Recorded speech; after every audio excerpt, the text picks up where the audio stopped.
Good evening, everyone. Thank you for joining us for our study session. We will now have roll call. The city clerk will take attendance by roll call. Councilmember Clark? Here. Councilmember Hicks? Here. Councilmember McAllister? Yep. Councilmember Ramos? Here. Ramirez, sorry. Oh. Here. Vice Mayor Ramos? Here. Mayor Kamei? Here. You have a quorum with Councilmember Showalter absent. Great, thank you. So we'll move on to item 3, our study session. Item 3.1 is our citywide transportation demand management TDM ordinance update. The purpose of this study session is to review and provide feedback on staff's recommended framework for the citywide transportation demand management ordinance and direct staff to proceed with preparing the draft TDM ordinance to be brought to the Environmental Planning Commission and City Council in late 2025, early 2026. Transportation Planner Ben Pacho and Assistant Public Works Director Allison Boyer will present the item. If you'd like to speak on this item in person, please submit a blue speaker card to the city clerk now. And we'll start with the staff presentation.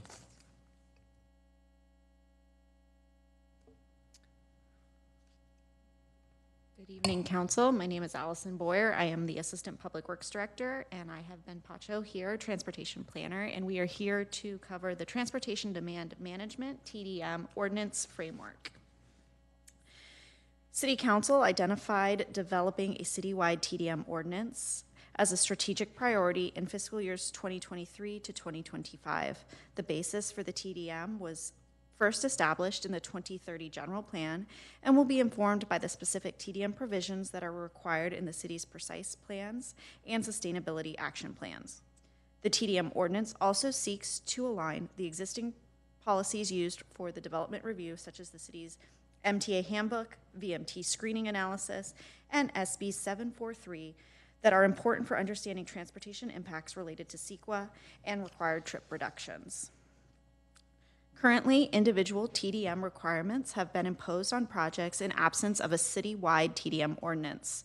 This has resulted in a piecemeal approach and varying levels of trip reduction targets, as seen on the bottom left legend. The strategies required of these existing projects have also been non-standardized, which the TDM ordinance seeks to address by improving the TDM planning process and selection measures. Reviewing the project work plan, staff is in the current phase focused on development of the ordinance framework, seen here in blue. We previously brought the TDM framework to CTC in Q1 of 2025, where members had voiced their support for staff's recommendation. Staff will next begin working on drafting ordinance and enforcement language for council adoption in early 2026. To set the stage a bit, staff is here tonight to review staff's recommended framework for the citywide TDM ordinance and get direction for staff to proceed with preparing the draft TDM ordinance. In Q4 of 2023, CTC reviewed and approved the project's vision statement, where the TDM ordinance will seek to reduce single occupancy vehicle trips for new development and increase use of multimodal transportation alternatives that are sustainable, equitable, effective, and respond to changing demands. The project goals shown below were informed by existing condition analysis and stakeholder input. For example, staff gathered feedback from the Downtown Business Association, the TMA, including several one-on-one interviews with developers, employers, property managers, and community members, all conveying similar themes, such as the need for a more predictable and flexible process to comply with TDM requirements and to expand access to sustainable transportation options. CTC had raised questions about the citywide TDM ordinance applying to all development, including existing and new development. Staff have determined that requiring projects that have already been approved by council would be infeasible based on pre-existing entitlements. However, staff will be exploring options for encouraging entitled projects to voluntarily opt in and participate. The project vision helped guide the development of the TDM framework. The various framework elements can be divided into 3 key policy areas, including applicability. This touches on who will be required to comply and what criteria is used to screen projects subject to the ordinance. Secondly, requirements. This section addresses what key metrics projects will be subject to for compliance purposes, as well as how they will demonstrate their intent to comply. Finally, we have monitoring. This addresses how staff and key stakeholders will monitor the ongoing effectiveness of TDM performance.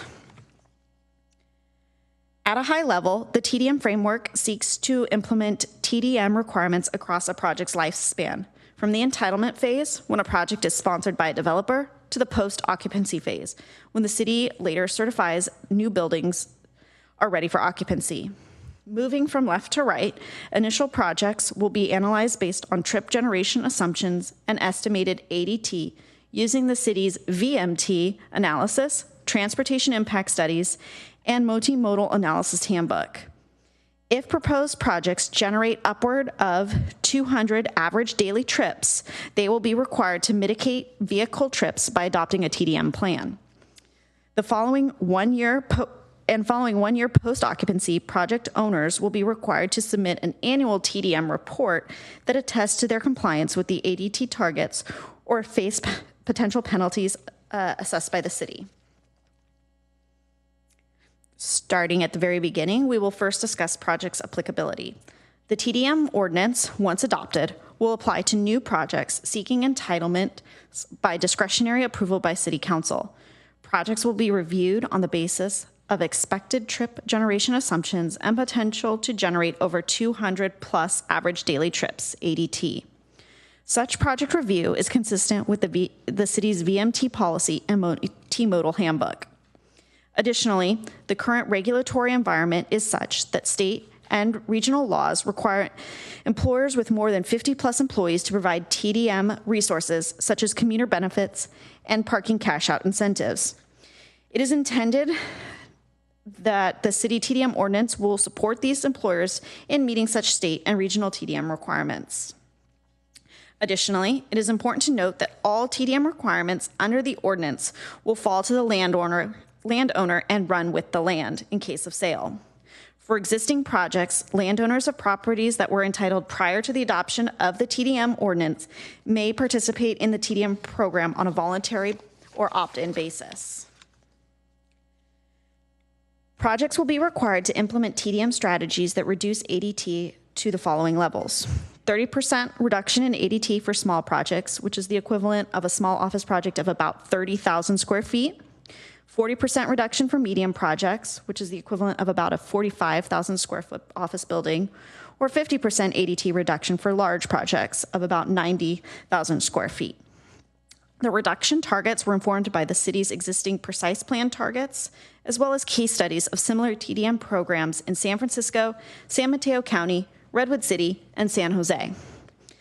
The TOD reductions reflect feedback received earlier this year from stakeholders such as BPAC members who requested that the thresholds be designed to ensure that ordinance does not disincentivize desirable transit-oriented development TOD projects.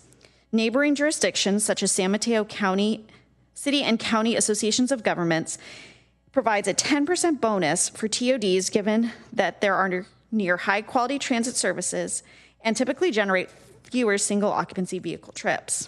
The definition of a TOD is a project located within half a mile of high-quality transit. Prior to entitlement, prospective applicants will be required to submit a TDM plan for review.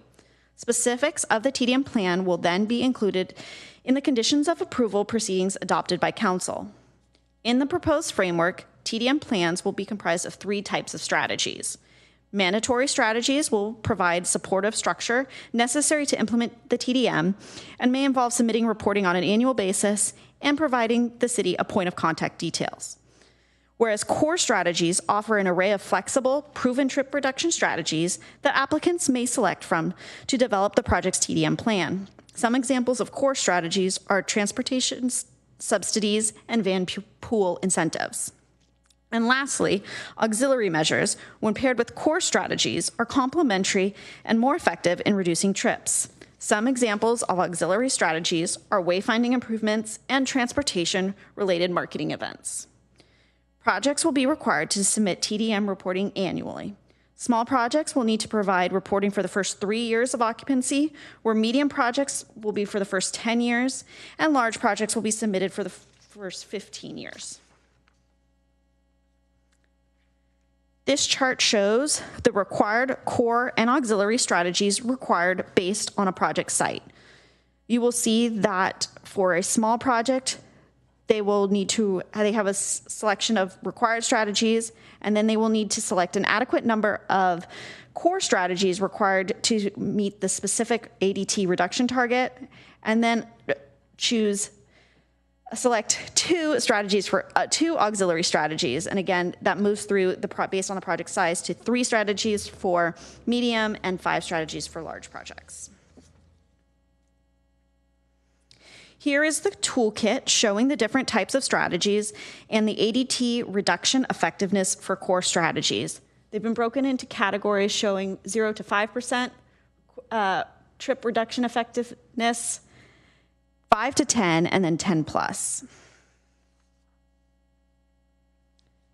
So here we have an example project on how it would be received and walk through the process. So a medium-sized project that is in a TOD designation, so it has 800 predicted ADT, and a TOD recommendation means it would need a percentage trip reduction of 30%. That means the assigned trip cap would be 560. The required strategies would be a TDM agreement, annual reporting, annual travel survey, property transfer form, transportation coordinator contact, and annual driveway counts. Some core strategies that would help them achieve that reduction include bike and scooter share programs, bike facilities, unbundled parking, first and last mile transit, and rideshare programs. And that because it is a medium-sized facility, they would need to select 3 auxiliary strategies. We've got transportation hub, holding transportation events, and on-site wayfinding. As far as the compliance, annually, they would have to conduct a survey, provide annual reporting, and conduct driveway counts. In the case of land sale, they would need to ensure that the buyers understand the ongoing requirements in the TDM agreements. Moving into the monitoring element of the framework, this slide illustrates the various reporting activities that projects will be responsible for, which are organized based on project size. As you'll note, the burden of monitoring activities is less for smaller projects. This reflects feedback staff received, given that smaller projects typically have fewer resources to comply with ongoing monitoring requirements.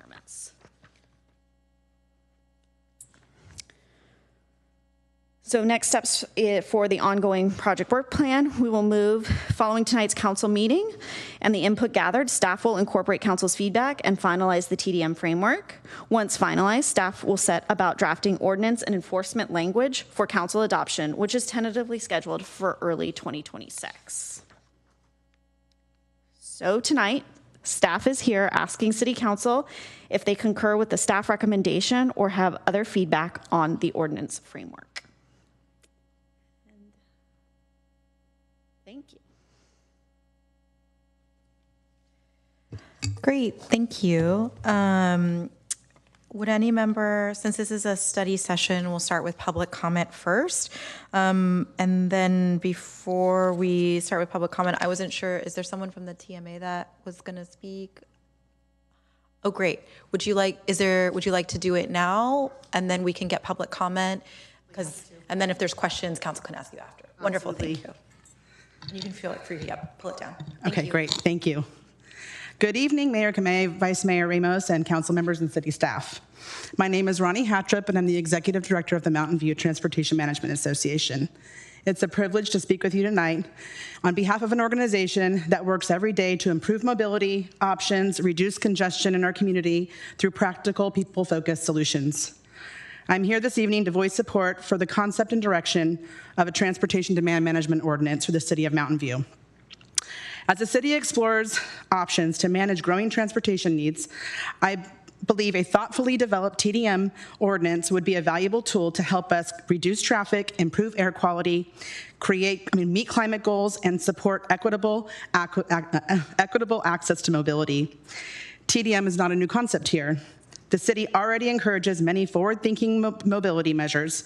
What a formal ordinance can do is create a consistent and transparent framework, one that aligns with the general plan, supports regional transportation goals, and ensures that all new development contributes to a balanced, efficient, and sustainable transportation system. The transportation landscape throughout the Bay Area is constantly evolving, and we need the right policy framework to shape development in a way that supports mobility for all.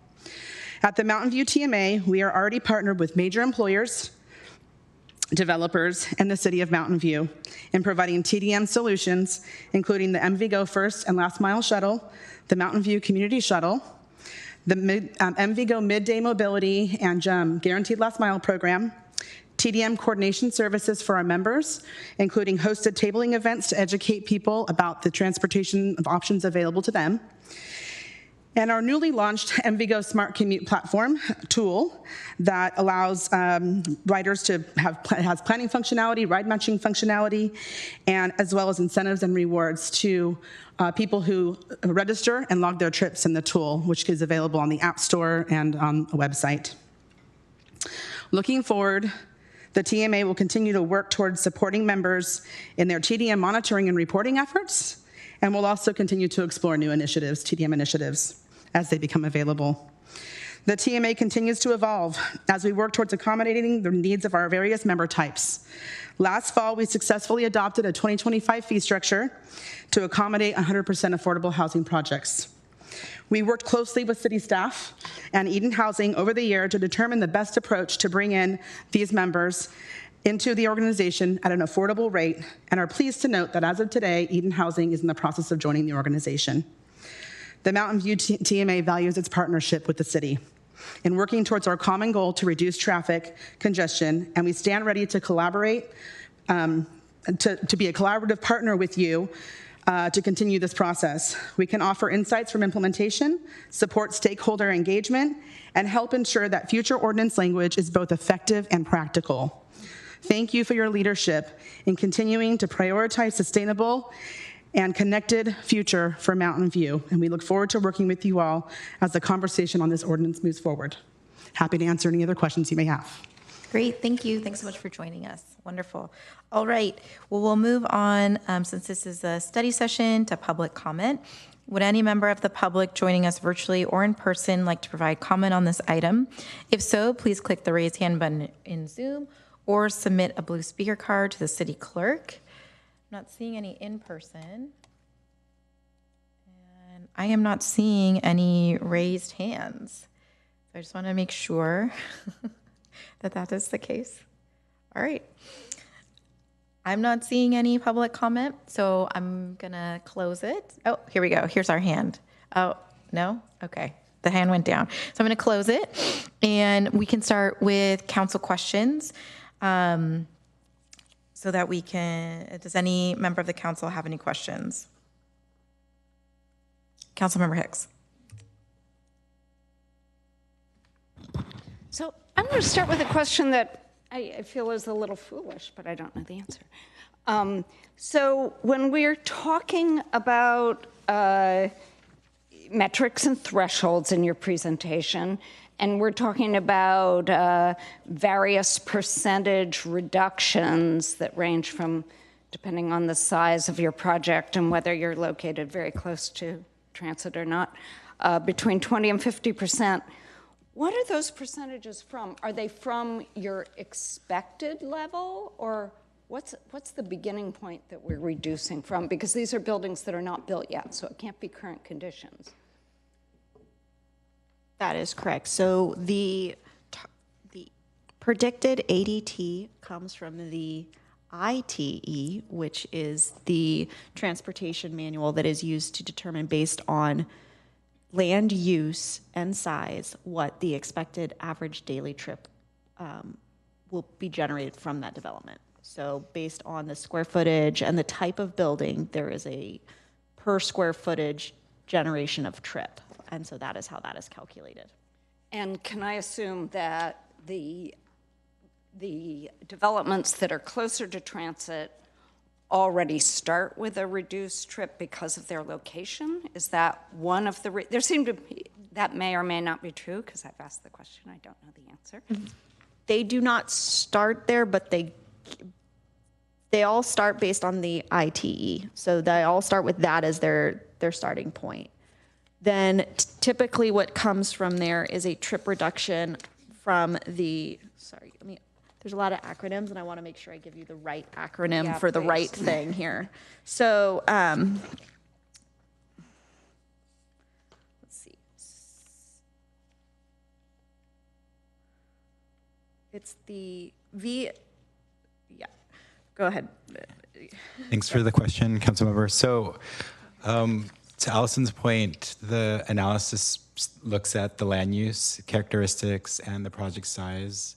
It doesn't necessarily take in the geography or proximity to transit. So that's why applying a 10% discount from the ADT targets reflect a lower trip generation from what a TOD would otherwise generate. According to VTA's transportation impact analysis, it's shown that typically TOD projects do generate between 6 to 9% less vehicle trips. So rather than not accounting for that, we do want to take that into consideration because that is an important characteristic. So you're kind of layering two different starting point metrics. The first is the one from the ITE, and then the other is the one that has been seen in practice, that there's an additional, whatever you said, 6 to whatever % when you're near transit. Correct. Okay. Okay, now I understand what the starting point is better, thank you. And then I have, so one of my concerns, I like this policy, but one of my concerns is accuracy of when we're trying to get trip reductions from SOVs, how accurate are the counts? And I have particular concerns about driveway counts because from my experience, many people park, you could take a Waymo and get off a block away or nowhere near the driveway, or you could park a few blocks away or bus or whatever. So can you tell me what other measures you use so that it's not, or you can tell me it's just driveway counts, but how would you sort of catch up for the difficulty of just using driveway counts? Thanks for the question. So there's various methodologies. Driveway counts aren't necessarily king. So we work with the project to understand where the points of contact are around the site. So while there may be, points of egress that incorporate the driveway, we've worked with sites that incorporate survey intercepts. So they look at kind of the curb management and the vicinity, the proximity of the area, and they intercept people based on different modes that they might be taking, whether they're walking from a transit stop that's down the block, or whether they're getting dropped off by a Waymo, by an Uber, by a Lyft. And so those are properly categorized by vehicle mode and then counted as a trip to the site. So you're saying you would also survey them at various doorways or right. parking structures? Correct. So one of the required strategies in addition to the driveway counts is the annual travel survey. Sorry, I've got to speak it. Not like, and so that would be to either employees or residents, and that would allow us to capture how they are getting to work. So even if they aren't parking in the parking lot, they would acknowledge that they have driven to work. And so we would be able to paint a clearer picture of how the residents and the employees are getting to the development site. And that would help us determine if they are in fact reducing those ADTs. So we will use all of those different approaches to paint a clean picture of what's happening when we get that annual report. Also, it was mentioned in the staff report, but I just want to clarify that all of this reporting is to be done by a third party or a professional organization. We are not anticipating or accepting the developer self-reporting on these. They would need to have this done by a different consultant before they present it to the city. So another question I have is, I'm a little unclear on how much the goal is reducing our carbon footprint and how much the goal is congestion management. because I think there are some tools in the toolkit that would impact both, but some that would target one more than another. So do you, and I think some of the questions that various committees, the EPC, for example, ask, whether you're doing the, like the peak, you're kind of gotten rid of the peak, that particular method, the peak metric, the peak traffic count, and that's more for congestion management. So can you kind of tell me your thinking about that? And with getting rid of the peak traffic count, do you feel like we're not addressing congestion as well? Thanks for the question. So by selecting ADT, it doesn't necessarily preclude that we're not monitoring peak hour traffic. We're finding that the lion's share of trip generation is happening during the peak hour. So by looking at average daily trips, we're kind of holistically looking at trip generation throughout the day. And given hybrid work and flexible schedules, we're seeing trip generation happening a lot more outside of the peak hour. So by selecting ADT, that gives us kind of a broader, holistic view. And by developing the CDM toolkit, it also allows us to put forward measures that projects can opt into and select and provide that work for people outside of the peak commute times.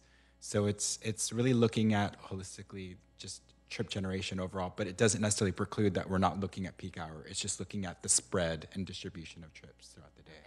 I'm still interested in peak hour. And how are you looking at peak hours and whether they're congested? So typically when projects go through screening and analysis, they do provide transportation impact studies, which shows what the trip generation typically will look like during the peak hour.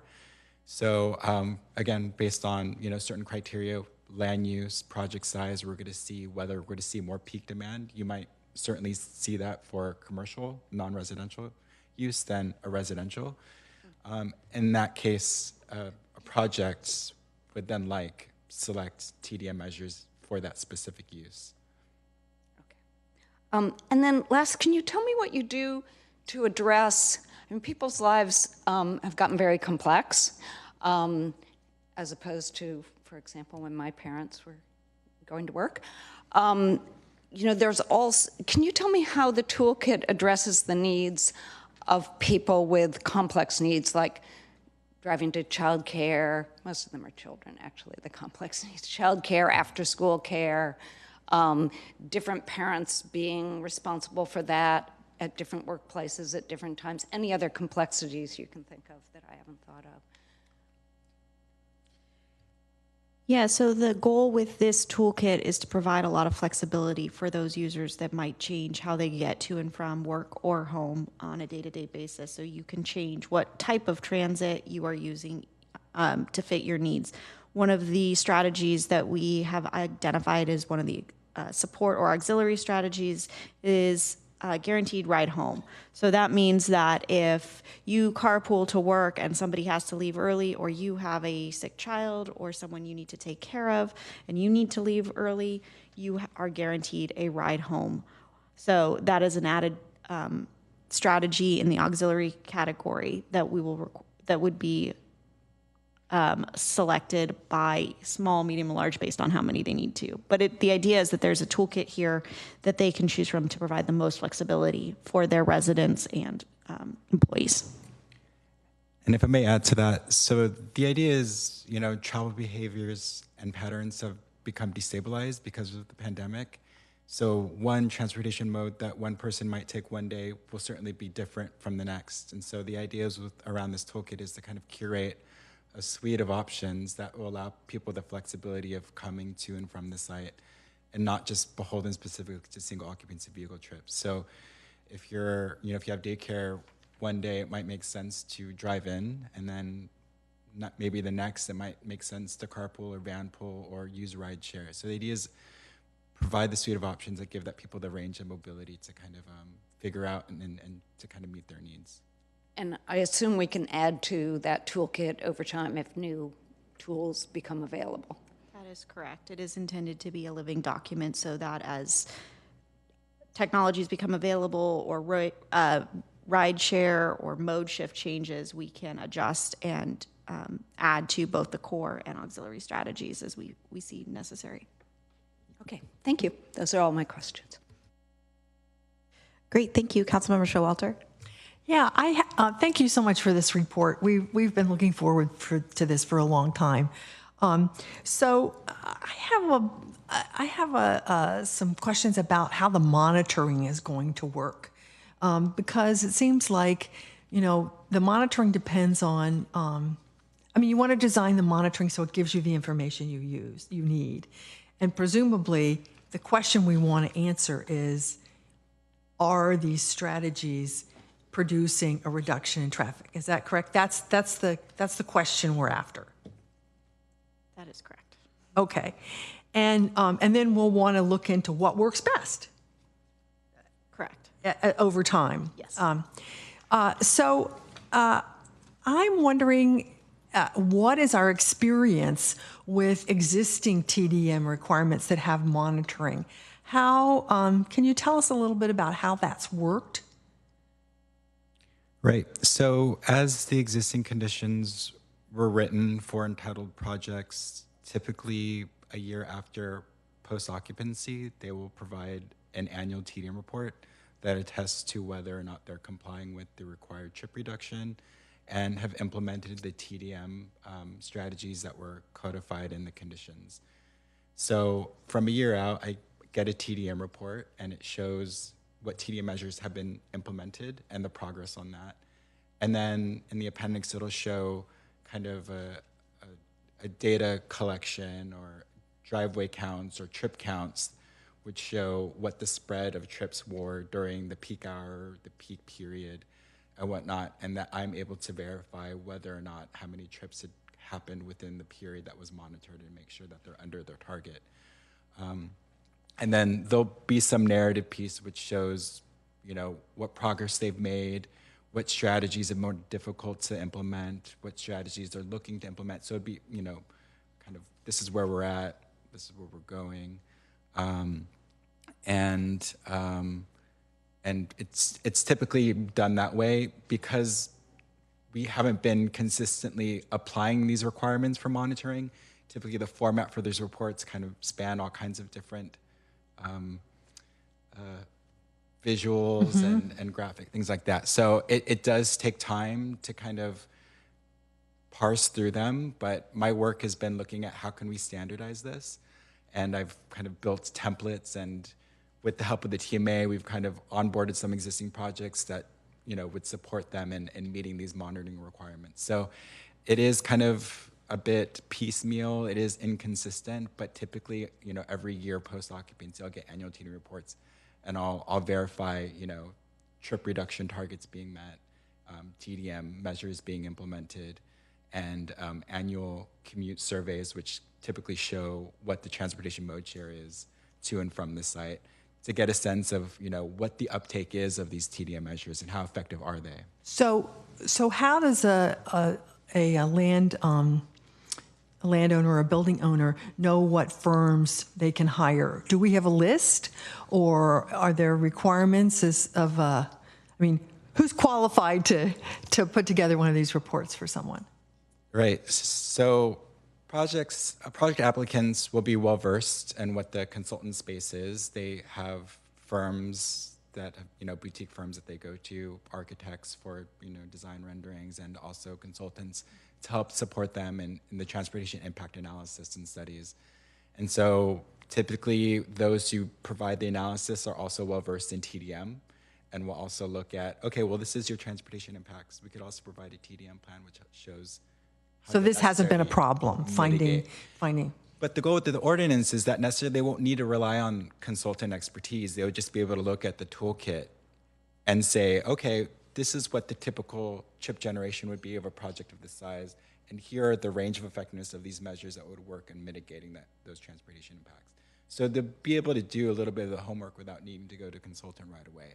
This process hasn't been transparent, and that's one of the issues we identified in the report. That seems good. And the other thing is, making sure that there's some consistency between the studies so that, the numbers from one project are comparable to another. That's always you don't want to get maybe too rigorous about that, but in science, that's always, a problem. Well, the other question I have is the TMA setting up assistance for the monitoring, and how, is that one of the advantages of being a TMA member? And maybe you want to answer that.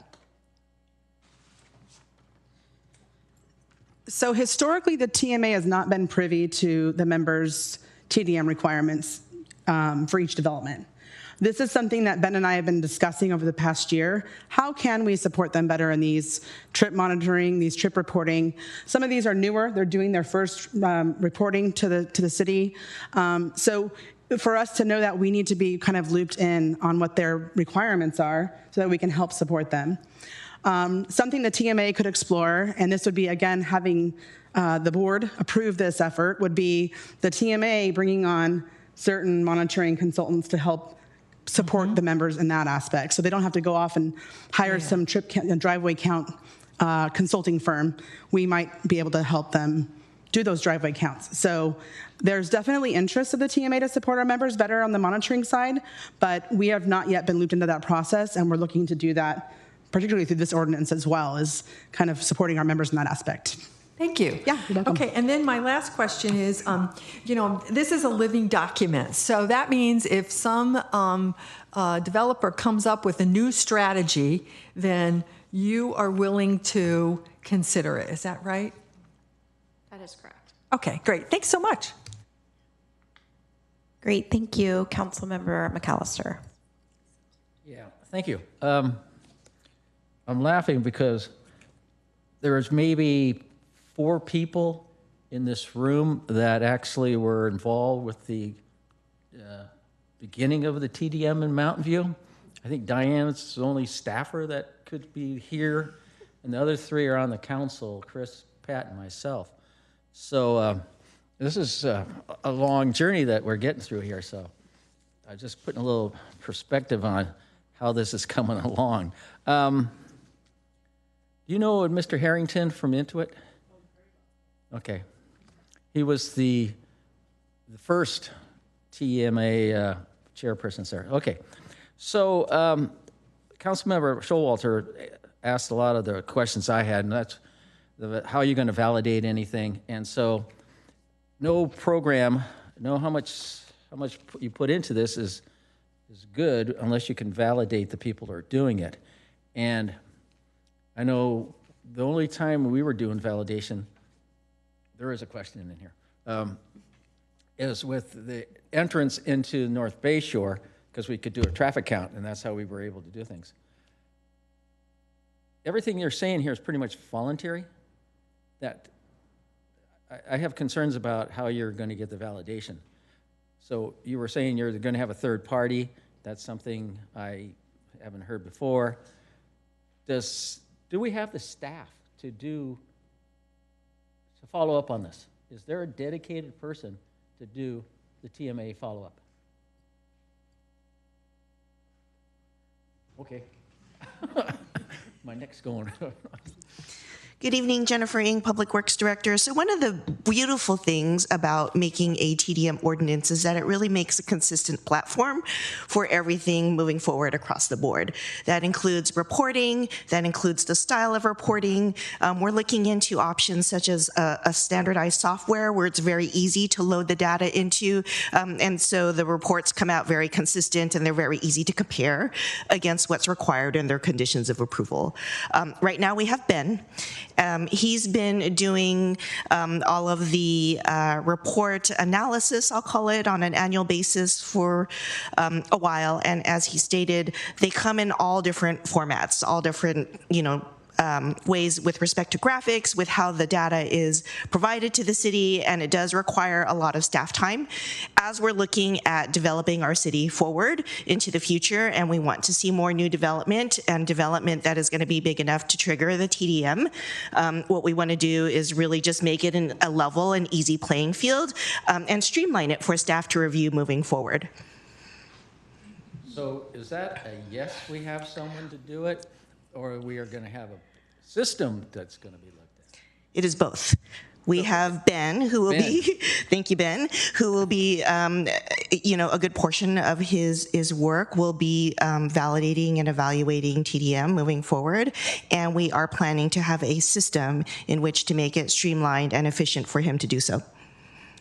So we really haven't done any monitoring of TMAs yet. This is all going, you said going forward that Ben will be doing this? We have existing TDM in place for a number of projects throughout the city, but they're not uniform in how the strategies are required or applied or how the reporting comes in. So Ben does take a significant amount of time to review each of those on an annual basis and chase after the ones who are, non-compliant with their TDM goals. Thank you for the next question. Is there any consequences for not submitting their TDM report?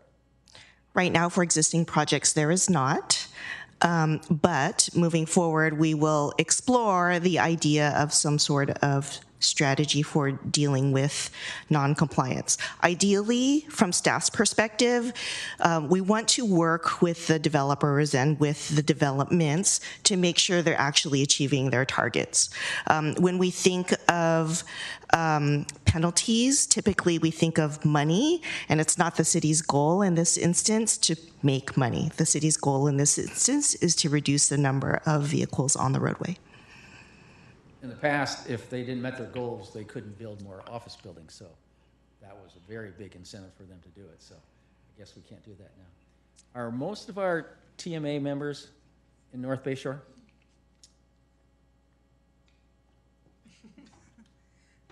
That's a good question. I think we do have a lot of our employer members are in North Bay Shore. Our residential members have grown over the past 5 years, and a lot of them are in the San Antonio quadrant.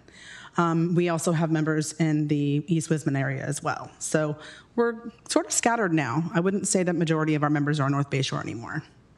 And are your members also including, I remember the Prometheus project over here on Evelyn, they were required to have an on-site coordinator. Are they members? They are members, yeah. Yeah, the Hadley and the Tillery both are part of the TMA. Okay. Yeah. Yep. Because that's one question I was concerned about. Is that they had apartment complexes, the big ones were supposed to be part of it too. Okay. Yeah. Thank you. You're welcome. We're going to talk about, let's say Tom, tell Tom I say hi. So again, a lot of the information that you're gathering is third-party assumptions. We're going off of this report or this company or their policies.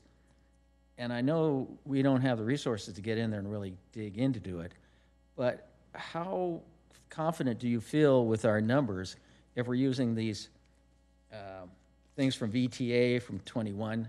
And I do have some, I'm glad it's 21 because in the report you said 2014. And so, side note, so that was glad to see that come up. And these reports don't really always reflect Mountain View. So how are you able to take these standardized estimates and apply them to Mountain View to our circumstances?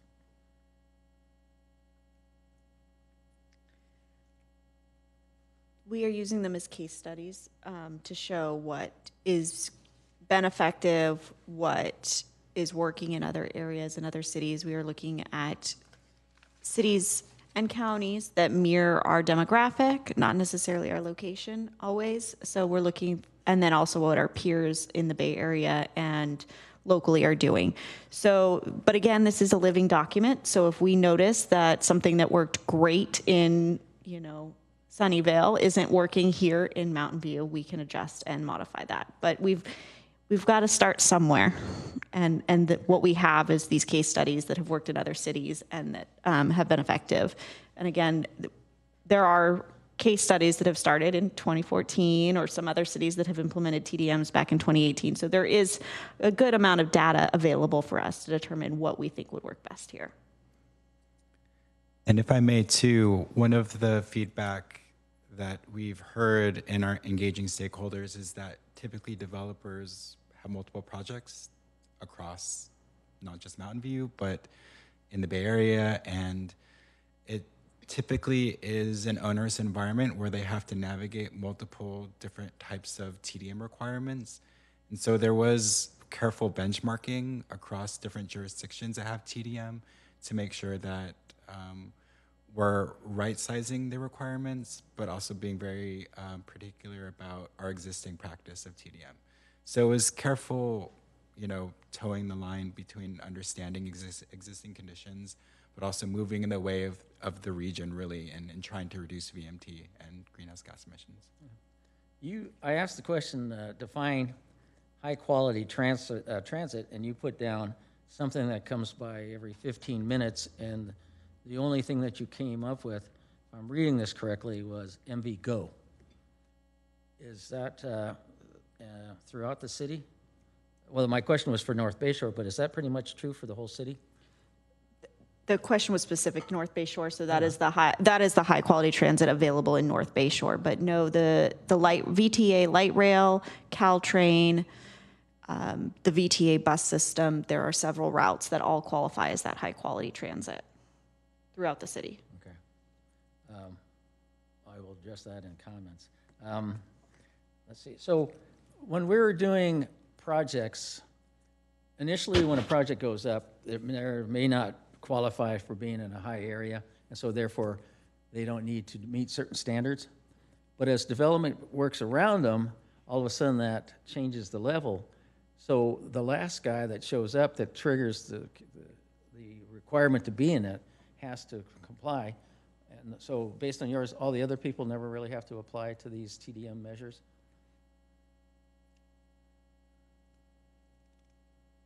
The projects that have already been entitled have their own conditions of approval, and we are not able to change those conditions of approval post-entitlement. So let's use example as West Middlefield. Wisman. That, it's projected to have a lot of development. So initially they are going to have certain requirements, but as all the other development goes around it, it's going to be more intense. Maybe I should just wait until that happens, okay?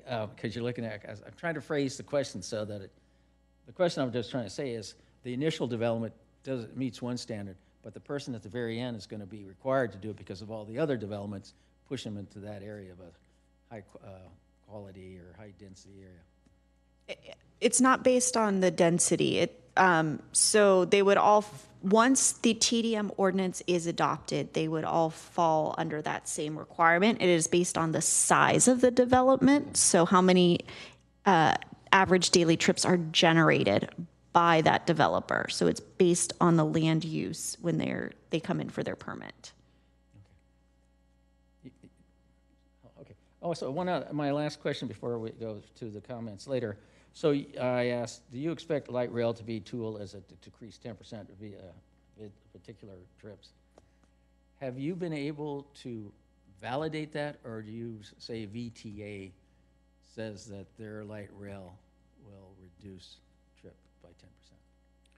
Thanks for the question. So in modeling the levels of effectiveness for each of the measures in the TDM toolkit, we looked at all of the strategies, and proximity to transit was one of them. So if a project were within a half-mile distance of high quality transit, like light rail, for example, you would see a 10% effectiveness. And this was modeled with our consultants who could potentially add more clarity on the methodology if you'd like to know more about kind of the underpinning assumptions for that. I do have one more question. The city was working on a multimodal transit-oriented map that would incorporate or show all the various transits that we have, either the TMA, the Caltrans up to the North Bay Shore, everybody to see how bus routes, everything. That, I seem, sort of faded away over time. So this new active transportation plan or your new TDM, is that going to look at how all these different routes work together so that we get a most efficient routing transportation system in the city? So I'll just comment that the TDM ordinance, it's site specific. So projects will be able to select from the measures from the toolkit that apply for that site. one of the things that's being considered right now is the VTA VMT mitigation program, and it hasn't been developed yet, but it's one of the things that we're tracking. So this would be more towards a regional approach at mitigating trips beyond just the site. So for example, if a project wanted to opt in towards, a pre-selected measure provided by VTA, which would be transit improvements, those investments could go towards improving the transit network. Again, it's still kind of in the infancy. It hasn't been really developed, but because trip generation is regional in nature, it goes beyond just the site, we're understanding that could be a potential solution towards, meeting or addressing our problem with ADT generation. But if I'm understanding the question correctly, you're looking for a map that shows all of the public transit available within the city of Mountain View and how they connect. I am not. I can interject. I think that was maybe a work plan item from your prior tenure that went to the parking lot. But I just. Since I believe staff is relatively new to the organization, I just wanted to provide that historical background. I mean, I can look to my colleagues if that's how they remember it, but that's how I remember it. I didn't think but perhaps it's fuzzy. The parking lot after I left, but okay. Yes, correct. Okay. Yes, but welcome back. Thank you. That's my questions for now. I will say we do have a map that shows the shuttle services that are in the city that is run with the TMA and city for the city community shuttle and the MV Go. So we do have a joint map for those services. Great. Thank you. Thank you very much. Councilmember Ramirez. Thank you, Mayor. I appreciate staff providing an hour and a half for us to discuss this item so Councilmember McAllister and I can ask 4,000 questions each. So I'll start 4,001. I'll start with housing element compliance. I appreciate the responses to the written questions. I want to make sure I understand how we intend to meet the housing element obligations. So for question 2 on housing element program 1.2C, the program requires the city to codify exemptions to parking standards for projects meeting enhanced transportation demand management criteria as determined by the city's TDM ordinance. And then in response to question 3 for housing element program 1.3D, a portion of the program reads, allow residential developers to meet TDM goals.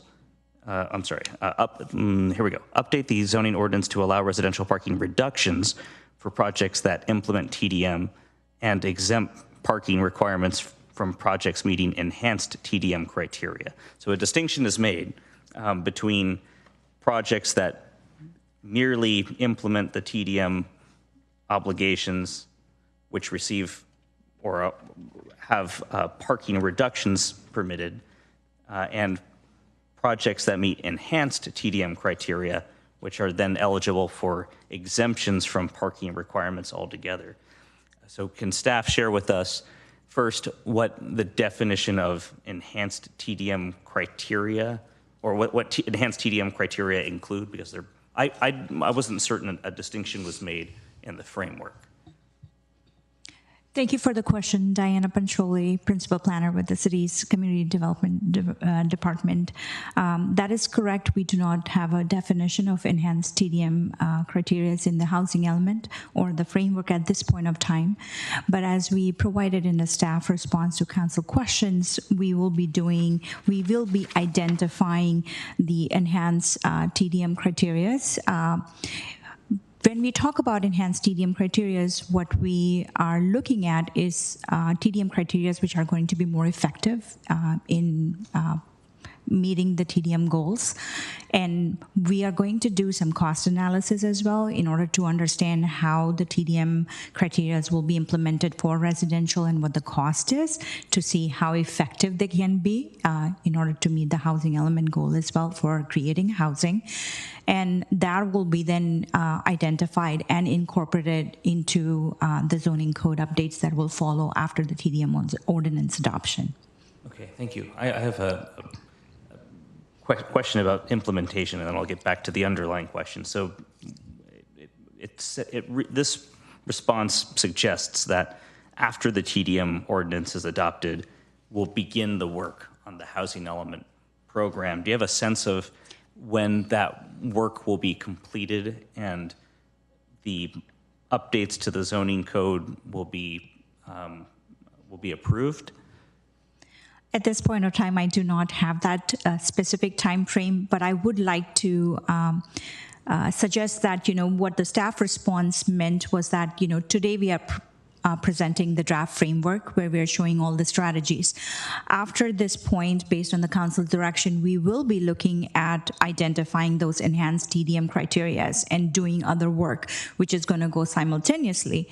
But then there will be additional work which will be relating to actually figuring out the effectiveness of, how much the reduction is going to be and how effective they are in reducing the parking demand for specific residential project type, and then come back for the zoning code updates. So at this point of time, if we are looking at the TDM ordinance adoption, sometime maybe in Q1 2026, we are hoping that, maybe by the end of 2026 or after that, soon after that, we might be able to present at least some draft back to our decision makers for further direction.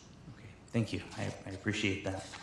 I think there was a question that I can't find the answer to about when the work on the TDM ordinance began. Can staff remind me roughly when we started this work?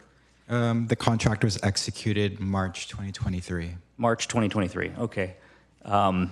Is there a reason why we haven't given any thought to what enhanced TDM criteria might be over the past 2 years? I think I'll take the first stab and then I'll pass it on to the transportation staff here. It is not that we have not paid attention to that. At this point of time, we are trying to figure out and get direction from our council on what criteria we are amenable to and that we should be including in our toolkit, and if, what category they should fall into. The next step then would be to figuring out, what is the cost and what is the effectiveness of each of the measures. Our consultants have been providing us information on the effectiveness, but right now the focus was to kind of create this framework so that we are putting the right first step forward before we actually go into further assessing on the housing element implementation part of it. Okay, thank you. We are working closely with them. Yeah, I'll just add that we see the framework as the structure that we're going to be using to write this ordinance. So we want to make sure at this check-in that we are on the right path and that when we bring this ordinance forward, it is within the same framework and the bumpers that have been set forth. So it's not that we haven't looked at it, we just are trying to make sure that we're on the right path, and we will further develop this as we go through. So I would, a lot of work has been done over the past 2 years, and you have some precise numbers, at least in the TDM toolkit, suggesting that staff already has a preliminary sense of how effective individual strategies could be.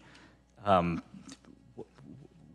guess I'm having a difficult time understanding the delta, right? It looks like, between the ITE, baseline standards, I'm not sure whatever that term would be, and the analysis that you have done, and then also the city's existing examples and experience with TDM in the, I think, 20 some odd projects where we've implemented it, we should have a pretty good understanding, right? Do you have any, can you help me understand like what the missing analysis may include? So I'll speak to sequence. So the housing element was adopted recently, I believe. And so development of the TDM framework and the housing element have been kind of closely tracking each other. So we are attentive to the considerations for delivering more residential projects.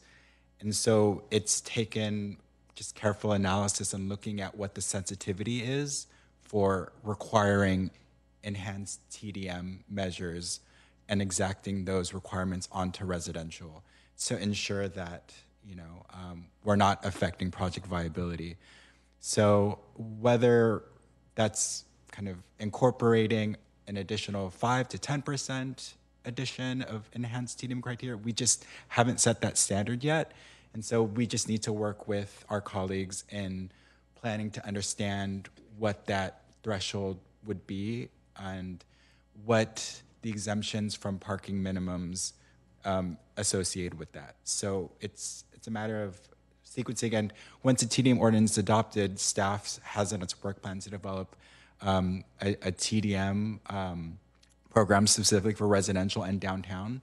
So we do want to start first with kind of setting what the overall targets are citywide and kind of, work from there. And I just want to clarify that by enhanced, we are likely going to be using the same toolkit of core and auxiliary strategies that we are setting forth right now. So it's not that we're going to have a completely different toolkit for enhanced. We're going to use the same framework that we're discussing here. We're just trying to figure out what that process looks like. We'll draw from the tools that are Correct. in the draft toolkit. Correct. Okay, that's helpful. Thank you. So those are the questions I have about the housing element for now.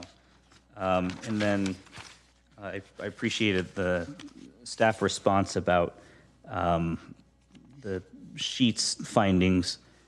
And I'm going to have trouble articulating this question, but I guess what I'm curious to understand is there are, I think we have industry standards that we're drawing from for much of this analysis. But from what I understand about sheets, we have to make project-specific findings. So I'm curious, are we going to have something more precise than the thresholds that we're contemplating? In other words, if let's say we just use those thresholds, right? And a developer says, I think my, ADT is actually lower than that. Even though I fall within the medium or large size project threshold, I can make a compelling argument that my ADT is lower than that that sort of the baseline or the standard that we're proposing, and challenge our imposition of a TDM set of obligations based on that medium or large threshold. Is that something? How are we responding to that? I guess will there be project specific findings where that won't be an issue, or will there be some way for a developer to say, actually, my project won't produce that level of traffic because of some factors that they can then articulate to us? So my trying to work through this here. So the sheets question that you asked referenced a nexus and proportionality. So that is not directly related to the ADT. We are still studying the exact financial cost that the city thinks that each traffic impact would have, and to provide a clear nexus and proportionality. As far as would a developer be able to make a case that their ADT would be lower than the industry standard trip calculation, I think Jennifer has an answer for that one. So I'll say, the ITE Trip Generation Handbook is a nationwide handbook. It's built upon a lot of case studies for a lot of different types of land usages across the United States. And there are some nuances for what's happening a little bit more regionally. I will say that upon my career, I have found a couple of instances in which a development has come forward and they don't neatly fit into one of the ITE standard trip generation rates. So in that scenario, I can tell you what I've done in the past, and that is to solicit some information from the developers team, typically from their traffic engineer. Oftentimes it would be a development that has developed elsewhere, and they have the actual data for how a similar development elsewhere is generating information. But with respect to, if it's a standard kind of development and we believe it should have X number of ADT and the developer feels like it should be something different, I think we're always willing to listen to a certain extent if there's some compelling reason why the information that we have is not relevant to that particular development. We can certainly intake that information and work that through the developer at the time of application. Okay, I think that's helpful. So just to clarify, so let's say we have a project, a large project, 1,000 plus ADT, which puts them in, a more large size. Right. Yeah. So their ADT reduction target is quite high, which means that there's a greater burden on them to implement the strategies that we're starting to define. Right. So based what I think I'm understanding is, even though if you just look at sort of the industry standard, they would clearly fall within that bucket. We would have some process or means for them to say, well, you know what, we appear to fall within that bucket, but there are extenuating circumstances that mean that we actually should be subject to the medium project standards or obligations. Is that fair to say? So if there's a very large project and it's projected to generate 1,000 ADT, but there is something integral within the development that the developer says, hey, city, you didn't recognize that we're doing X, Y, and Z, and therefore our ADT actually is 800, which would put them in the medium category. That is something absolutely that we can get together, have a meeting about, discuss, and evaluate. Okay, great, thank you. You're welcome. That's very helpful. The last question I have is about the TMA. I really appreciate the staff inclusion of the map at the end. But I think what the map reveals is one of the things I've been concerned about and shared in the briefing that you provided, and I'm grateful for the time. And that's the TMA routes don't serve every part of the city equitably, right? So in some cases, TMA membership provides a clear benefit to the developer or employer or to the residents of a housing project, and then in other cases, that benefit is ambiguous or perhaps non-existent, depending on where the project falls within the city. But in every case, we require TMA membership, and I'm having trouble understanding. That's a cost. We don't know what the cost is because the membership fees are we're not able to be produced. But if it's a non-trivial cost, right, then we're imposing a fee where the benefit to the applicant is ambiguous at best or perhaps non-existent. So I'm having trouble justifying that. And then also, if there is a Sheets implication there, I'd be curious to understand whether, in that case, a developer could say, I really shouldn't be obligated to join the TMA because the TMA doesn't provide any benefit to my employees or to my residents. Yeah, so the TMA is a requirement for medium and large commercial or large residential. So those are the developments that would fall under that. And then the TMA also has, I don't want to say tiers, but that's kind of what it is, of membership. So you have a one-time fee when you join. And then if you are on the shuttle route and are using the shuttle services, there is a different fee than just a straight membership fee. So if you are not on the shuttle route or are not using the shuttle services, then your new development would not pay the shuttle fees. That being said, the shuttle service is a good tool in our TDM ordinance, and as more developers join the TMA, that shuttle service can be expanded with more members. Awesome, thank you. So is there sort of a proximity? So how close to a shuttle stop do you have to be before you're assessed the, I guess, the shuttle membership fee? I believe it's a half mile, but please correct me if I'm wrong. Okay, thank you. And I understand that there's also a reduction provided for 100% affordable housing. That is too. correct. Okay, fantastic. Those are my questions. Thank you. Great. Thank you so much. I have a couple questions, and not seeing anyone else in the queue, I'll take the opportunity to ask them. So I'll turn it to you, Ronnie. I had a question. So Councilmember Ramirez asked about the 100% affordable housing development and the membership, and maybe you can share. I think we have a couple in the queue. Maybe how you worked that out, and I think that we just celebrated the ribbon cutting last week, which is why I'm bringing it up. And that was one of the questions that I was asked was, how will people get around? And we talked about how it's near VTA, but wonderful to hear about the membership in the TMA. So maybe you can share with the council and the public a little bit more about the partnership. Yeah, absolutely.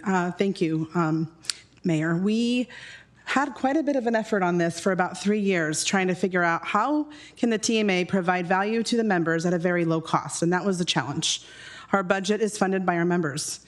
So if we were going to be providing significant discounts, what would then be required of the TMA to fulfill the transportation needs of such development? So looking through this and working with our board, we did settle on it's theoretical 75% reduction in membership fees across the board. The way we do that is all members that have below market rate units, all those units are exempt from paying membership dues to the TMA, and that's for all of our residential members, but up to 75% of the total number of units. So effectively giving them a 75% discount on the membership fees. We went back and forth on the various tiers on how to accomplish this goal. We wanted to make it simple without making it over complex because our fee structure already can be perceived as complex. And so we were grateful to work with Eden Housing to kind of be our test case. How does this feel in terms of the benefits you're getting? And Eden Housing is lucky to be right across the street from an MVGO stop, so they're going to be very well served by the MVGO and at a very affordable rate. So yeah, that was kind of where we landed. Do you think that would be information that could be available on the website, or about maybe the usage, or that I'll just call it a pilot, worked out so that other affordable housing developers can learn and hear about that? And absolutely, I think that area in particular have those who are veterans or may have disabilities, so being in very close proximity to. Exactly. We are looking at, so I'm interested in understanding the mapping of all incoming affordable housing projects. I don't know of all of them, but some of them are downtown, close proximity to downtown, which already is well served by, transit. And others will continue to look at and have those conversations early on with those developers to kind of map out where are they. What is our growth? We look every year at every project that's coming down the pipeline. We map it out. We know where incoming members are going to be, where we can expand our shuttle program. But we need those members to join in order to make that financially feasible to the organization. So we look at each development. We decide how can we be of value to them. We are expanding on just not shuttle programs right now. So our Smart Commute program, our TDM coordination services are going to be expanding. We've hired new staff to kind of lead this effort to promote transportation options available more effectively among our members. So we're looking at other strategies, not just the shuttle program, to benefit the members, and particularly residential members where they might not have resources to give them information about transportation options available to them. Right. Well, and I think it sounds like, I guess, dovetailing a bit off of Councilmember Ramirez's question, while maybe a member might not see heavy usage now, as development projects come online, both residential and commercial, that value of them being part of the TMA may increase. Right. And okay, that's my understanding. And you're forward thinking and looking at that and trying to work with city staff and others on that partnership.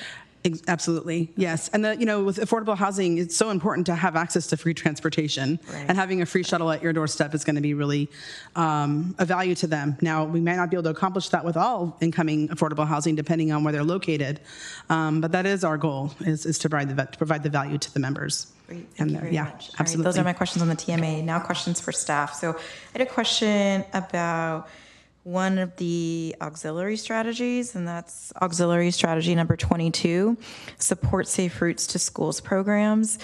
Given the importance of the safe routes to school for, meeting our Vision Zero needs, I was curious if there was a way to move this from auxiliary to core, or, I'd love it for it to be, what is it called?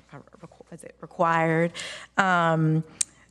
Especially since it's like at the initial occupancy. And I'm sorry, Delia, that I didn't think of this question earlier when I had my council briefing, but this came up, I guess. Okay. Thanks for the question. Oh. So, right, really do value the benefits that our Safe Routes to School program provides. And I think modeling the various strategies, we looked at the levels of effectiveness, and for these auxiliary strategies, they don't necessarily contribute that much in trip reduction. And I believe it's a nominal change. It might be between 0.02 to 0.05%. So that's why they're in the auxiliary strategy. But the thing is, paired with core strategies could be really impactful. So that's part of the reasons why they're there, but we can certainly assess kind of how we can promote that a little bit more in the toolkit. Yeah, okay. And I guess that's the rub, right, which is like the metric that backs up the strategy, while like maybe philosophically that's a very good. Oh, yes, go ahead. Councilmember Hicks has a add-on question. I have a related question. I never thought of it until you brought it up, but I do not have small children now, but in the past when I did, getting them to and from school was one of the main ways I used a car. So if I moved into an apartment, which I did during some of the time they were in school, Park Place, right down the street, that would be trip generation from that apartment. I was able to stop using the car because I was able to create a scoot pool, a group of kids. I would scoot them to school and back. But so I'm thinking that good, safe routes to school do reduce, in my experience, reduce daily trips in a single occupancy vehicle. I guess when my vehicle was full of kids, it wasn't a single occupancy vehicle, but they do reduce trips. So I'm wondering if maybe the way we typically look at trip generation is biased to make that trips with children invisible. And whether it's something we could think about a little more. Yes, we can think about it a little bit more. In general, the idea was the required were things that we need to monitor the TDM ordinances. A point of contact, an annual report, metrics. So that was the intent for the required.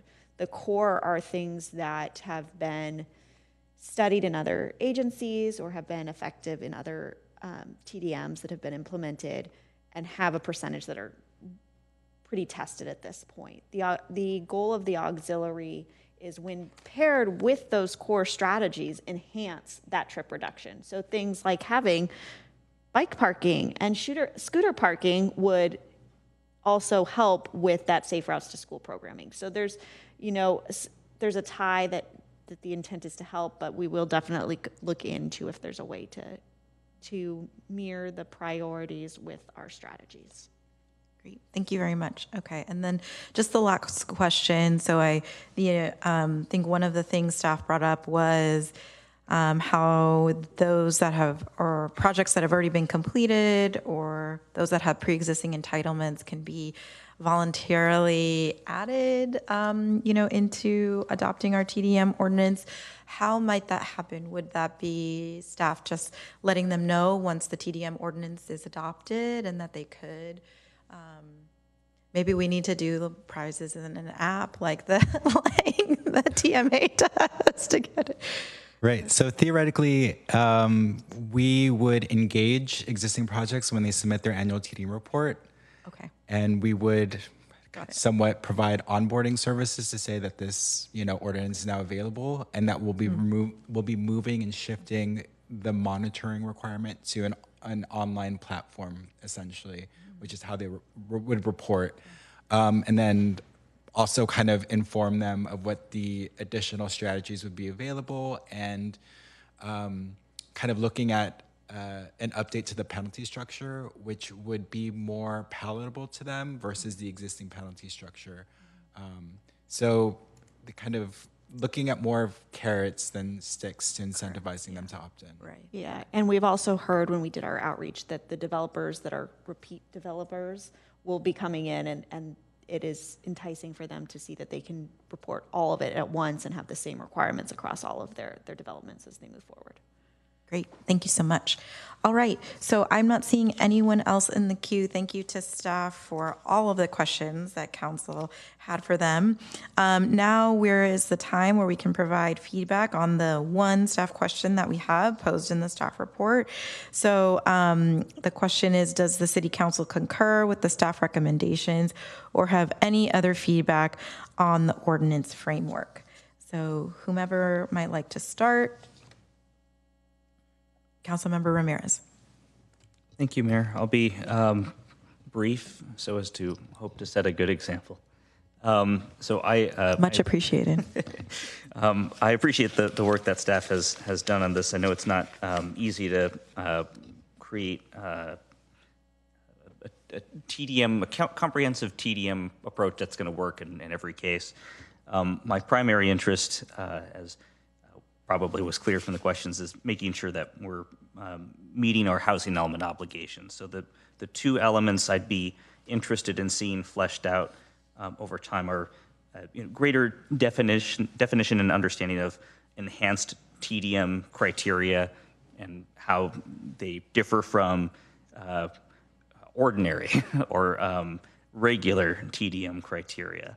The overriding considerations in my mind are beyond the stated goals of the TDM ordinance, ensuring that development remains financially feasible, that we're not putting in place regulations that, especially in this market, later in the question packet, we learned that there have been 0 multifamily housing starts this year and only 1 last year, and that was for one affordable housing project that was heavily subsidized by the city. So the trajectory is not good, and I don't think things will get better. So as we layer on regulations and obligations and fees, I don't think we're likely to see housing starts anytime soon, and that has other impacts to the city. So we should be thoughtful in how we approach this.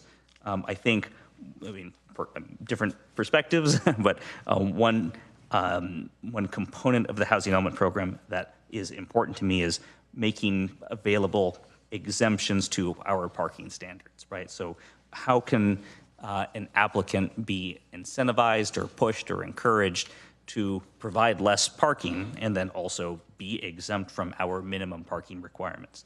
That will, in my opinion, enhance our ability to meet our TDM goals and also make development financially feasible and also help us remain in compliance with our housing element.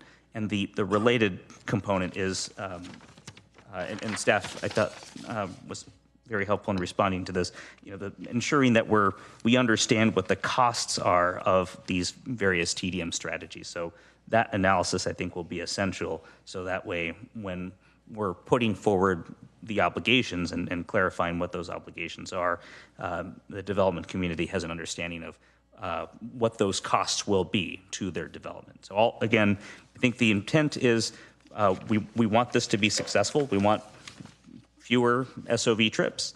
We want to encourage mode shift. We want people to be able to get around without necessarily driving alone in their car. But also we want to make sure that we're able to build, right? That we're able to develop projects so we can impose our TDM obligations. And so we can have folks who can, continue to live and work in our city. So those are the two things that matter most to me, basically Housing Element Program 1.2C and 1.3D. I think everything else, I trust you all. I think you're the technical experts. You've done the analysis. I think the strategies generally look good. I'm in no position to second guess the percentages, and certainly not the ITE standards and those thresholds and comparison points. So as long as we're meeting our housing element obligations, I think the TDM ordinance will land in a very good place. Thank you. Councilmember Hicks. So I also support the TDM ordinance as proposed, and I agree with most, if not all, of what you said. I think the one that I'm interested in enhanced TDM criteria and financial feasibility and making sure we meet our housing element requirements and just build housing. I guess the one, I don't think caveat's the right word, but the one counterpoint I would say is that I think that these TDM measures, when you build more dense housing, you need to move people in and out of the more people in and out of the area. And there are multiple ways of doing that. We could build more mass transit, and we could widen roads, which I don't want to do. And that would all cost money. And so in some ways, this is a cheaper way of doing it, something that we're going to have to do. We're going to have to find some strategies for getting people in and out. So I don't see this as, I see that this is a cheaper way of doing it in some ways, and we have to make sure that we do that people are able to be mobile to get there. So I may not be quite as scared of the cost as you are, because I think it's a cheap price to pay. My only other comments are, first, I'm really glad that it's a living document. I think we're really in a time of change, particularly with automated vehicles, which may really change. They could threaten mass transit. They could change the way cars move around. So I think we have to pay attention to that and really be on top of that. And whether you can count people coming and going, although they can already take an Uber. So that's probably the least important thing. So I'm glad it's changing. I'm glad we have staff to look at those changes, and I want to make sure we do so. My other comment is regarding parking that Councilmember Ramirez brought up. I don't know whether there's ever a way of, one of the things I would like to encourage, and I don't think you can do it right now, but just to think about it, is people using smaller cars and smaller parking, compact cars, subcompact. I think that would be another way of reducing parking costs and reducing greenhouse gas use, although they're often electric anyway. So that's thinking about small car parking. And then the last one is, within this program, the vision talks about equity. And I would like, over time, us to think a little more. We talked a little on the dais about affordability, but also about the needs of just different kinds of people, disabled people, people with children, and maybe multiple other kinds of people with different needs that maybe we haven't fleshed out too much. And that's it. Thank you. Vice Mayor Ramos.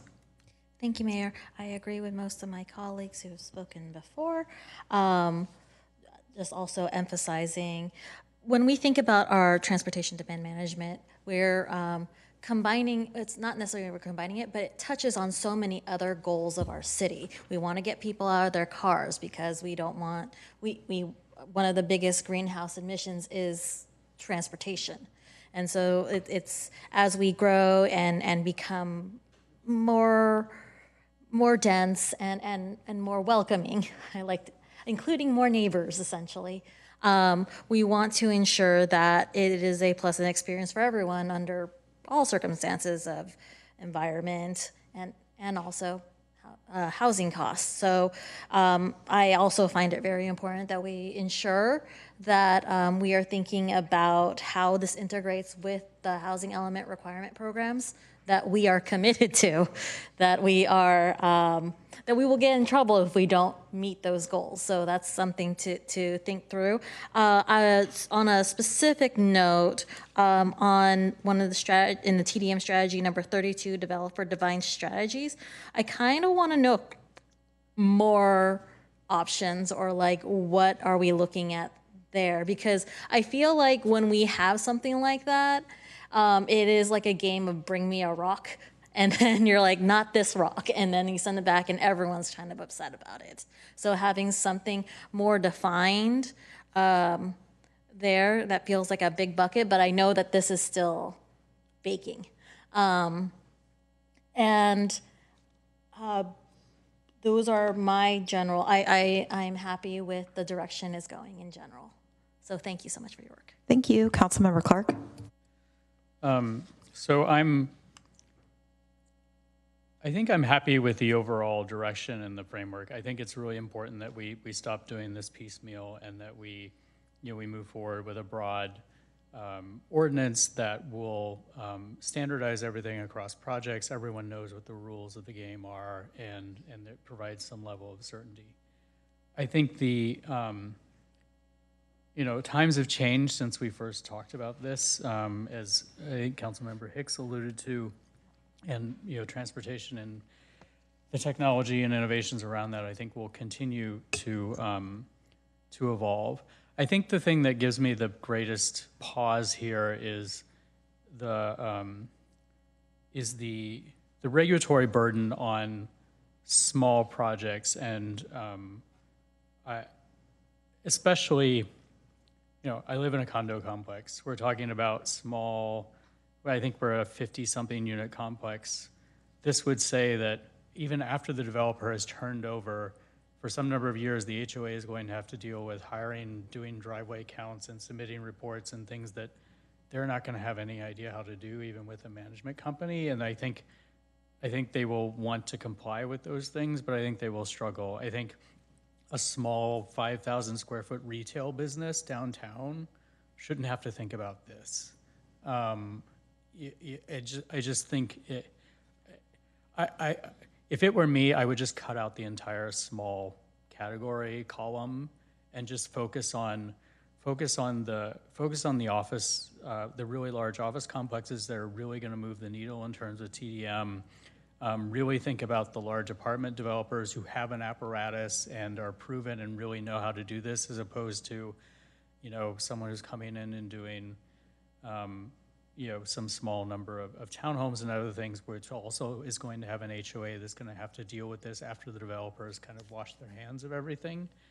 And so it's not that those complexes and folks shouldn't be welcome in part to be this, but it should be really simple. It'd be like, your goal is to, what you need to do is join the TMA and work with them on, if you just have a really simple list of things that the smaller projects need to do, I think it will be much simpler than picking and choosing.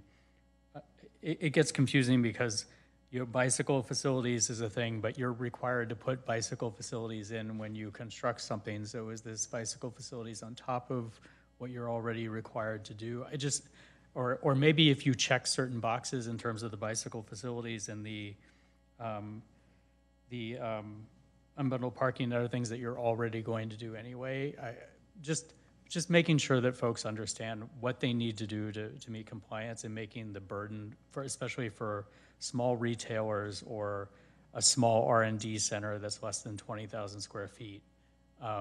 It should be super, super simple for them, because I really want to focus where we can move the needle on the larger residential developments, the larger office developments, the really large warehouse spaces, which will have greater impact. So that's my overall feedback, is I just don't want to unduly burden the smaller projects that are going to, I think, really struggle unless they can rely on a TMA to come in and do their counts for them. They just pay them a fee and they just handle it for them. I think you're going to really struggle to get compliance, and we want compliance. We don't want people to just ignore things because they feel like it's too much of an effort to actually comply.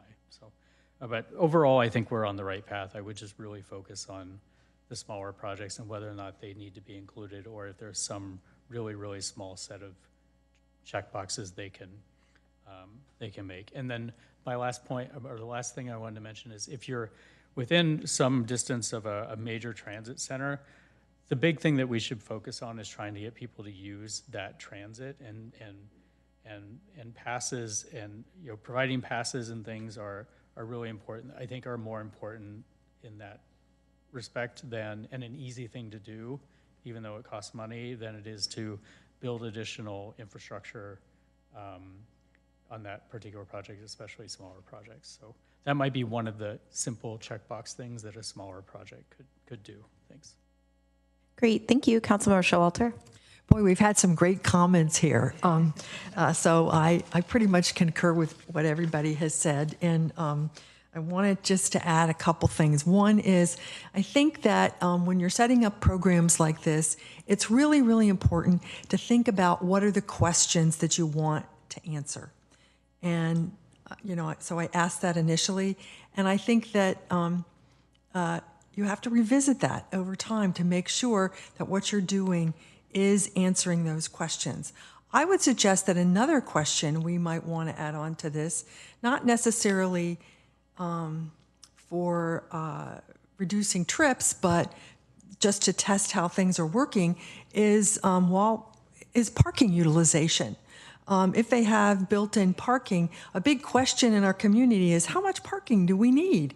And this would be a sort of a touch point to test whether their parking lots are full or not. So that might be a question.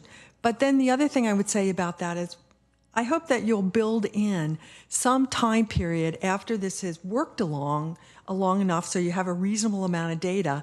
So you sit down as a group, perhaps with consultants, and say, okay, how is this working? And how should we update it? And I don't know whether that will be 5 years or 10 years or what's appropriate, but something along those lines. I think having a sort of an adaptive management built into it is always valuable. So thank you very much for this good work, and it would be interesting to see what my colleague, Mr. McAllister, has. Councilmember McAllister. Well, I will try to honor Councilmember Ramirez's briefness and the mayor's reminder that it's a new world. So mine are just some general comments. I've been in my history. I know a lot about TMAs. I was here when we started them up with North Bay Shore and how that got it and how we started going. So I support everything you do. I give kudos to staff. I'm sorry I missed my briefing, but you guys are up to the questions. So, but my only concern, well, I have a few concerns. Is the one, everything is based on assumptions and all these reports. And even back 10 years ago, I was always saying, validate these reports. So that was a concern. The other one is, if you're going to do it, I always hate putting on requirements, but if we don't follow up on them and make sure they're required and there's consequences, don't do it, because you're wasting their time and our time. And so hopefully that will be something that we'll do for sure. And the third thing is being involved with VTA and on their board and many subcommittees. Light rail does not draw the people you think it does. It never has. And so the assumption that it was going to reduce 10, it's not there. And we've had that before when we were doing some other projects. So don't trust that that's a 10%. And that's an assumption that's not good. Also, be concerned about with VTA going through their financial struggles, that the routes that you think are going to be there are not there, because they are considering, we are reviewing the route structure right now. And the reason, so everything, a lot of assumptions here, but it's good. I have tremendous faith in, with the new Public Works Director. I've seen that person work, and I know her and your department will get these things done, so that will be, I look really forward to getting that. But again, I'm concerned about the assumptions. I'll watch them come along. I hope you guys get this thing done. It's more than 2023. It's more like 2012, 2014 when we really started looking at this stuff. And so my desire is if we start something, let's try to get it done sooner than later.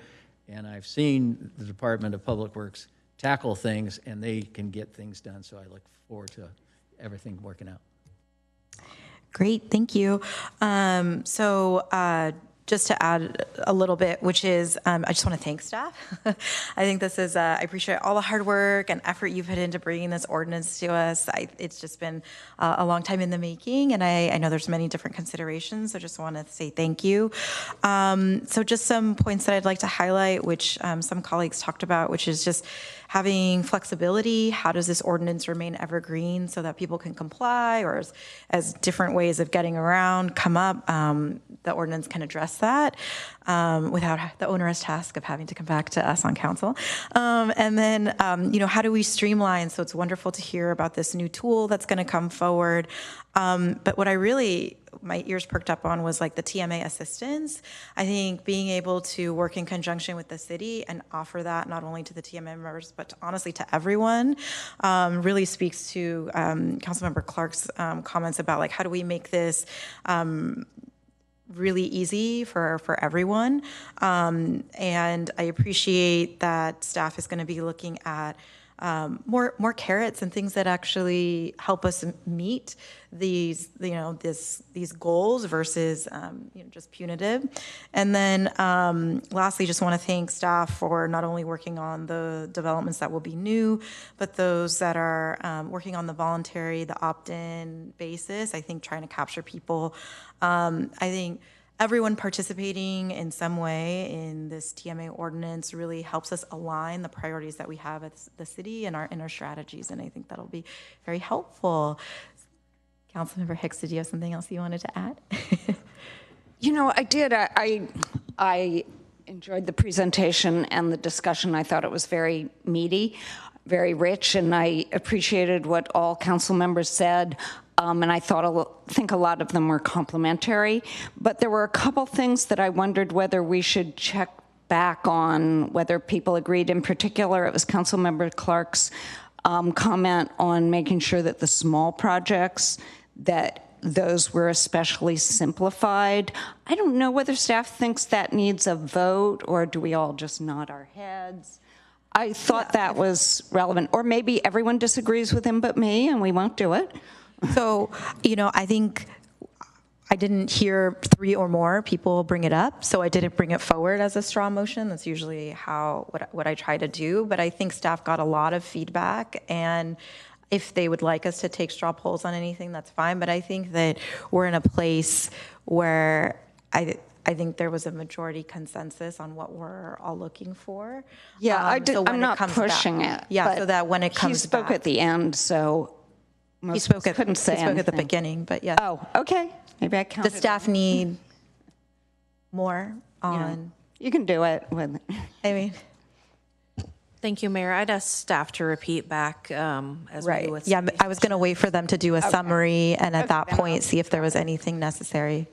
Thank you. So perhaps staff can provide that summary. Thank you. Yeah, and I do just want to clarify that 30,000 square feet is about a small project. So some of the references to downtown 5,000, they would not qualify in generating. Correct. Yes, that was my 200 new ADT. So they wouldn't be required to follow this new ordinance. So, so a 30,000 square foot is about that office or retail space that would trigger that. You ready for my? Okay. So what I heard is we'll move forward with the general framework. We will continue to explore the housing element and what enhanced features will need to be evaluated moving forward. We will have those cost strategies when we come to you next. This will continue to be a living, evergreen, and flexible document, so we will make sure that that is identified as well, and streamline and work with the TMA to make sure that we are providing flexible and clear direction as new developments come online. Did I miss anything new? Oh, and follow up with the consequences, and that will be part of the enforcement that comes with the ordinance language that we are planning to bring forth in Q1 and Q2 of 2026. Are colleagues comfortable with that summary and what will be coming back, or is there anything to add? All right, Great. All right, well, a big thank you to staff. So this will conclude our study session. We'll take a quick 5-minute recess so that we can start our delayed regular session. So why don't we reconvene at 6:55 p.m. Thank you.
All right, colleagues, if we could reconvene, it's about that time.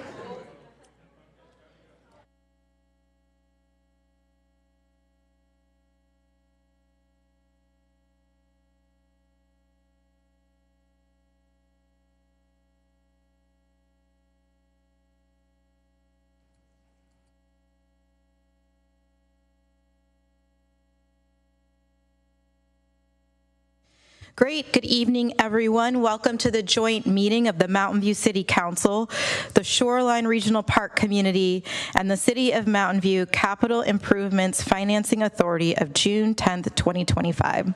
Please stand and join me in the Pledge of Allegiance.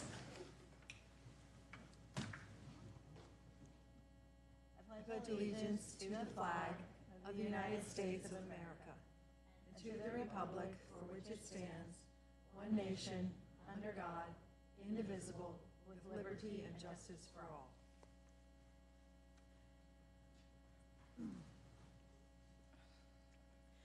We'll move on to item 2, which is roll call. The city clerk will take attendance by roll call.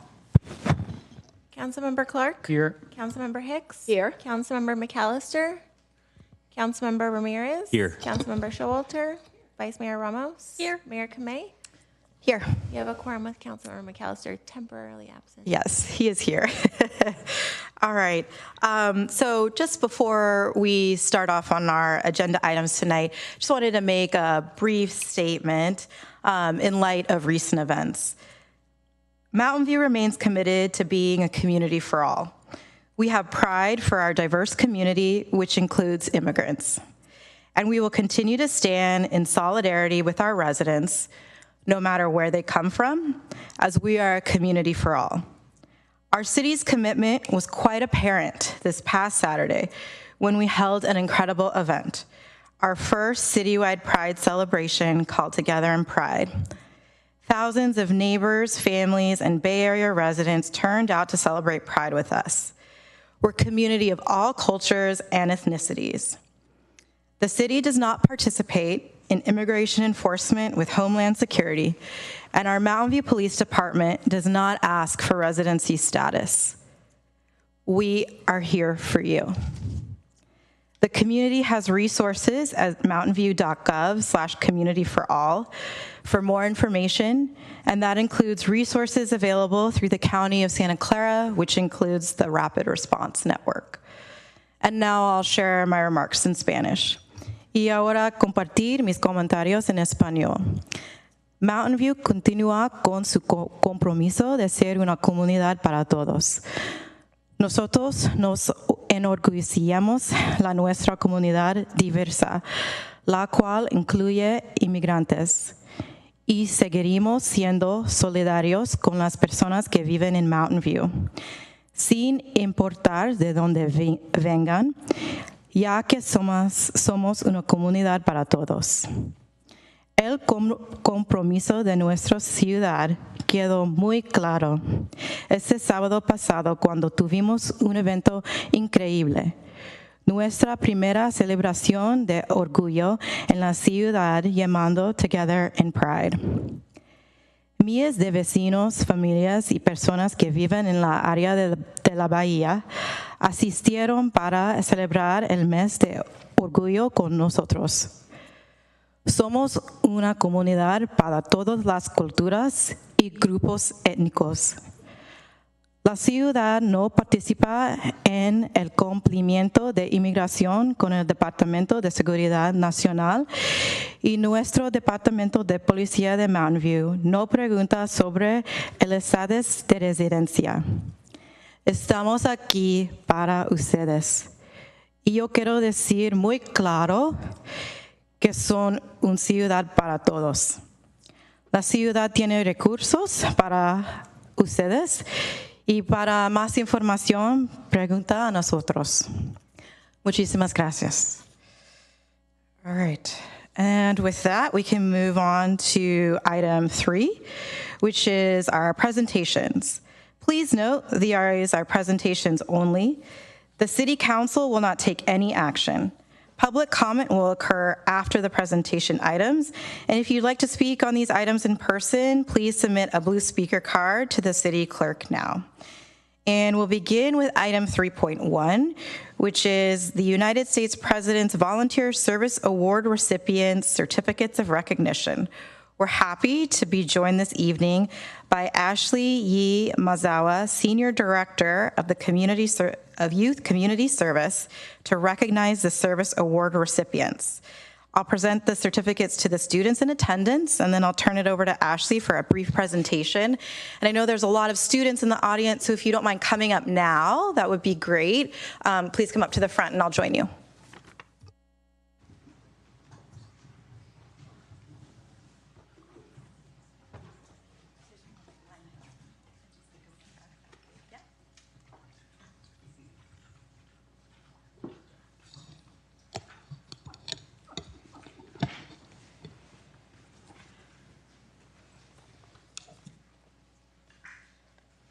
Great.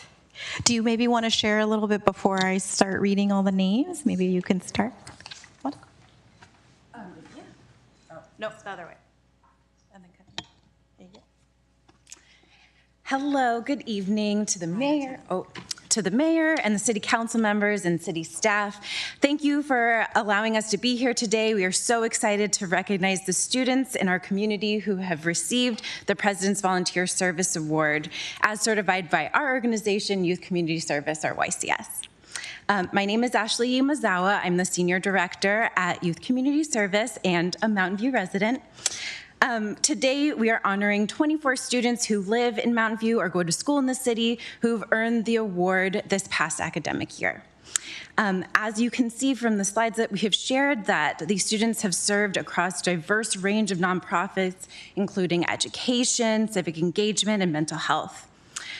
YCS was founded in 1990 and has served students in San Mateo and Santa Clara counties, supporting service learning in over 65 Bay Area schools. We partner with over 250 local community organizations to bring service learning programming to over 14,000 community members.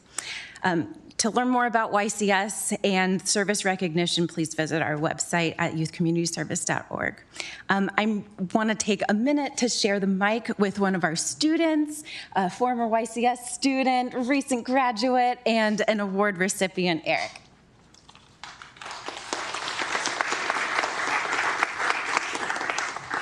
Hello, my name is Eric Castillo, a recent graduate from Mountain View High School. I am also the recipient of the Presidential Volunteer Service Award. I am awarded this award through YCS, an organization that has inspired me and many others to go out into our local communities and provide service to the local struggling communities. They have also uplifted many voices by giving them the opportunity to go out and provide service events ranging from park cleanups, and engaging in fun, and also providing engaging activities in underutilized spaces. I am glad to have been a part of such a caring and supportive organization filled with people who emphasize the importance of the impacts the youth can have on their local communities. Thank you so much for your time. And all the students that we're recognizing tonight live in Mountain View, which is really wonderful. And so I'll ask, Ashley, do you want to come up here and help me present these too? Okay, so is it Zoe or Zoe? Okay, Zoe. Is that right? Is she here? No. Okay. Arthur.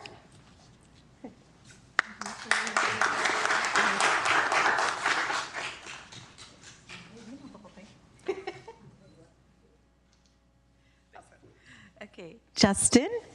Yeah.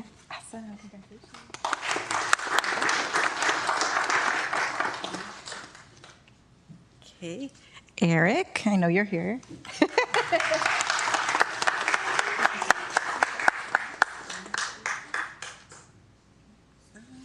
Okay, Alexander.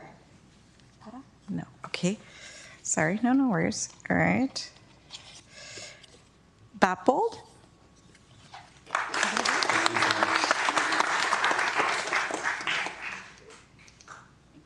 Great. Daniel. Awesome.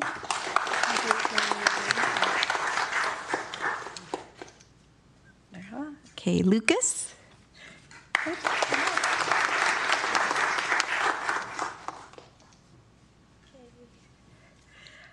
Aditya. Okay.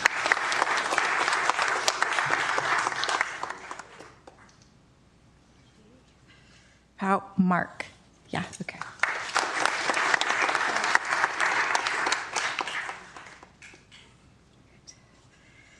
Neha? No? It's okay. Anna? Anna. Apologies. Anna, is that you? Okay.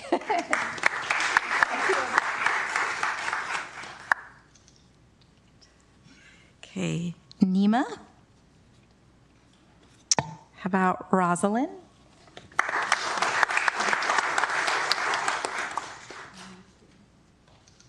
Okay.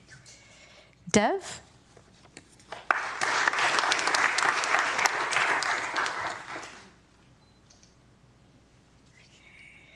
And Metal. Metal? Is that right? No.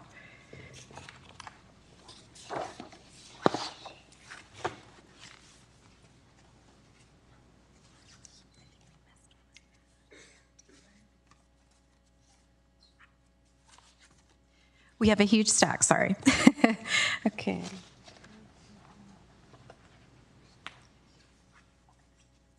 We will send Taylor hers in the mail. Apologies, Taylor, but we can shake hands and we're gonna take a big group picture. Okay. All right, so we'll take a big group picture with Ashley and the council. We'll ask our council to join us. Yeah, maybe around. Can you see them? Yeah, maybe. Yeah, in the front. Yeah. They're all so tall that you can't. I know. Usually council just stands there. A little bit. We're a very short council. Anyone want to join me? We're going to have a few of the students in the front as well, please. No one wants to stand next to me. I know. Probably the shorter end in the. Yeah. You're a taller person. Yeah. You should stand in the back. All right. And then we'll have you guys. Good. There you go. Perfect. Oh, Kip, be in it. Be in the picture. Our principal, Mountain View High School principal, Kip.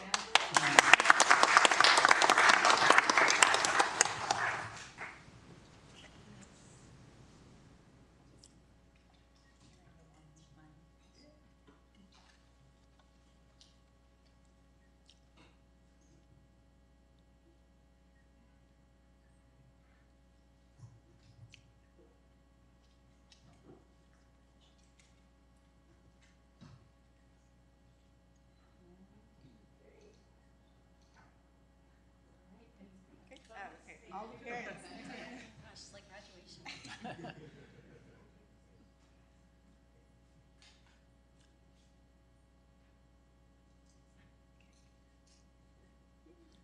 Thank you.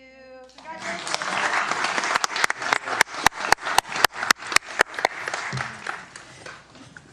Wonderful. Thank you to all of our amazing high school students, our principal of Mountain View High School, Kip Glazer, for joining us. And we'll move on to item 3.2. Oh, no, mostly the parents. Congratulations. Item 3.2 is our Pride Month proclamation.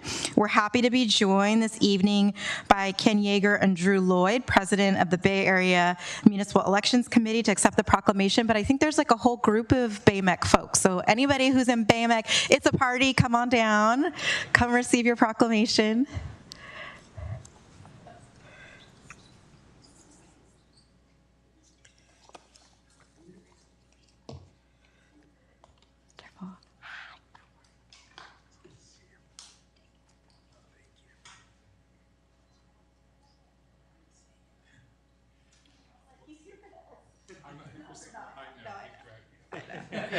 He was here for something else, and he's joining the party anyways. I love it. Okay, so the City of Mountain View is committed to supporting dignity, equity, and visibility for all people in the community.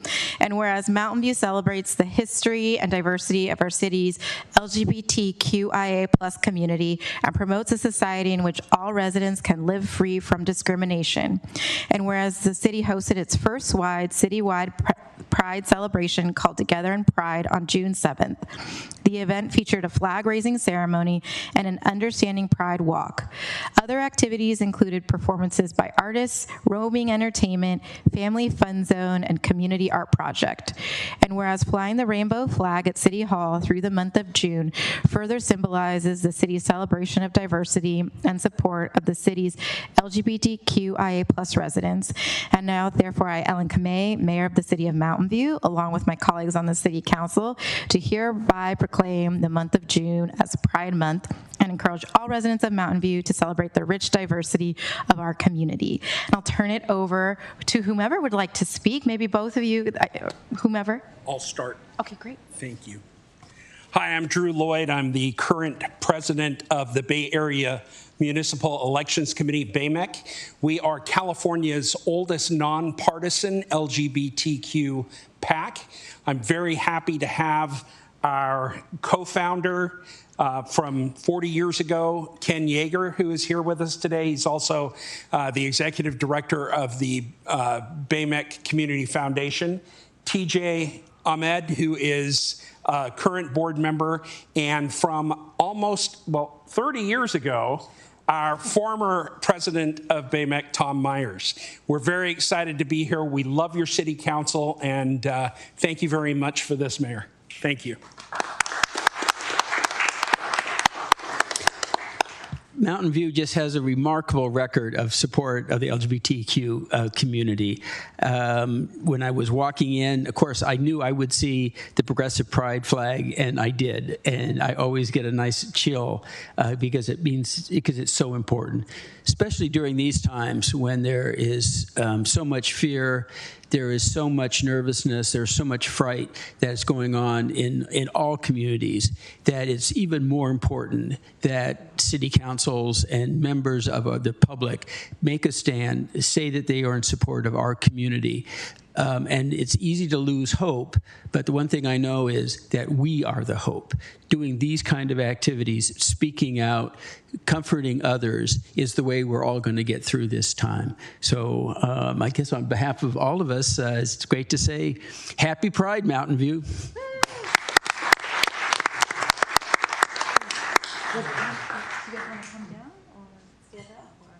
We're going to do a group picture.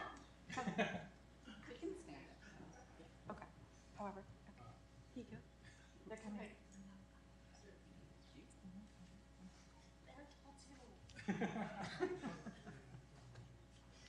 Do we need 2 rows? Or? I know. Do we need to go back further? Yeah. Okay. Thank you.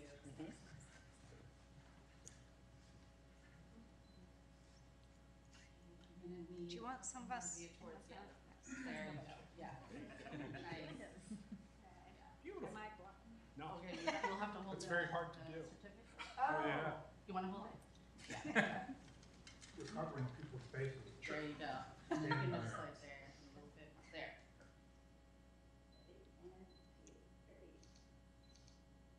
Thank you. Thanks very much. Thank you.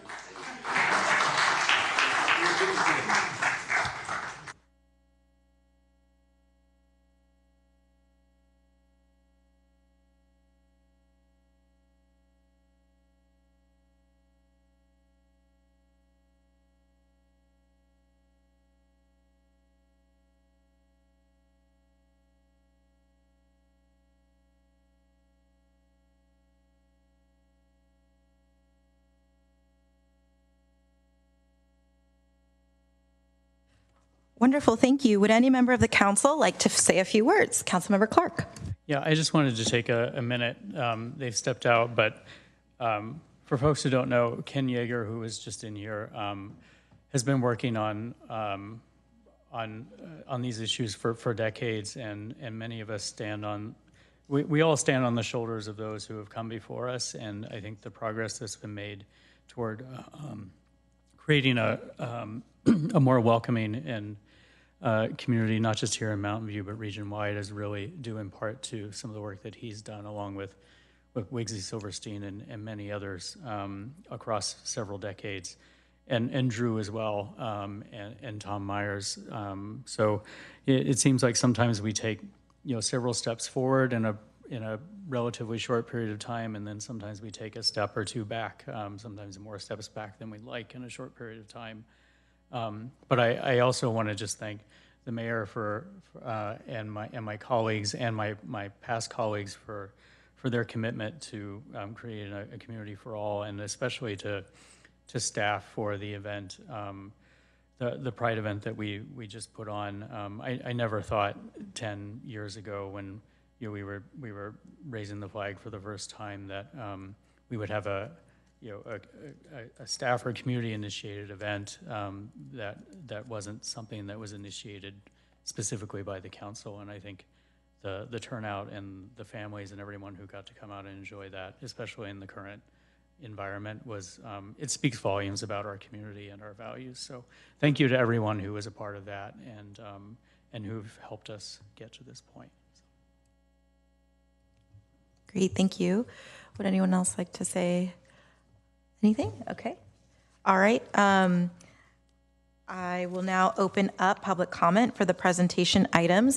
Would any member of the public joining us virtually or in person like to provide a comment on the presentation items listed on the agenda?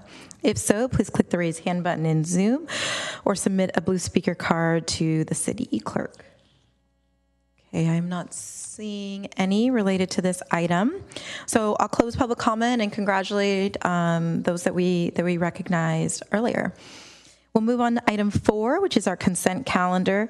These items are approved by one motion unless any member of the council wishes to pull an item for individual consideration. If an item is pulled from the consent calendar, it will be considered separately following approval of the balance of the consent calendar. If you'd like to speak on these items or the next item, oral communications on non-agenda items in person, please submit a blue speaker card to the city clerk now. Would any member of the council like to pull an item? Councilmember McAllister. I have a question on 4.2 and 4.8. Comment on 4.9. Would you like to pull those? The two items that he has questions on, do those need to be pulled, or can those questions be asked? They can be asked, correct? They can just be asked without pulling the item. Okay, great. Would you like to pull them, or would you like to just ask the questions? And I'll just ask questions. Okay, great. So first is 4.2. Okay. 4.2, 4.8, 4.9. Is that right? Yes. Okay. Mayor. All right. Let me go through the list and see if anyone else wants to pull anything. Councilmember Showalter? I just have some comments. Okay. Councilmember Hicks, do you have an item pull or comments? I'm just going to comment on 4.4, which is the gas-free fleet. Okay. Maybe ask a question, but not pull it. Okay. How about Councilmember Ramirez? This is a pull or a comment? Thank you, Mayor. So, so I think Councilmember McAllister pulled 4.8. Is that right? Okay, great. I'm not pulling it. I've just had a question. Oh, I would like to pull 4.8. Okay. And then a question about 4.5. Okay. All right. I'm going to go back up then. So the only item I heard pulled was 4.8. Okay. All right. Councilmember McAllister, you had a few items? Yes. On 4.2, I wanted to get clarity on the development agreement and how it's handled for the payment. In the staff report, it highlighted, the whole payment deal is highlighted in red, and I just wanted to get clarity how it works for the process, because it says they will be paying the initial amount of $50,000 in 35 days, and then there is a following sentence that the second installment shall be paid no later than 3 years after the effective date of the development agreement. And so I just wanted to understand, when does the development agreement get authorized? When does the point of no litigation? And when do we get the amount of money? I can answer that question. Great, thank you. Thank you. I was like... Jennifer Logue, City Attorney. Good evening, Mayor, Vice Mayor, and Council members. Okay, so just for clarification, we're talking about the development agreement, and we're talking about section... Let me scroll up. I apologize. Item 4.2. Mm-hmm. Yeah, this is item 4.2. And then in the development agreement, which is an attachment to item 4.2, it's section 3.1A, and it's the public benefit fee. And what it does is it says the first installment will be paid in 35 days, and 35 days is 5 days after the effective date of the ordinance, assuming council passes the ordinance this evening on second reading, okay? The second installment has a longer deadline, and it's going to be 10 days after final approval or 35 days after the effective date of the development agreement, okay?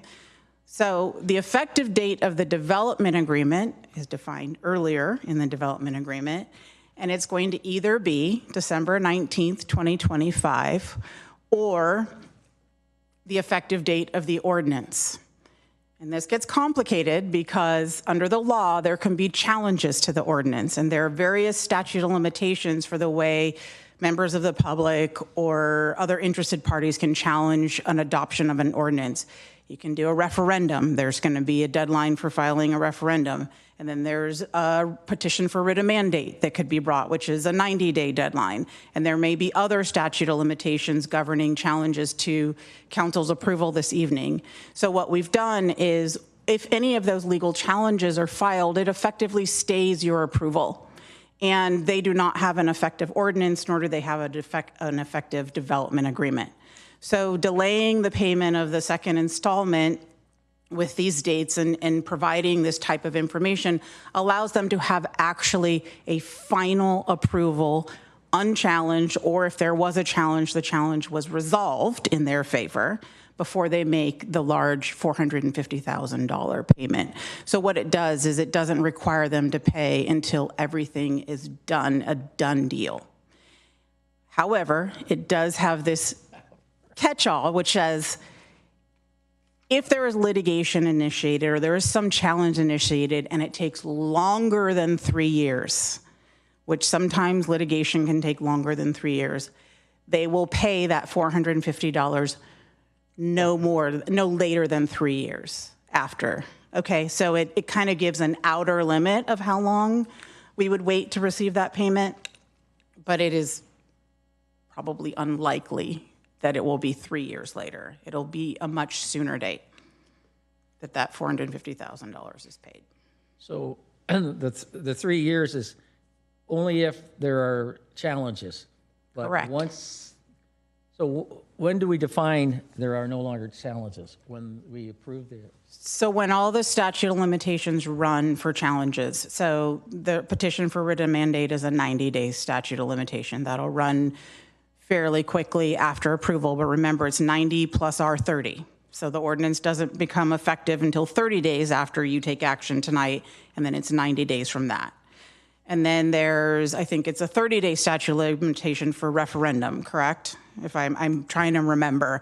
I don't have all of these statute of limitations in my head, but there are various ones. So it's hard to say. I would say, I don't even want to guess because there's too many, there's too many potential challenges. But they are much shorter than 3 years, I can tell you that. So what we'll do is we'll go through the law and we will eventually get to a point where Marlon Geyer's attorney and us, we will agree that there are no more challenges that can be brought. We're in safe zone and they will make the payment. Okay, so for clarity for me is that all the legal challenges have to be resolved before they're required to pay the balance. If there is a legal challenge, yes, it needs to be resolved. Completely resolved through appeals and everything. Okay, thank you. Oh, question, okay. Go to the next one. Huh? You had two others. Oh, okay, so you want me to go through the rest. Okay. Comment on 4.8, the homeless response strategy and expenditure plan adoption. When this first came to council, I had real concerns about it because there was it was the same plan that was 10 years ago that I saw, and that there was no real action being taken. It just says, we will collaborate with people. And so I asked, was there any actionable items in this that have taken place, real units provided to the citizens or to the people that need it? And no, there wasn't. And I bring up that I constantly show that there's opportunities to buy property to help get people situated out of homelessness and they're relatively inexpensive. But there is a property on the market right now that's 14 units, comes out to about $360,000 a door. Whereas the latest, we just had an affordable housing unit that was made over in La Bonita, and that was over $700,000. And so at some point, we need to take real action and not rely on the county, rely on these other people if we want to solve this problem. Because in the 10 years that I last saw this, we haven't had any real units developed. So I'm disappointed that we haven't got the action, and I will probably vote no on this, because I just feel that we got to put our money where our mouth is and actually put out some units to help people instead of just saying we're going to collaborate on that one. And then, what was the other one I was going to talk about? I thought there was 3, but that 4.8. You said 4.9? 4.9? Oh, the smart water meters? Okay, I'm really glad that we're seeing. I know when I brought up smart meters and trying to reduce, to get a better handle with if a drought comes along and people have water that's dripping away, we lose water, a lot of that, or that we have staff are running around trying to get this information manually where we could all do it electronically. And the council's always been hesitant to move forward and bring in new technology so that we can get a better data on how we do things. And I'm so glad to see that we're actually doing something now. I mean, we have funds to start putting out smart meters. It's just the way of the future is going to be environmentally friendly for us so that we have a better handle on the water. We're going to and make it more efficient for us to get this data. So I believe that's it. Thank you, Mayor. Thank you. Councilmember Showalter. Yeah, well, I think I'll start with the smart meters where you ended off, and I basically concur with all the things you said. And in addition to that, I think it's going to be very instructive for us personally, because we'll be able to log into our water meter and figure out how much water we've used in the last like 6 or 9 hours. So we'll be able to track that with, did we water our lawn? Did we run the dishwasher? Did we have, run 3 loads of laundry? And kind of see how these things make a difference on a daily basis and really control our behavior. And so this is a long time coming, and I'm delighted to see it. Okay, 4.8, the homeless response strategy. It's so needed, and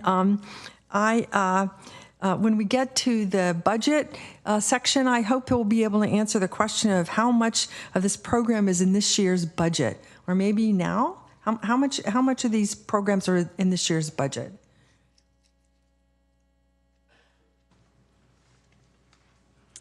Good evening, Mayor and City Council members. There's approximately $1 million that is devoted to homeless services currently, and that's included in this upcoming year's budget. That's excellent. Thank you so much. You're welcome. Okay, I just wanted that confirmed. All right.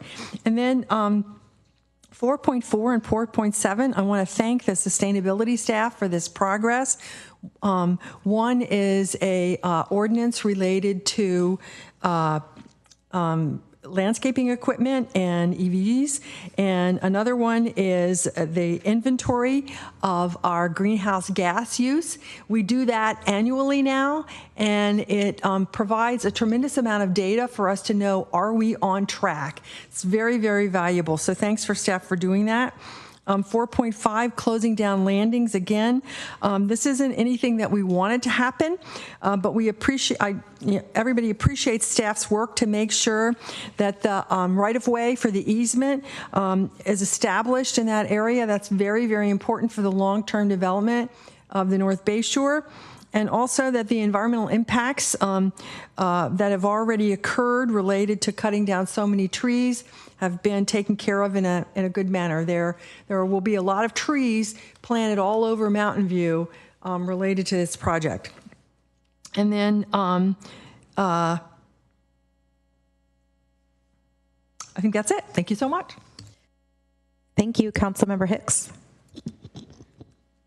So I'll start with 4.8, just which is our homeless response strategy.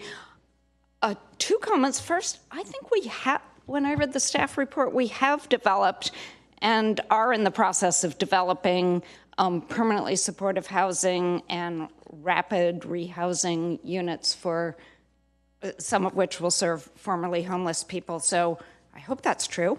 And second, I was recently at a Mountain View Community Land Trust meeting where they were encouraging residents to report to them any appropriate housing for sale that might be rehabilitatable. So please talk to them about the sites that, in case they're not watching tonight, the sites that you know about that that you might recommend. Also, our housing department head might be interested. So that's 4.8. And then 4.4, which Councilmember Showalter highlighted, which is about adopting a greenhouse gas-free fleet and landscaping equipment purchase policy. I wanted to highlight it as well because many people in the community have been encouraging this, and I wanted to say that for, if you do read the staff report, for standard-sized vehicles, the total operating cost is estimated to be, and correct me if I'm wrong, those of you on staff who work on this, is estimated to be either the same or, I don't know, possibly if technical developments keep going along well, the same or less than gas-powered vehicles, so we're not even spending money over the long run on that. For larger vehicles, the cost may be more, but in my opinion, it's not, compared to other things we spend money on, not that much more, so I think it's totally worth it. And who knows, maybe costs will go down. Over the years, we're making the purchases. And I also wanted to highlight, as Councilmember Showalter did, that there's landscaping equipment included in this.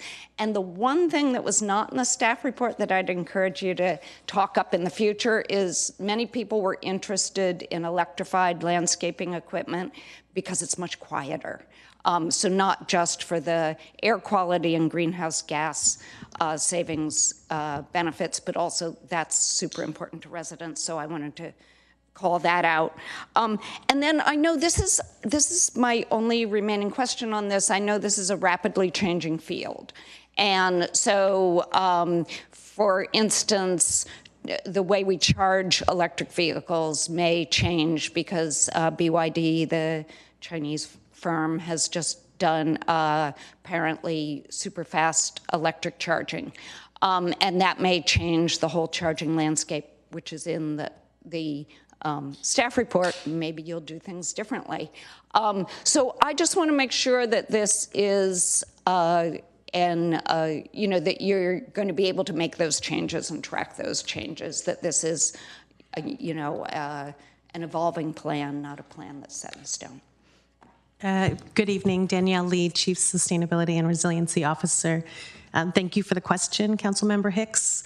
We certainly will be tracking technology. We've seen quite a rate of change across many climate change technologies. So we'll be eagerly watching this, and we'll certainly be able to change our course if this technology becomes more widely available. Okay, thank you, and thank you for working on this. Thank you. Councilmember Ramirez. Thank you, Mayor. I'll save my comments on 4.8 for after the balance of the consent calendar's approved. But a quick question about 4.5, the landings project. Just to clarify, the tree mitigation fee or fees that may be paid will be the updated fee, which is substantially higher than the current fee. Is that right?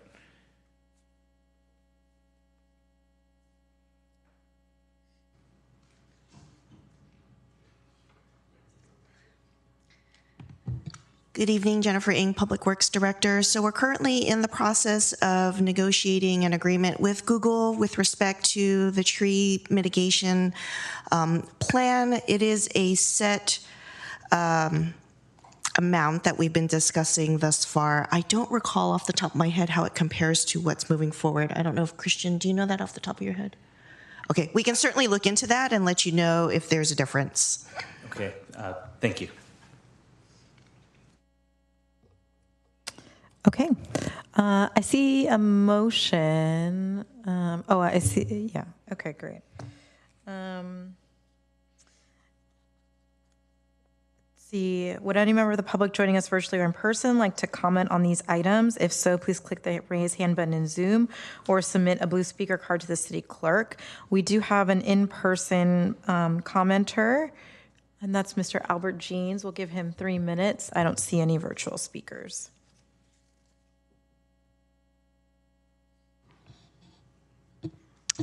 Good evening, Mayor and council members. Yeah, I've been following this project since it started, so this item caught my eye, not because of the easements, but because of the, the tree thing. This is a picture. It's interesting watching them pull all the foundations. I don't know how many millions that cost. Next slide, please. So yeah, they're proposing to put 66 trees along the freeway as sort of a, a break there. But do you remember how many trees were cut down for this project? Next slide, please. Over 1,000, over 400 heritage trees, 1,000 trees. Now, I don't know, if their mitigation is including replanting all these trees they took out, but the fact is those trees are gone, and for many years, we won't have those trees sucking carbon dioxide out of the air. We won't have their shade or anything like that. So next slide, please. And guess what? Tomorrow at the PRC meeting, 2 more homeowners are going to be desperately trying to get the PRC to reverse denial for, heritage tree removal. And so, it's very rare. I've seen one case where it was reversed. In most cases, the denials are denied. The appeals are denied, and the homeowners are left with the tree that they no longer want and have to live with. Next slide, please. So my takeaway here, there seems to be something vastly unfair about this fact that developers seem to be able to cut down hundreds of trees without, any kind of, oversight by the council. Nobody complains about them. They never halt a project because a tree has been cut down, can't be cut down. And yet homeowners, are just nickel and dime to death, and they can't cut down a tree. Even though they may want to put in a better tree for their property, they have to live with this tree, which they may even have planted themselves. I've run across this myself. And it boils down to, of course we want these big projects to go through, economic development, all that. But at the end of the day, if we prioritize economic development over the environment's going to suffer. And that's how we got to where we are now with climate change and everything like that. At some point, you have to say, enough is enough. We're not going to cut down heritage trees unless it's a really, really important project. Otherwise, what meaning does this ordinance have? It hamstrings homeowners, but gives developers, a free pass. Thank you. Thank you. Any other in-person or virtual public comment on the consent calendar? All right, not seeing any, I'll bring the item back for council action and note that a motion to approve the consent calendar should also include reading the title of the ordinance and resolutions attached to consent calendar items 4.2, 4.3, 4.4, 4.5, and 4.6. Councilmember Showalter. Okay, I move the remainder of the consent calendar, and I'm going to attempt to read all of this. It's quite a bit. Item 4.2, adopt a resolution of the City Council of the City of Mountain View amending the San Antonio Precise Plan related to the transfer of development rights program and office development regulations and adopting an addendum to the previously certified final San Antonio Precise Plan environmental impact report, and finding that the addendum and previously certified EIR adequately address the potential impacts of the precise plan amendments and related approvals for the commercial development project at 365 to 405 San Antonio Road and 2585 to 2595 California Street, project pursuant to sections 15162, 15164, and 15168 of the California Environmental Quality Act, to be read in title only, further reading waived. We adopt a resolution of the City Council of the City of Mountain View conditionally approving a master plan, planned community permit, and development review permit for a new 352,000 square foot, 7-story commercial building with 150,000 square foot of transfer of development rights from the Los Altos School District Transfer of Development Rights Program, a provisional use permit to allow an office use, and a heritage tree removal permit to remove 5 heritage trees on a 0.99 acre site located at 365 to 405 San Antonio Road and 2585 to 2595 California Street, APN 148-22-005, 148-22-006, 142-22-007, and 148-22-023 to be read in title only, further reading waived. Adopt an ordinance of the City of Mountain View approving a development agreement between the City of Mountain View and Merlone Geyer Partners, IX LP, for the Village of San Antonio Center Phase 3 project on a 0.99 acre site located at 365 to 405 San Antonio Road and 2585 to 2595 California Street to be read in title only, further reading waived. Item 4.3, adopt a resolution of the City Council of the City of Mountain View appointing 15 members and 11 members at large alternates to the Youth Advisory Committee for the 25-26 school year term to be read in title only, further reading waived. Item 4.4, adopt a resolution of the City Council of the City of Mountain View to adopt a greenhouse grass-free fleet and landscape equipment purchasing policy. Item 4.5, adopt a resolution of the City Council of the City of Mountain View amending resolution number 18478 to modify conditions related to the vacation of public easements at 2001 Landings Drive, formerly 1860 to 2159 Landings Drive, to be read in title only, further reading waived. 4.6, adopt a resolution of the City Council of the City of Mountain View approving and authorizing the city manager or designee to execute a first amendment to the disposition and development agreement between the City of Mountain View and RGC Mountain View 1 LLC for the development of Hope Street lots 4 and 8 to be read in title only, further reading waived. Great. Thank you, Councilmember Showalter, for reading all of that. That's seconded by Councilmember Hicks. Let's vote.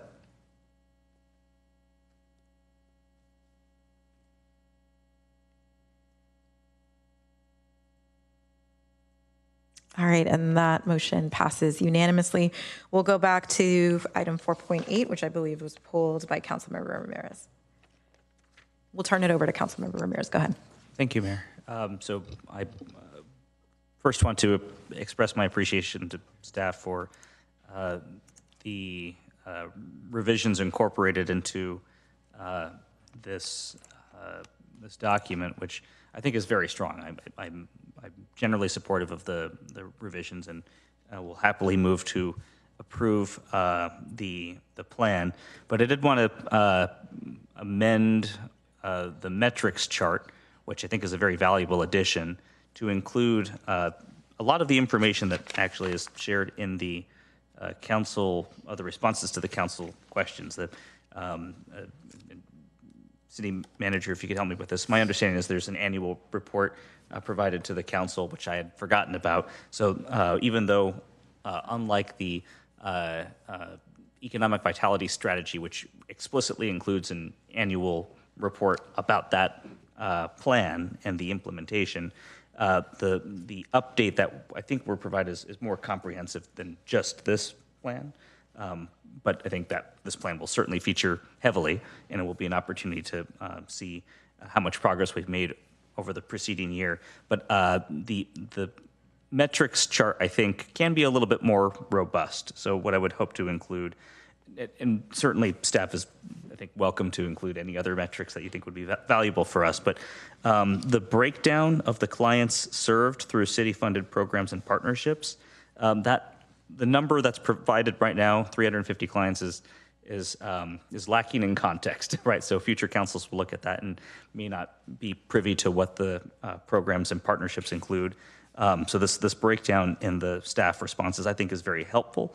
And I think over time, once we have, for instance, the direct financial assistance program implemented, we'll see additional programs included. So my request would be, so I'll move to approve the plan, but then also with that breakdown in a revised or updated metrics chart And then also the permanent supportive housing and rapid rehousing units that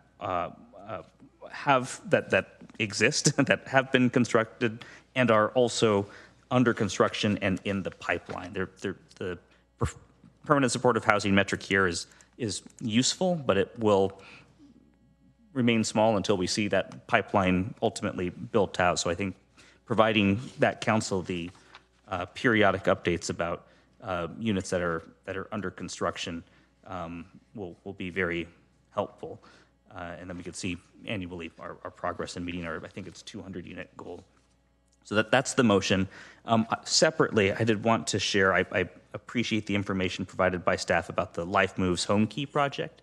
I'm concerned about the financial viability of that project in the long term. I'm grateful that Life Moves is able to, at least in the short period, fundraise to sustain operations. But a worst case scenario would be in the event that they can no longer generate enough revenue to sustain operations, which right now appears to be around $4.5 million a year, we will be faced with a choice to subsidize with the general fund or close the interim housing and have 100 folks sent out onto the streets, which I think is not an outcome that we're seeking. So I think this information is valuable. It looks like it's able to operate for the foreseeable future, but in future updates, in the next annual update, for instance, I hope staff will continue to elevate this to future councils. Eventually I'll be gone. Everyone will be so grateful. And just make sure that we're always cognizant of the fact that we may have to think about a long-term operational funding plan, because none of us want to see 100 plus folks evicted and sent without a place to go. So that's the motion, and I'm again grateful for all of the work that staff has done on this. Okay, great. So we have a motion by Councilmember Ramirez, seconded by Councilmember Showalter. Any questions or discussion? No? Let's vote. Oh. Could I hear a recap of that motion? It seemed to be multiple items on there, so could you break down each item, please? Sure. And I forgot, I want to agree with what you said earlier about this item. Councilmember McAllister, I do think it's at the end of the day, what matters most is that we create places for unhoused folks to go and live stable and productive lives, right? So I appreciate your comments earlier.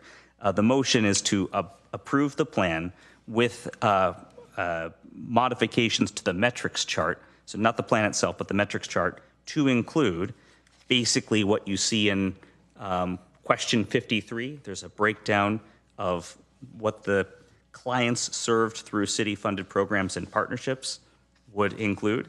And so rather than 350 clients, which is not useful information, it would say, here are the programs and the number of clients served by that program. So that'd be the first revision.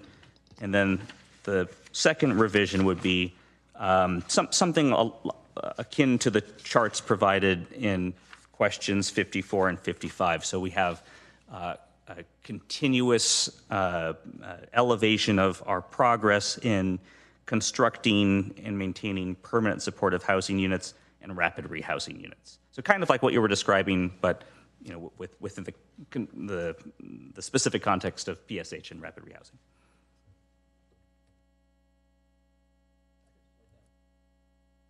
All right, now we're going to vote.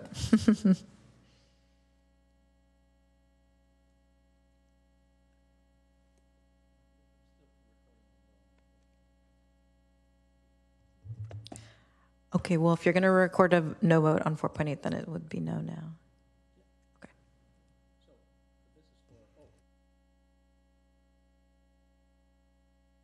All right, so that passes unanimously 6-1 with Councilmember McAllister voting no. So this closes the consent calendar. We'll move on to item 5, oral communications. This portion of the meeting is reserved for persons wishing to address the council on any matter not on the agenda. Speakers are allowed to speak on any topic within the city council subject matter jurisdiction for up to 3 minutes during this section. State law prohibits the council from acting on non-agenda items. If you'd like to speak on this item or the next item in person, please submit a blue speaker card or click the raise hand button in Zoom. We'll take in-person speakers first, and each speaker will have 2 minutes. First is Michael Meredith, then Justin Zangus, then Ray Martell. Hi, I'm here If you could wait, we're going to update the speaker timer to 2. Okay, it's quite a speech contest.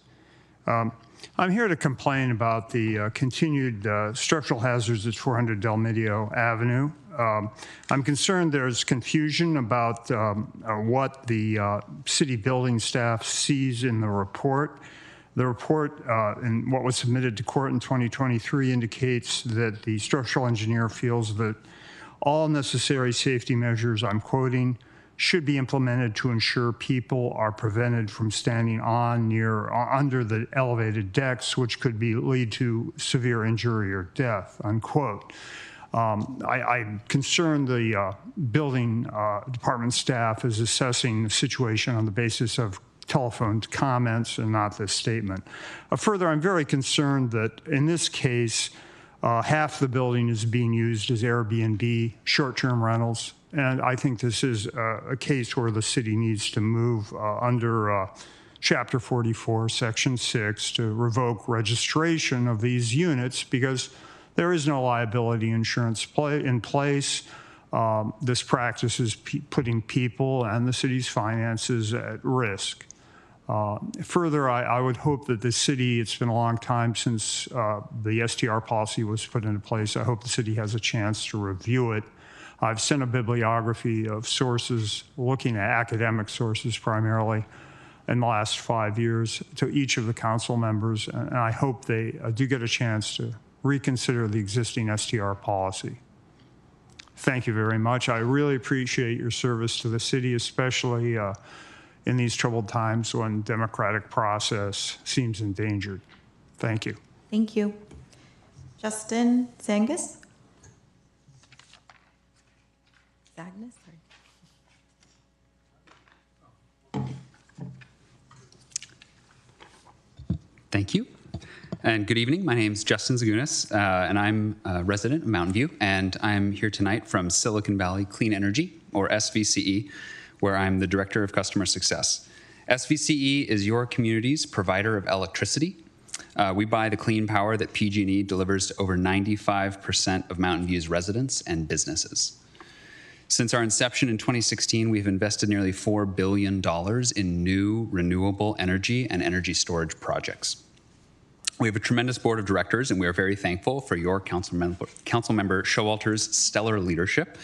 She's also the vice chair of our Finance and Administration Committee and provides great policy direction to our CEO and staff. I'm here tonight really just to share some information about the actual impact that your participation in SVCE had in your community. In the last year, customer bills in Mountain View were $3.3 million lower than they otherwise would have been. That's directly due to your membership in SVCE. That's $3.3 million that local residents were able to spend on other priorities and investments. And while that number is large, the savings number grows to almost $16 million saved over SVCE's lifetime. And I've shared this handout with you via your clerk so that you can look at some of these numbers. Despite our savings, we also know that many people struggle to pay their energy bills. In addition to our standard discount for all customers, we offer additional discounts to low-income customers that can reduce their bills by an additional 20%, and we provide resources on saving energy and bill relief.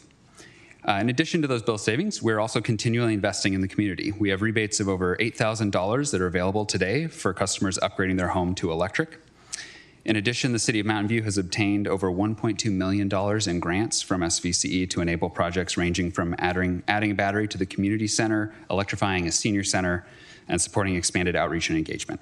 So you can always learn more about SVCE at svcleanenergy.org, and I thank you for your attention. Great, thank you. Apologies for the mispronunciation. All right, and next is Ray Martell. Good evening. I stood here about a month ago to tell you about I know why the police officers are not here, because this is a gay representation.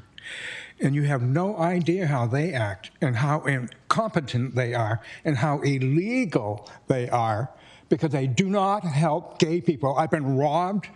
People have harmed me, and the police do not help. They're bigots, and they're hateful people.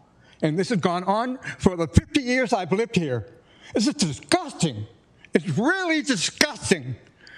Well, you don't have to believe me, because I have a book coming out. This is the title. You should write it down so you can, all of you are going to be in it, and I'm going to talk about all the incompetence of the city. And you probably want to buy a copy so you can sue me for slander. Screw you. All right, I don't see any more in-person or virtual public comment, so I'll close public comment. And we'll move to item 6, which is our public hearing. Item 6.1 is the City of Mountain View Vacancies and Recruitment and Retention Efforts, Assembly Bill 2561. Human Resources Director Maxine Goulot will present the item, followed by comments from representative from each of the city's employee unions. Each represented group will have 5 minutes. If you'd like to speak on this item, please submit a blue speaker card to the city clerk now, and we'll begin with the staff presentation.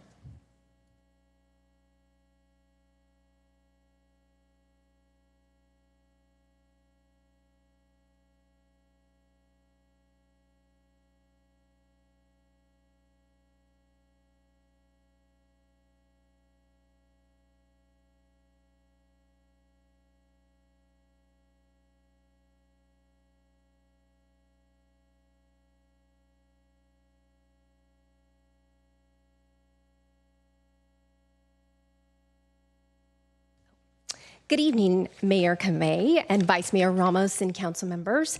Tonight I'm going to give a very brief overview of AB 2561, which is a new law aimed at increasing transparency in public agencies regarding job vacancies and recruitment efforts.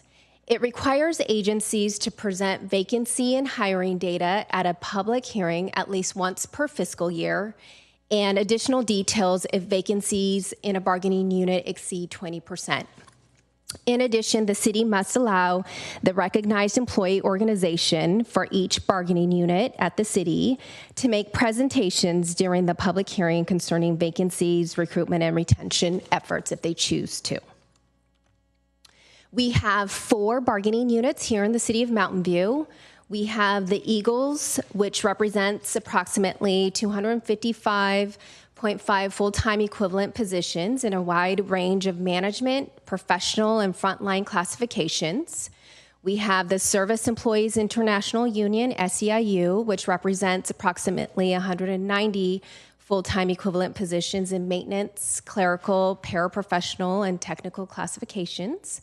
We have Mountain View Professional Firefighters, Local 1965, that represent approximately 65 non-management sworn fire employees, which are firefighters, fire engineer, fire captain, and 3 new non-management sworn fire positions that are included in the upcoming recommended budget for a total of 68 positions. We also have our 4th bargaining unit, which is the Police Officers Association, which represents approximately 84 non-management sworn police employees, which are police officers and police sergeants, and 23.5 non-management, non-sworn police employees, which are community service officers, police record specialists, et cetera, for about 107.5 positions. Currently, the City of Mountain View vacancy rate is hovering around 8%, which is well below the public agency industry standard of 10 to 11%. This provides a very quick vacancy snapshot per labor union as of May 19th. You will see that the Eagles vacancy rate is 7.07%. SEIU is 14.32%. MVCIFA is 13.24%, and POA is 3.72%. So overall, it's about 8.8 0.88%, our vacancy rate. However, we do have 7 new hires that will be onboarded by the end of the fiscal year, which brings us to right about 8% overall citywide for our vacancy rate. The city, as you know, continues to invest in our recruitment and retention efforts. We have really worked in our expanding our outreach and our partnerships through job fairs. Our public safety collaborates with academies. We advertise in LinkedIn, CalOps, government jobs, MMA&C, and other professional organizations. We have invested in our hiring technology in an effort to streamline our processes and make for a better candidate process coming into the city. We have dedicated staff in both HR and PD for the recruitments for public safety to make sure that it continues to be a high priority, hiring our public safety positions. We continue, again, our retention efforts by investing in employee development and well-being. We invest in our leadership and training opportunities and programs. We have our paid parental leave program. We have multiple employee events throughout the year in the city. We do really work on our culture of growth and support. As you will see in one of our performance measures in HR, it's about internal promotions. And our performance rate is 30%, and we continue to exceed that. At mid-year, we were at 39. So we continue to foster this culture of growth and support, whether it's through internal promotions. We have our hybrid work options. We have student loan and housing support and other wellness-focused initiatives. The other area, similar to other local government agencies, is that we're all facing similar challenges, such as filling hard-to-fill technical and public safety positions, such as dispatchers and police officers. Some of these public safety positions have a longer hiring process, but that's due to California law, post standards. We also know that we will have an upcoming retirement wave, not only just in our organization, but just throughout other organizations and local government, which is going to be one of the challenges to retain our employees in such a competitive market, because there will be we're all kind of facing this similar upcoming retirement wave and continuing to stay competitive. And the other challenges just in general when talking with other colleagues in other jurisdictions is just attracting more candidates in public sector careers. And that seems to be an ongoing challenge throughout the area. So that is my presentation. And that concludes my presentation. Thank you. We'll now hear from our presenters. So we'll start first with John Castleberry, Public Safety Dispatcher 3, on behalf of SEIU. And feel free to come on down. And each presenter will get 5 minutes. And I think there's a timer probably right here under me. Okay, perfect. Thank you. Okay, perfect. And your presentation's up, so we just want to let us know when you want it to go through. Thank you. Thank you, honorable members of the City Council. Thank you for having me tonight. My name is John Castleberry, and I am a Public Safety Dispatcher 3 with the City of Mountain View's Police and Fire Department, and a proud member of the SEIU Board, our city's second largest union. Next slide, please. This briefly shows our unit vacancies, and all these statistics were provided by HR to our union, and I was hoping to give them some context. I will primarily use my specific work unit, our city's 911 dispatchers, as examples, but the themes apply across all work sites, including here at City Hall, at parks, and various shops at MOC. This slide is particularly relevant to me as I work in our city's hardest to fill classification. In fact, we've been in a staffing crisis in dispatch since 2018. I've been a city employee since 2020, and we have had at a minimum 4 vacancies out of 14 positions since that time, oftentimes exceeding having 6 vacancies. These numbers include trainees, many of which don't make it past probation or ultimately let go, painting a much rosier picture than what actually exists. Next slide, please. This is just a brief description of the difference between vacancies and turnover, both of which issues do affect dispatch and various shops across our union. Next slide, please. Turnover and retention, this slide is very informative because it does show the median length of employment here at Mountain View is 5.7 years. The average is 6.4. One of our comparison cities, Redwood City, the median tenure there is 8 years. 13.7% of current Mountain View employees have less than 1 year tenure. This is very stark in dispatch, and it's the story across the bargaining unit. Like I stated earlier, I started with the city at the very end of 2020. I'm about to reach my 5-year anniversary. I'm sure many of you are shocked to know that I'm the second highest seniority dispatcher. In a couple of years, if I still work here with under 10 years of service, I will be the most senior. It's great for me, but not great for the city. Next slide, please. Why employees leave. The cost of living in Santa Clara County is no surprise to any of you. In addition, many of our neighboring cities are facing the same exact challenges and competing for the same pool of people. In our comparison cities since the last negotiation, despite repeatedly sounding the alarm to management, our comparables are continuing to slide and we're farther down. We're continuing to drive our employees to live farther away in places like Brentwood, Hollister, and beyond the Altamont Pass. Especially in terms of dispatch, with every neighboring city hiring, we're no longer competitive.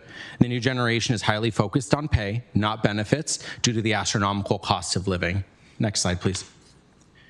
The impact is no surprise to any of us. It's expensive to hire people. Like the HR director said, you have to have a polygraph, a psychological, and a medical evaluation, and go through an extensive background process to be hired as a dispatcher. All in all, Mountain View's much better at this than most cities. It still took me 4 months to get hired, even though we only had 8 dispatchers at the time. Next slide, please. This city, we're so incredibly fortunate to live in a well-resourced area to be able to constantly expand services to our residents. However, this places a huge burden on city employees who are expected to consistently do more with less. For example, both the police department and fire department recently expanded services that everyone, including our bargaining unit, are excited about: our new ambulance and our new flock cameras. Both of these have increased the workload and scope of responsibilities for our 9 dispatchers, who are already subject to mandatory callback and forced overtime on a regular basis. For 18 hours a day, we have only 2 people to answer all 911 and non-emergency calls, handle police, fire, and mid-pen open space radio traffic, and for most of the day, MOC calls and dispatching as well, plus handle the records division at night when they get to go home. Only Palo Alto asks their dispatchers to do as much, yet they have at least 3 dispatchers working and oftentimes a 4th dispatcher on duty, yet they have a smaller city population and pay more. We continue to add responsibilities while we are short-staffed, but don't increase compensation as a result. Next slide, please. This slide's blank because there's a lot that we could do to fix it. The 5-minute time limit that I have is not nearly enough to go over all the ways. Yes, pay is the largest factor and something that needs to be addressed, but I'll give a different example. Our police department has recently expanded our wellness program, which is great.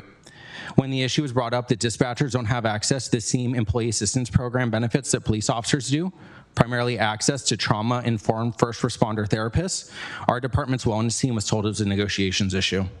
Yes, we will bring it up in a year and a half when we're able to negotiate again, but the last time a dispatcher talked to an AEP therapist, she was told that she just needed to work less and not take that type of call. Not easy to do when you're forced to work overtime and you can't choose the calls you take. SEIU has been wonderful about making sure dispatch challenges are heard. California now recognizes dispatchers as first responders, and the city could address our staffing and retention issue by affording us the same benefits and rights as the other first responders in the city.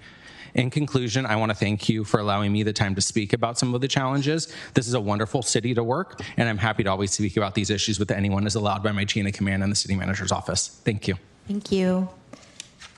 We'll now hear from Timothy Willett, Senior Management Analyst on behalf of Eagles.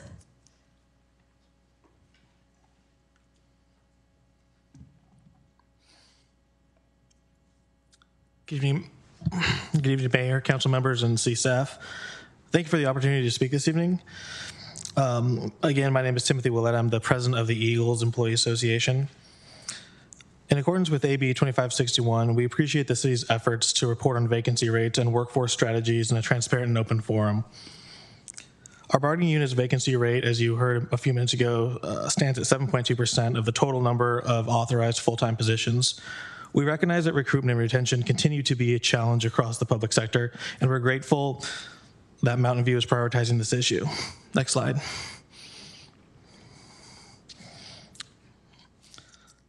Next slide, thanks. Looking ahead, we believe there's a real opportunity for the city to strengthen its workforce by transitioning more hourly, temporary, and contract positions into permanent full-time union positions.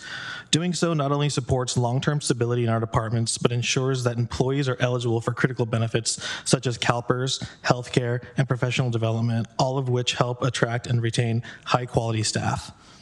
Next slide. We also respectfully encourage the city to minimize the use of temporary workers and retired annuitants to fill ongoing union-represented work. While we understand these tools are sometimes necessary, relying too heavily on non-union labor can dilute the strength and continuity of our workforce. Our goal is to partner with the city in building a resilient and committed team, one where employees feel invested because they have a long-term future here. We appreciate the spirit of collaboration, and we look forward to continuing our work together to support a strong and sustainable public service workforce in Mountain View. Thank you.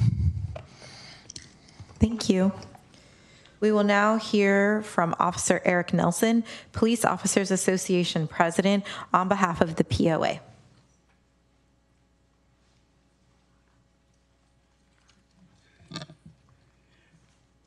Thank you, City Council, for having us. I don't have the cool PowerPoint, but I do have a statement I would like to read. So the members of the Mountain View POA appreciate the continual community support and are constantly striving to provide the highest level of law enforcement service to the city of Mountain View. The reality for many of our members is very true for many law enforcement professionals. The societal demands of our officers' work product are increasing. The staffing numbers have been difficult to maintain. Our patrol division, which was normally staffed to be 8 patrol teams, are currently working with 6.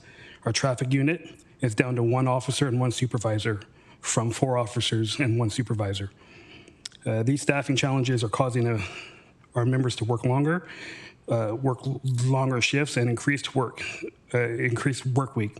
As a result, MVPD is relying more on overtime. Currently, we have 4 vacancies for sworn police officers. We have 8 recruits in 2 different academies, 4 of which graduate this month. We have 4 recruits, 3 of which are potential recruits because they're still in the background process, which are supposed to start in August Academy. As we discuss vacancies, we must also recognize that academy personnel are not deployable police officers. And trainees or academy graduates require one-on-one supervision for every minute of the field training program. These individuals offer hope and potential, but they do not contribute to the safety or service to the community, as they take at least 1 year from the time of hire to be able to work independently as a patrol officer. And under some circumstances, they may even take longer than that. Our true sworn vacancy numbers are 4, but the non-deployable number for staffing is at 16, and that doesn't include officers that are out for various short, medium, or long-term leave. As a result of these vacancies, MVPD relies increasingly more on overtime, which not only impacts the quality of life of the employees and their families, but also it means extra costs to the employees due to fuel, bridge tolls, wear and tear on their vehicles, as a large number of our police officers cannot afford to live in the city of the county of Santa Clara, much less the city of Mountain View. These costs are significant, and the toll it takes on our officers' quality of life should not be underestimated. Potential lateral or experienced police officer candidates may choose East Bay agencies for shorter commutes and similar or better pay. MVPD not only loses out on staffing, but also the knowledge, training, and experience of these prospective candidates. MVPD needs to distinguish itself from the likes of Santa Clara, Sanibel, Milpitas, and Santa Clara County. For our officers, the continuous reliance on overtime means additional time in the uniform, wearing duty belts, equipment, ballistic vests, and greater frequency of going out in and out of patrol cars, inevitably contributing to the greater rates of industrial disability injuries. But vacancies are one aspect of the challenges facing Mountain View personnel. In the 1990s, the population of Mountain View was just over 66,000. In 2023, the population was over 81,000. That's an increase of 22%. That doesn't account for the daytime population growth due to the expanded business population, tourism, which in the city's website documents it as over 120,000. The expansion of duties, which is nowhere where it was in the 1990s, including some examples are fentanyl, the increase of fentanyl, the homelessness, and the mental health crisis. Over that same time period, the staffing levels for the police department have hardly changed. Staffing levels were set at just over 90 sworn, and they are now at about 97 sworn. One of the things that the POA can recommend is a staffing study. The study will determine the staffing levels and make sure they're aligned with the services and levels that are expected of the police department. Staffing is not a static number. We all know that officers who are here today may not be here tomorrow, and this could be due to retirement, disability, termination, or lateral career opportunities. Also, it should be noted, not every recruit that attends academy will complete it, and not every academy graduate that graduates the. Sorry, thank you. Your 5 minutes is up. Okay, thank you. Sorry, I wasn't sure if you were close to, but thank you. Yeah. Sorry? Oh, okay, great. Thank you. Appreciate it. All right. Thank you to all of our presenters. Does any member of the council have any questions? Okay. Not seeing any, I will move on to public comment. Would any member of the public on the line like to provide comment on this item? If so, please click the raise hand button in Zoom or press star 9 on your phone. All right, I am not seeing any in-person or virtual public comment, so I will bring the item back for council deliberation and action.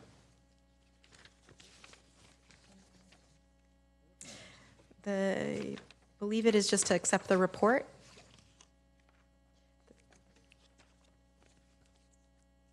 Okay, it was moved by Councilmember Clark and seconded by Councilmember Hicks. Councilmember Hicks, you're in the queue. Yeah, I just wanted to thank everybody for coming in. It's good to hear details from different perspectives. I've been on both sides. I've worked for cities, and I'm sitting on the dais now, and it's just good to hear a lot of details, and I'm sure we'll be mulling them over. So thank you for coming. Councilmember Showalter. I wanted to basically say the same thing. I think this is a great opportunity for us to hear some of the issues that you have in between contract negotiations. And so we really appreciate the time that you took to get this information together for us and to share it. Thank you. Great, thank you. All right, not seeing anyone else in the queue, I'll just echo my thanks to all of our presenters, and most importantly, thank you for your service to the city of Mountain View. We appreciate it, and we will take the vote.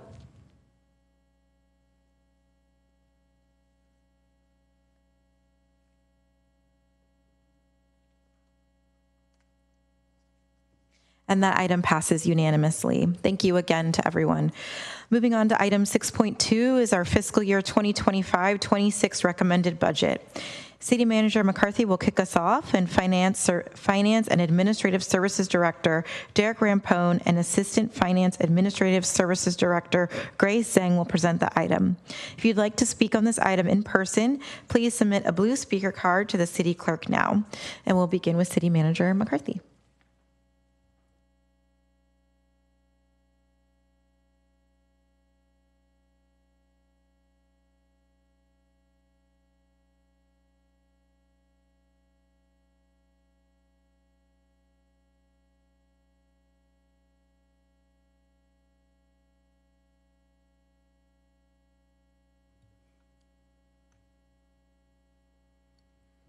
Thank you. Good evening, Mayor and Council members. I am really happy to be here with you tonight. This is our third check-in, I guess, in the last few months about the recommended budget. So I'm happy to be here to present this or kick it off with our Finance Director, Derek Renpone, and Grace Zhang, our Assistant Finance Director. So the good news is that our budget is structurally balanced. That means that our ongoing revenues are the same as our ongoing expenses. And I do want to touch a little bit on the positions in the budget. We do have a very limited number of new ongoing positions that were added. So there were 4 positions that we were able to add to this budget. That is less than we've been able to add than most of the prior, I believe, 6 years.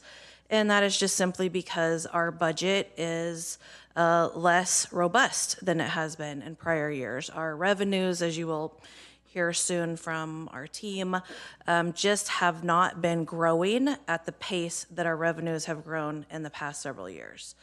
But the good news is that over the past several years, we have actually added over 50 positions. So 50 positions, and we are now at the levels of staffing that we were at over 2 decades ago. So it's taken quite a long time to get to where we are now. The Great Recession certainly impacted Mountain View and many other agencies across the state. And so we are finally at the levels of support that we want to be. And I do anticipate in future years being able to bring more staffing positions and recommendations to the council as the budget allows for more ongoing revenue. So I am pleased that we have been able to add those positions. So this budget allocates resources towards that long-term service delivery, also council priority projects. That includes areas like economic vitality, continuous improvement efforts, and also various innovative programs and processes that we know that we want to look at to improve. So the transmittal letter speaks to a lot of the various processes and technologies that we're really going to be focused on over the next fiscal year. And that is really meant to help not only improve the organization's way of doing business, but also help for our customers. And I do want to highlight one aspect that we're going to be really focused on over this next fiscal year, and that is building on the Matrix Development Review organizational study. So if you remember, this was a study that was done about our development review process about 3 or 4 years ago. There were about 90 recommendations that came out of that study and how we can improve and change either our processes, our technology, or increase staffing related to our development review process. So this next several months, we're actually going to be building upon that process. It's kind of 2.0, where we're going to be looking at the evolving organizational culture in all of the divisions and departments that touch development review. So there's about 4 or 5 departments involved in that review. And the goal really is for us to understand how staff are addressing the challenges that we've seen over these last few years, what internal and external pressures that staff are perceiving in the development review process, and then also how they are orienting to these challenges, meaning are they being more of a facilitator or a regulator, and which posture calls for which situation. As you all know, there's been a lot of evolving new laws, new state regulations over the last several years, and staff have had to very quickly and rapidly adjust to these changes in laws and regulations, sometimes without a lot of notice. So the end goal is that we really want to do better and be better, and this 2.0 process is really meant to help staff and bolster staff and to really help them focus on being creative and innovative and really focus on solutions. So really, really excited that we're going to be doing this, and I really wanted to make sure that council is aware that this process is going on, because I think this will have a big positive impact on the community and also our staff teams that work throughout the development review process. So I also would like to take the opportunity before I turn it over to the team to mention the improvements that we've made to the budget document that were informed by council member feedback. So thank you all for that. This still large budget book is actually 200 pages less than it was before. So we have reduced the size so that it's more streamlined, and we've made the pages, hopefully the look and feel is better. We've updated the performance measures. As you may recall, last year we did a complete overhaul of our performance measures. So we took a look at those this year and made any tweaks or changes that we need to. And then we've also changed our department pages, which we call the D pages. So those pages have also been updated to be a little more modern and visually appealing and have more data. So it's our hope that the budget is just easier for not only council, but the community to really read and understand. So with that, I'd like to turn the presentation over to our finance director to kick us off on the details about the budget and get a little granular with the numbers. All right, thank you, City Manager McCarthy, and good evening, Mayor Kamei, Vice Mayor Ramos, and council members. As you know, the budget process really starts back in November, really 8 months prior to the fiscal year beginning. In November, we send out a kickoff memo to all departments, and requests are then returned by each department around the holiday of each year, December holiday, excuse me. We then give a mid-year budget update in February that includes an economic update. Following that, we implemented a new step this year, which was adding the preliminary review of the recommended budget that occurred in April. At that time, the City Council was able to provide feedback and insight on the shaping of the recommended budget. The recommended budget was then published on May 30th, and now we're at the June 10th council meeting that includes a full analysis and economic outlook. The next step after tonight will occur on June 24th with any updates or direction from tonight's meeting, when we'll come back to the City Council for the approval of the adopted budget. The city, as you know, has a long history of sound fiscal practices, including balancing ongoing expenditures with ongoing revenues, not using one-time revenues for ongoing expenditures, and only using one-time revenues for one-time expenditures. Annually, as we're doing tonight, the city manager recommends a structurally balanced operating budget. We also have prioritized paying down long-term liabilities of the city, including pension liabilities, which has really resulted in savings of millions of dollars in interest over the years. We also maintain adequate reserves, not only for emergencies or contingencies, but also for programs that benefit the public, including setting aside funds for future capital costs, which have also been a priority for the council over the years. And having staff at all levels and all departments with solid financial backgrounds and varying experience helps ensure the execution of the council's financial direction.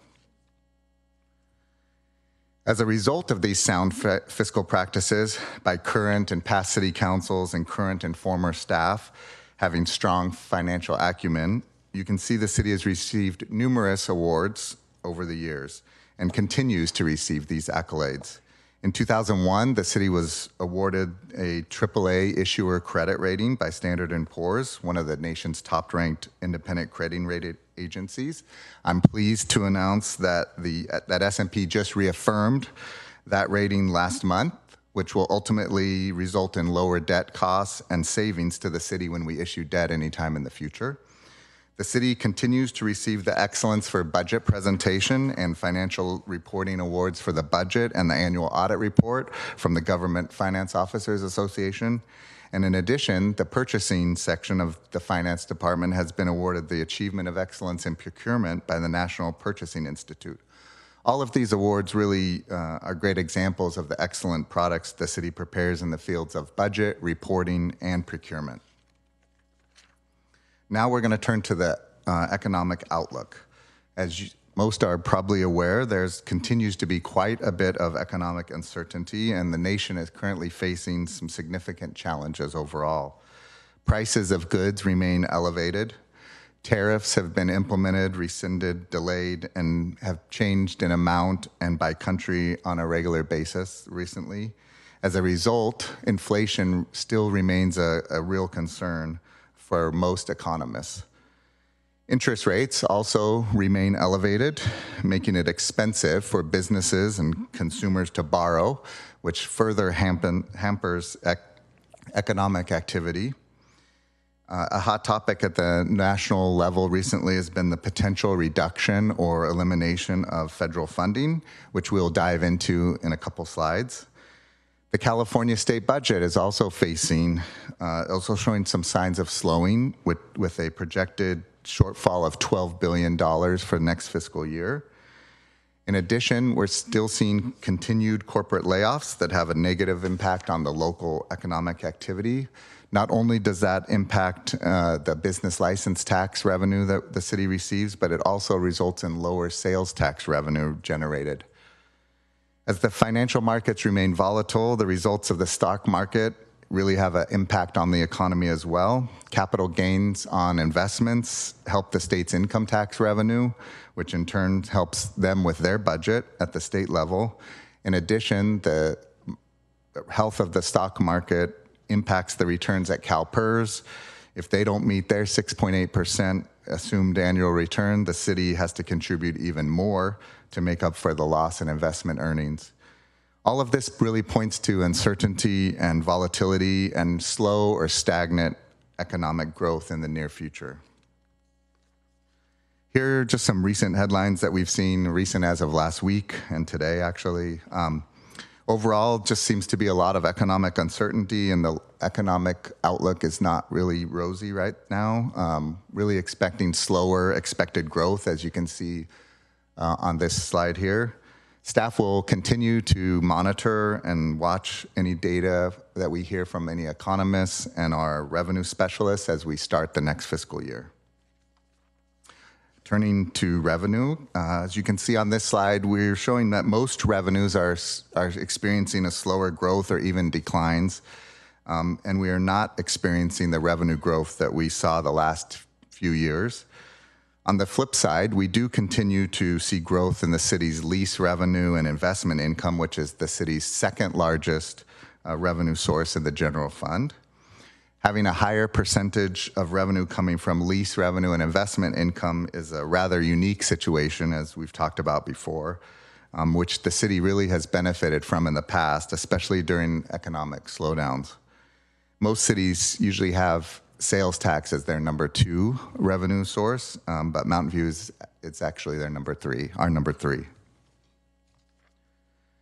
As we turn to look at potential impacts on the city if federal grants are either reduced or eliminated, there are a few areas I'd like to highlight. The city has been awarded over $35 million in federal funding related to capital projects.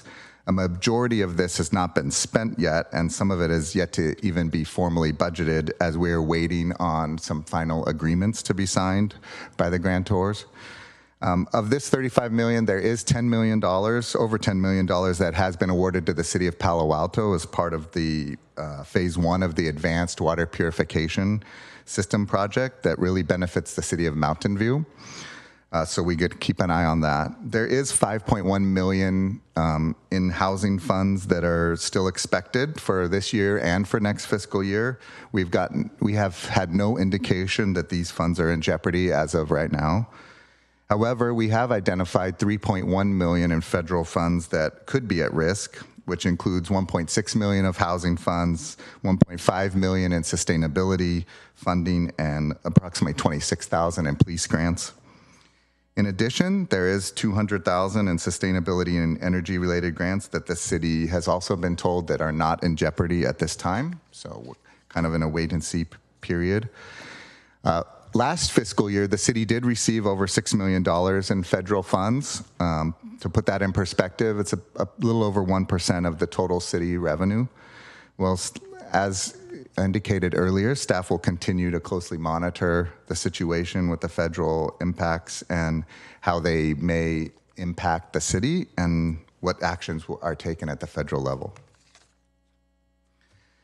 We're going to turn now to the building the Mountain View of tomorrow. I'd like to provide an update on a new revenue source that the city is currently authorized to receive. As you know, Measure G, an increase in the property transfer tax of any property transfers over $6 million was approved. It became effective on December 20th of last year and was approved by over 72% of voters in November. Staff is still estimating around between approximately $8 to $9.5 million annually, though we know it will be sporadic and could be bumpy. On certain years could be more or less. So far, there have been 3 transactions of over $6 million, but 2 of them are currently under review and protest for exemption by the taxpayer. At this time, it really remains to be seen when or how much the revenue will be, and depending on property transactions, like I said, it could take a while to see significant revenue coming to the city. Now we'll dive into some of the numbers of the recommended budget. Kicking off the budget overview section, this is a chart on total recommended revenues citywide. The total budgeted revenues for fiscal year 25-26 is nearly $663 million. That's all funds. As you can see in the pie chart, the general operating fund, general fund reserves, enterprise funds, and Shoreline Park Community Fund make up over 85% of the city's budgeted revenues, with special revenue funds, capital project funds, internal service funds, and other general fund related funds comprising the balance. Now we'll switch to citywide expenditures. The total recommended budgeted expenditures are as nearly $649 million. Once again, you can see that the general fund, enterprise funds, and Shoreline Park community funds make up nearly 80% of the city's expenditures. I will note that expenditures in some funds may be higher than revenues, and that's really just due to timing and using funding from existing resources that have been accumulated. So you may see expenditures higher than revenues at times.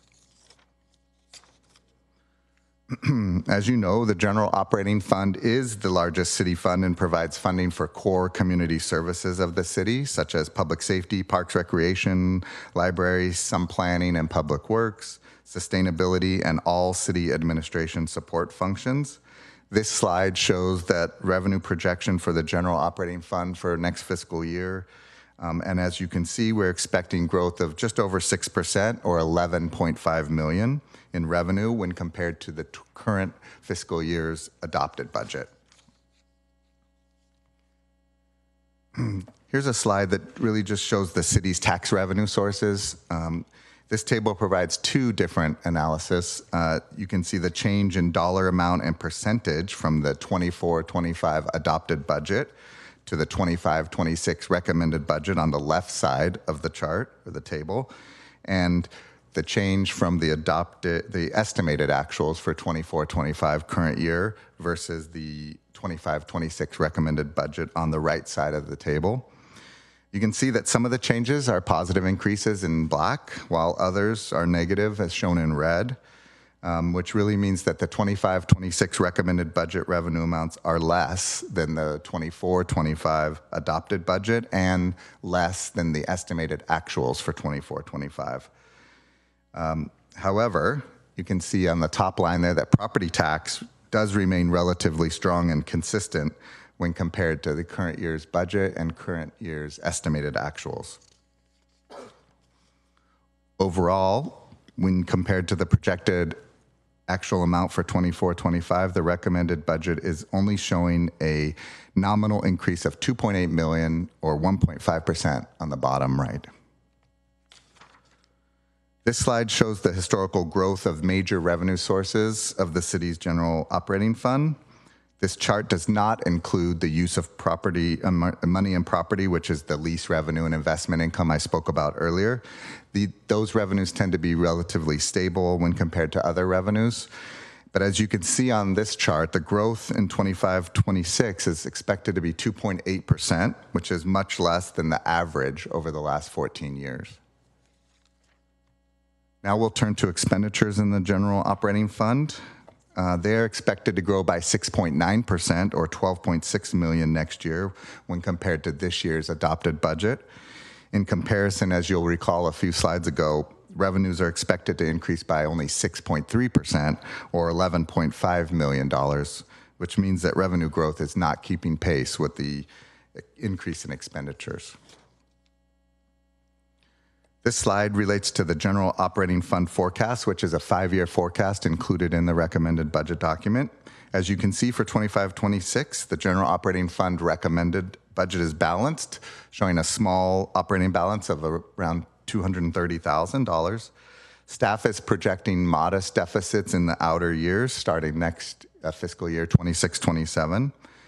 So as a result, in addition to researching revenues, staff has also been analyzing the overhead that the general fund charges to other funds, and we're making sure that the general fund is recovering its cost. As we finalize the analysis, we're hopeful that we'll have a more favorable update at mid-year after reviewing those charges further. This chart shows a breakdown of the general fund's operating revenue sources. As you can see on this chart, we're expecting almost nearly $196 million in general operating fund revenues, with property taxes being the largest source and use of money and property, again, the lease revenue and investment earnings, being number 2 on this chart. Now we'll turn to general operating fund expenditures. We're nearly $205 million.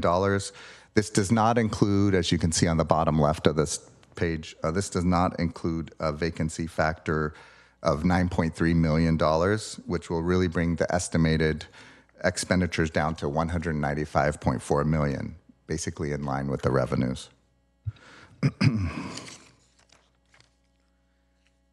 Here is a summary of the general operating fund expenditure recommendations that are included in the recommended budget for 25-26. A total of $7.7 million in limited period costs are being recommended. This is made up most of one-time costs directly support city programs and staffing of city programs that serve the community. The total ongoing costs that are being recommended are only total $2.6 million, which are $1.6 million in discretionary costs and $1.0 in non-discretionary costs. More details on these can be found on pages 1-25 through 1-27 of the transmittal letter. There are other major funds of the city that I'd like to highlight, such as the Development Services Fund, which, as we all know, is a separate fund that's been set up to track revenue and expenditures related to development activity. Staff, as you can see on this slide, we are projecting a deficit for this fund in the 25-26.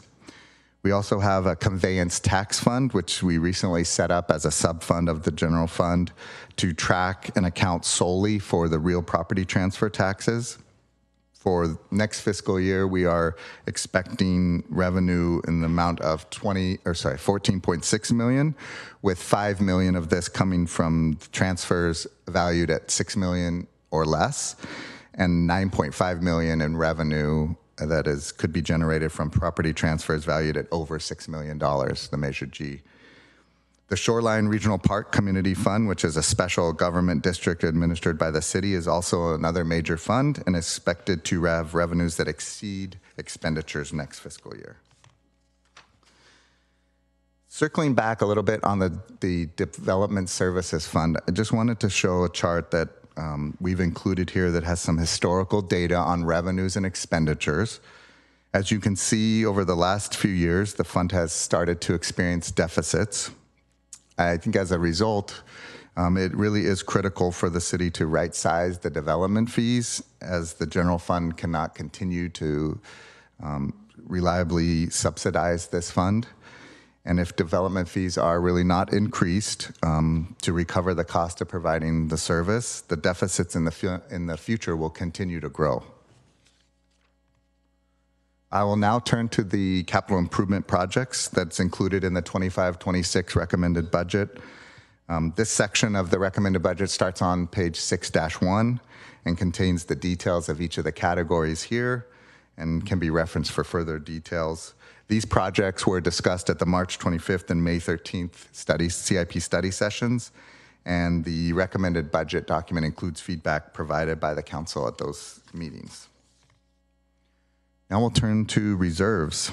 As part of the 25-26 recommended budget, staff is proposing contributions to various reserves, as can be seen on this slide.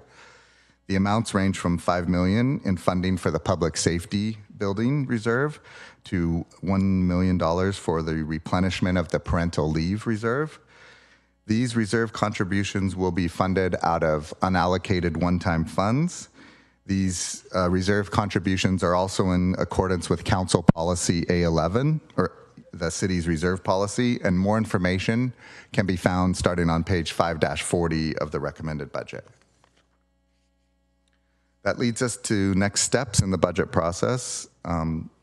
We will return to Council on June 24th with any updates or modifications discussed this evening, as well as the GAN appropriations limit for approval and adoption. In conclusion, here are the recommendations that are included in this item tonight. Grace and I and other staff are happy to answer any questions you may have. Great, thank you so much. Does any member of council have questions? All right, I'm not seeing any, so I'll open up.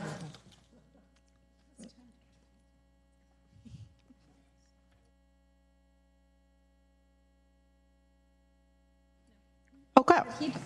Oh.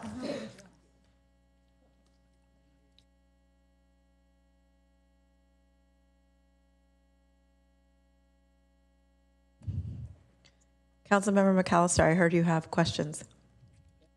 Yeah, very short for me. You say we have a structural balance. What's the highest? What's the highest level of a balance of the term for a budget? It would be called an operating surplus. And that's our goal. Don't look at her. I would say our goal is to have a structurally balanced budget every year. I wouldn't say, as a service organization, we are not in the business of profit. It's more of a service delivery. So that's how we really look at our budgets. Okay. And the other question is, you were looking, the property taxes, is that the decline, is that mostly North Bay Shore? No, the property taxes were actually showing relatively consistent. So we're not experiencing a decline in property taxes. It's really sales tax and some of the other taxes that we're expecting a decline in, especially sales tax. Okay, because in prior years, our big corporates, they would go to the assessor's office and say, hey, this property is down. Give us a challenge it and bring it down.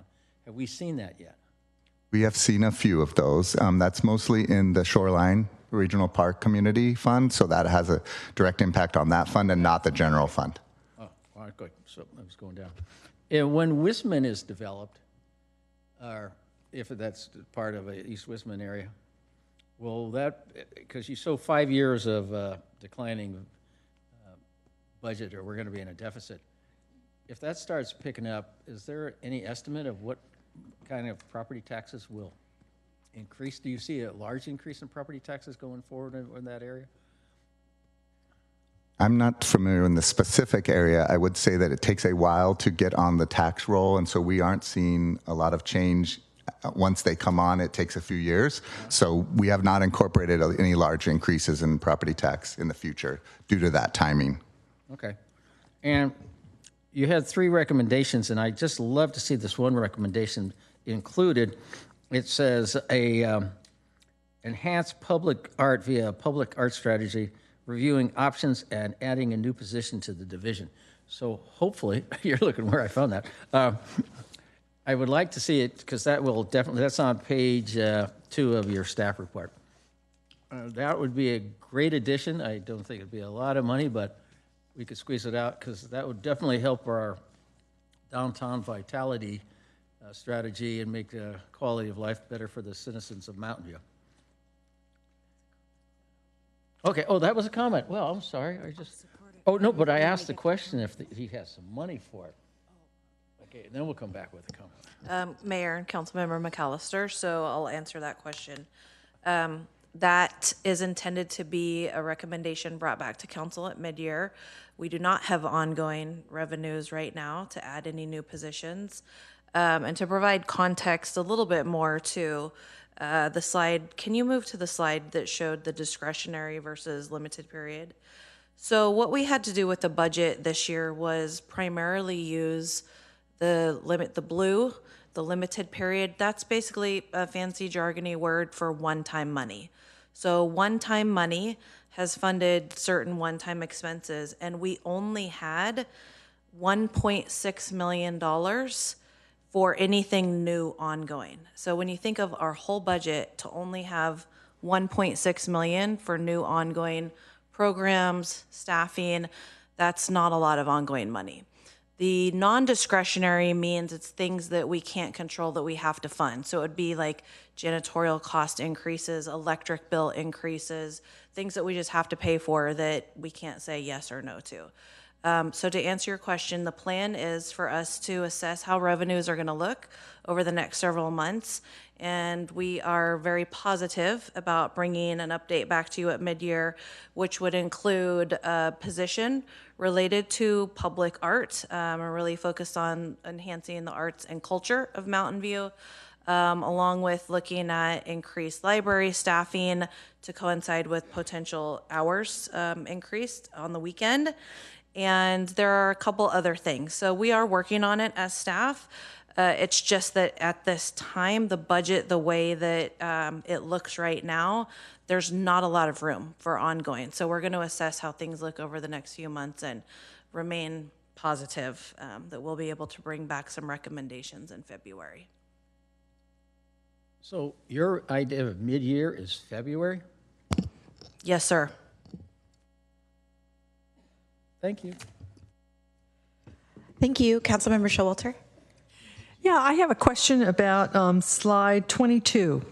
The Development Services Fund. We have operating revenue and operating expenditures. Anyway, I wondered if the operating revenue is that at the level of fees we currently have, or that's not the ones we may be enacting shortly?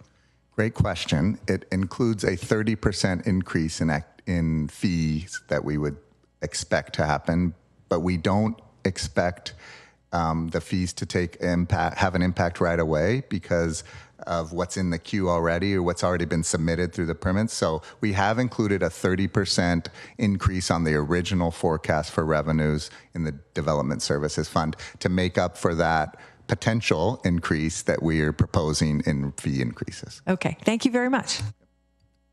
Great, thank you. Any other council members have questions? Not seeing any, we'll move on to public comment. Would any member of the public on the line like to provide comment on this item?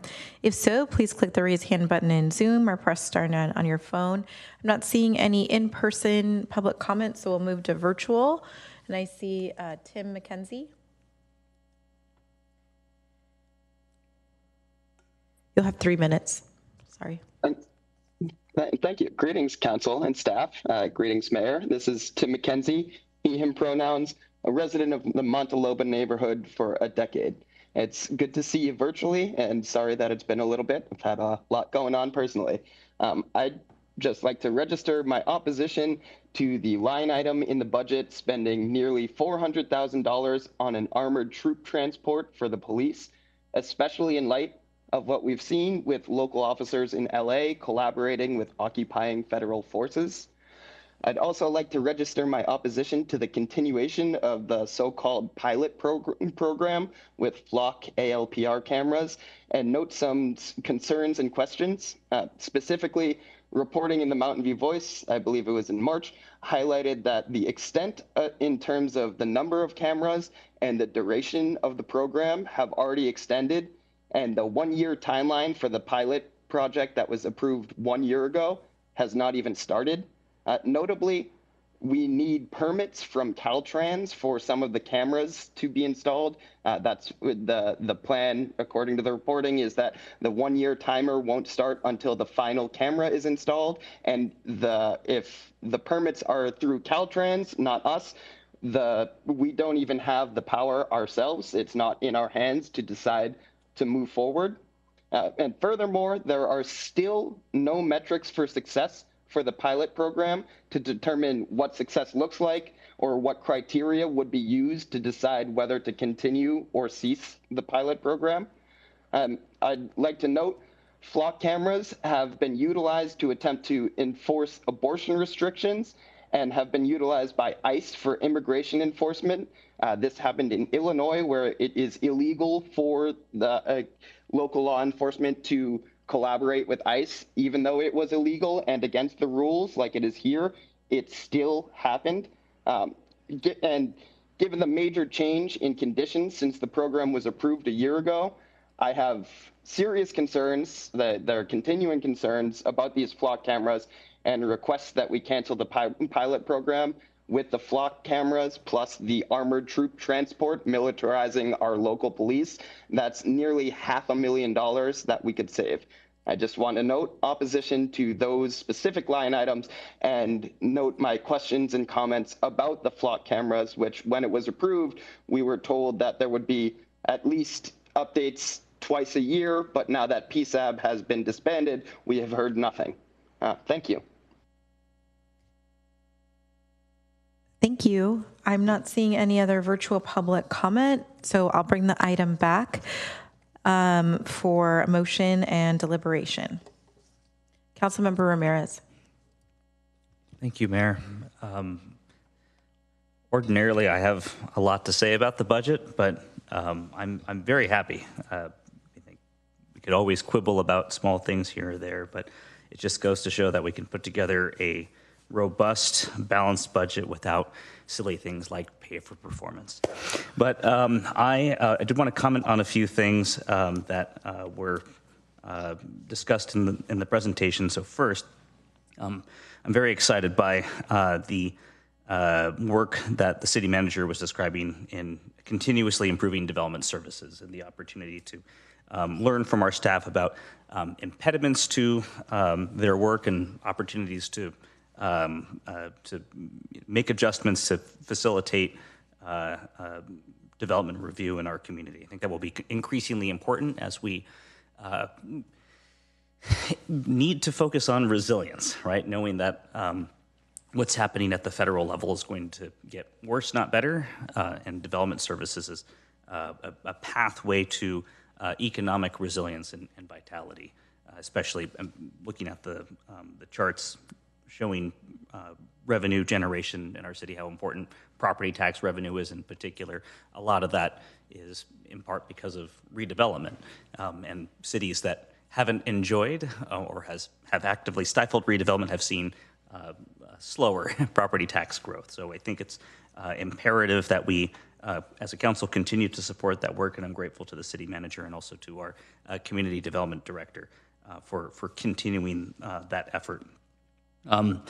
You all in finance are doing a great job. I really like the budget document improvements, and I know that's small. It's just more of an aesthetic concern, but it really is helpful for us to help just read through a very complex and lengthy document, and then also make it accessible to the public and also other stakeholders for whom the budget is a valuable tool. So I'm grateful to you for investing that time and effort on top of all of the other things that you're doing.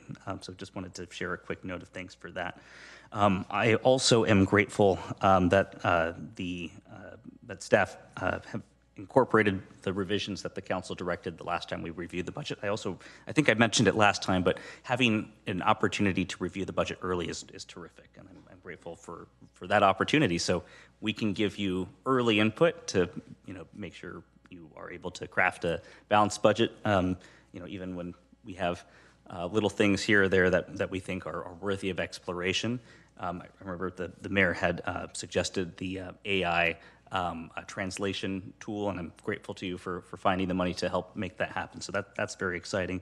I'm also grateful for your incorporation of my crusade against the equipment replacement fund. I'm grateful that we're not necessarily investing more in a fund that is already quite healthy, but instead using that funding for another priority that we're going to have to make some, I think, difficult decisions on later on. I really hope that we start seeing more revenue for Measure G, and I think part of that is just the market. It's challenging right now, so would love to explore opportunities to increase interest in and to help facilitate a healthy real estate market, so we can see a little bit more revenue produced there. But as a strategy to help bridge the gap, I think the equipment replacement fund makes a lot of sense.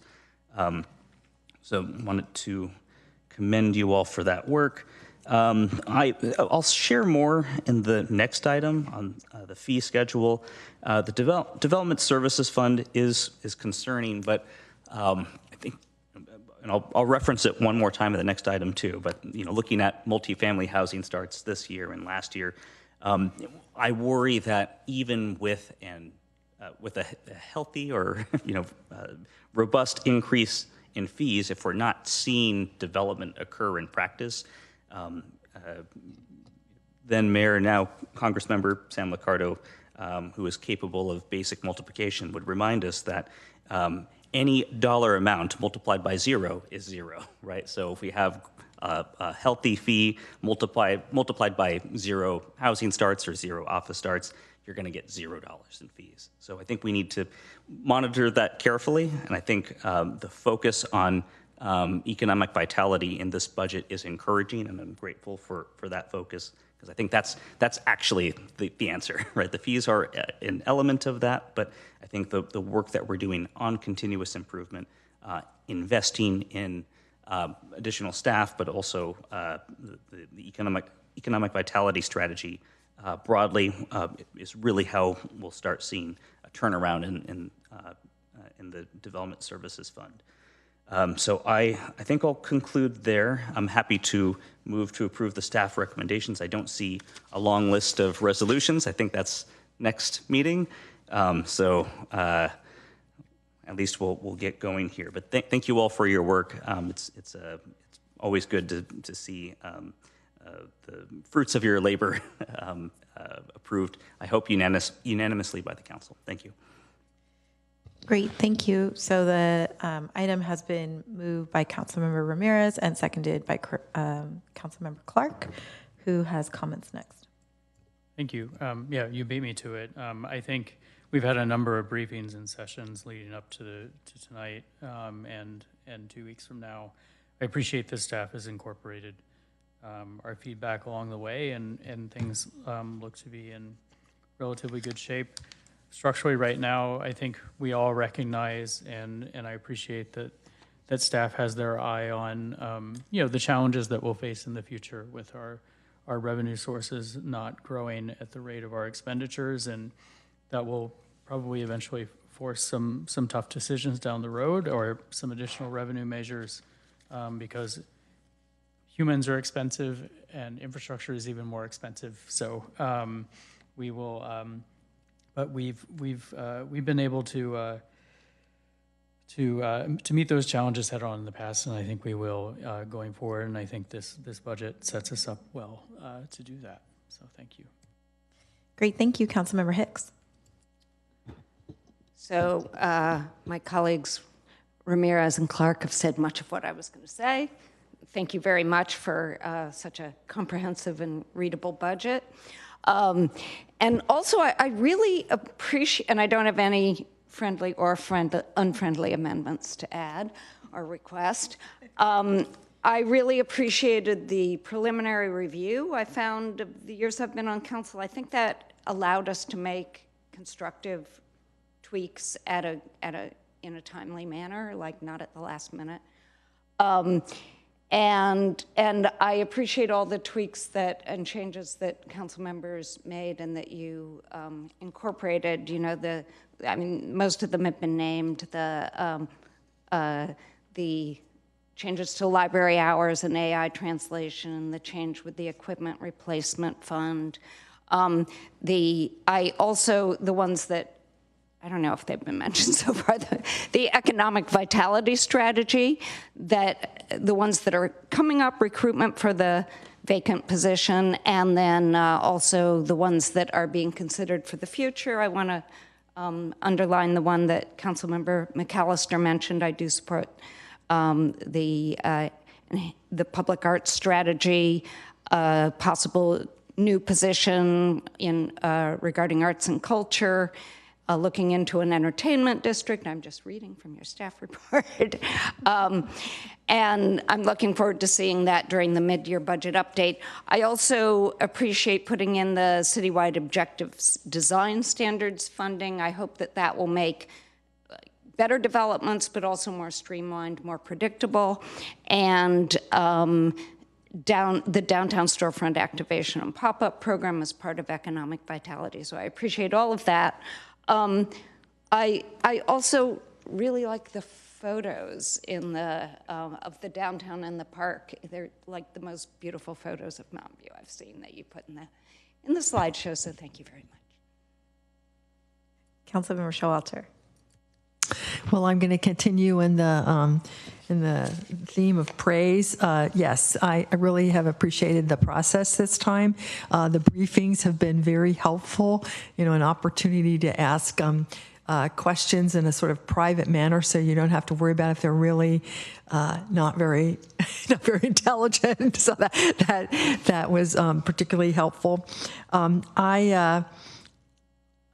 I also really appreciate the ongoing report on the possible impact of federal funding.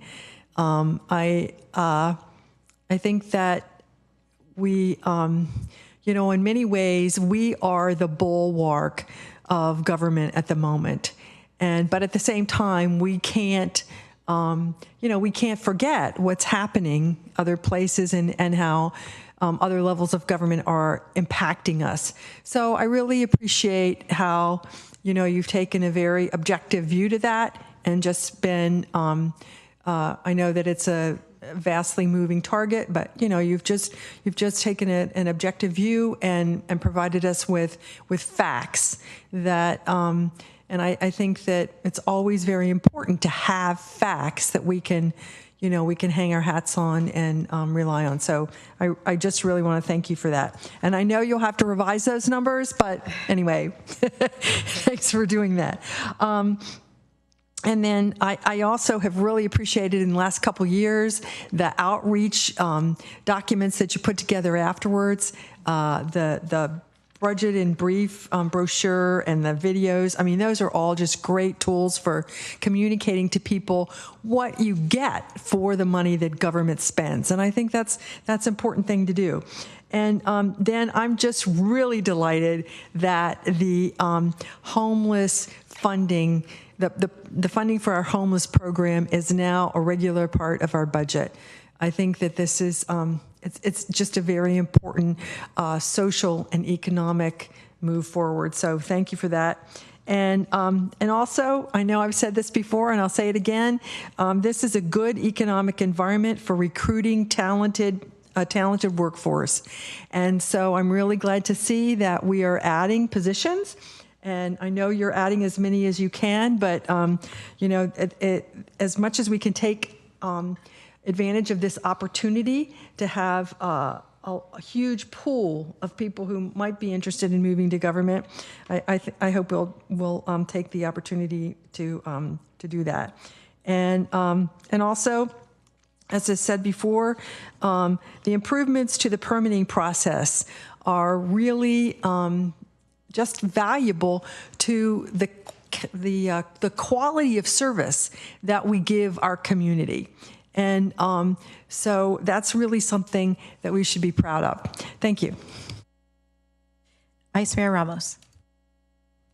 Thank you, Mayor. I would also like to repeat the thanks to staff for a very great budget document. I do also really like the new structure of it. It makes it much easier to absorb and read.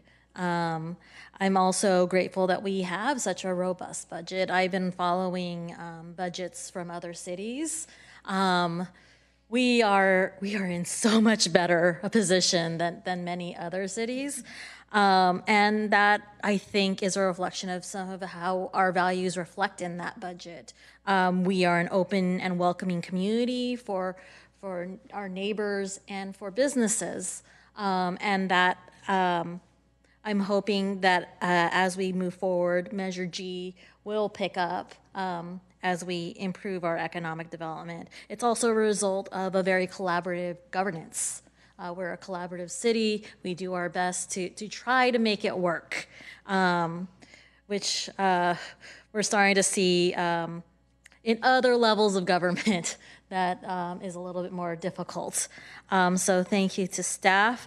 I'm hoping for actually both, not just Measure G, but Measure P to pick up as we improve our economic development, particularly Measure G because Councilmember Ramirez lost 30 years of his life on that campaign. So, hopefully we can move forward and really be grateful and thankful for all the work that staff has done on this. Thank you. Councilmember McAllister. Well, I'm just going to say, yes, it's nice. What I appreciate a lot is that you actually recognize the importance of our public art. And I'm still harping on that because it's something that can get done. And I know mid-year is February, but we do have a visual art committee that could potentially, with little funding, help start the cause and add some economic vitality to downtown. So we do have other avenues that we can encourage, but I'm glad that you realize the importance of what art can do to a community and to the enjoyment of people coming downtown. So I appreciate that, and hopefully we look forward to the city manager and you, Derek, to find that little niche of $2 million. But I'm just kidding. But whatever you can find. But I appreciate that you found it, and everything looks good. But I do have to bring it down a little bit because this year is great. But look at the others. So we're gonna have to start tightening the belt a little bit. So some of the projects that you thought we might get or need money, it may not be there. And so we got to start being realistic of what's going to be coming up. And the more we can look at it now, it will be easier when we transition to those 4 years going forward. That it's going to be tough. Thank you. Great, thanks. So I think just before we take the vote, just want to echo colleagues' thanks to staff. I feel, under our city manager's leadership and with our finance team, as long as the collaboration of all of our city staff, we are still leading. And not only kind of locally, but statewide, I would say, in terms of the fiscal health that we're in, the prudence, winning awards, making sure that we are retaining our high rating. And I just want to take a moment to thank you all for that. I think that's exceptional.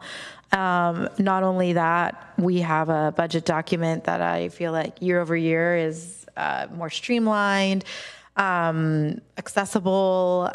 Even reading it this year, I read it entirely online versus like the printout, and it was a lot easier to read, along with the various improvements. And so there's just, I think it's for what I see, I can feel the imprint of all of the different feedback from all of my colleagues in that document, and I think that's really great. And I do want to just highlight a couple of things that I think will make life for our residents easier, despite what we're going to be, I think, facing with potential strains financially coming from our federal side, which is, the AI translation, the library hours. I also want to call out how the city's been leading on childcare. Earlier this morning, the vice mayor and I attended a Build the Future Santa Clara County event that highlighted 14 of the 15 cities signing on to a child care proclamation. And in Mountain View, we have been contributing not only to our child care center, which has a subsidy that offsets the costs so that operators can continue to provide low-cost child care, but we've also been leading in our 8 weeks of paid family leave for birth, adoption, or fostering a child, and that was a pilot that we will now make permanent. And I know for people like myself, a mom of 2 young children, that makes all the difference. And I feel like this is another way where we're celebrating being a community for all, as well as the allocation of permanent funding for our unhoused residents. And not only that, we're making sure that we are trying to, as Councilmember Showalter said, to create positions, make sure that we have more capacity to bring all these amazing services to our residents, and also doing the performance measurements and the complete overhaul and the development review intersecting with the 4 to 5 departments. It's just incredible, and so I just want to take a moment to celebrate that before we take the vote. So thank you. All right.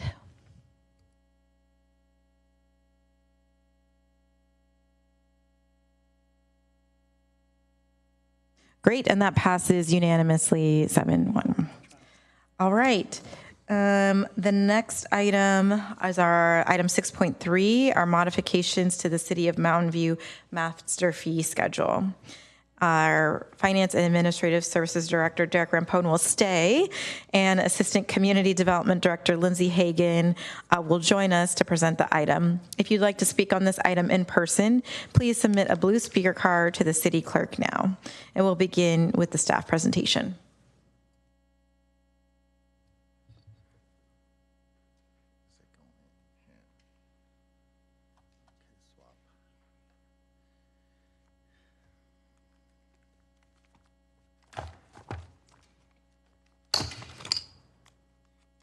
Okay. Hi again. Joining me is Lindsay Hagan, the Assistant Community Development Director. We also have other staff that is available for questions, as well as our consultant from Wildan Services, Financial Services, is also here as well, Tony Thrasher. The item you have in front of you tonight is the proposed modifications to the master fee schedule. There were several components that went into the development of these modified fees. The first component is the user fee study.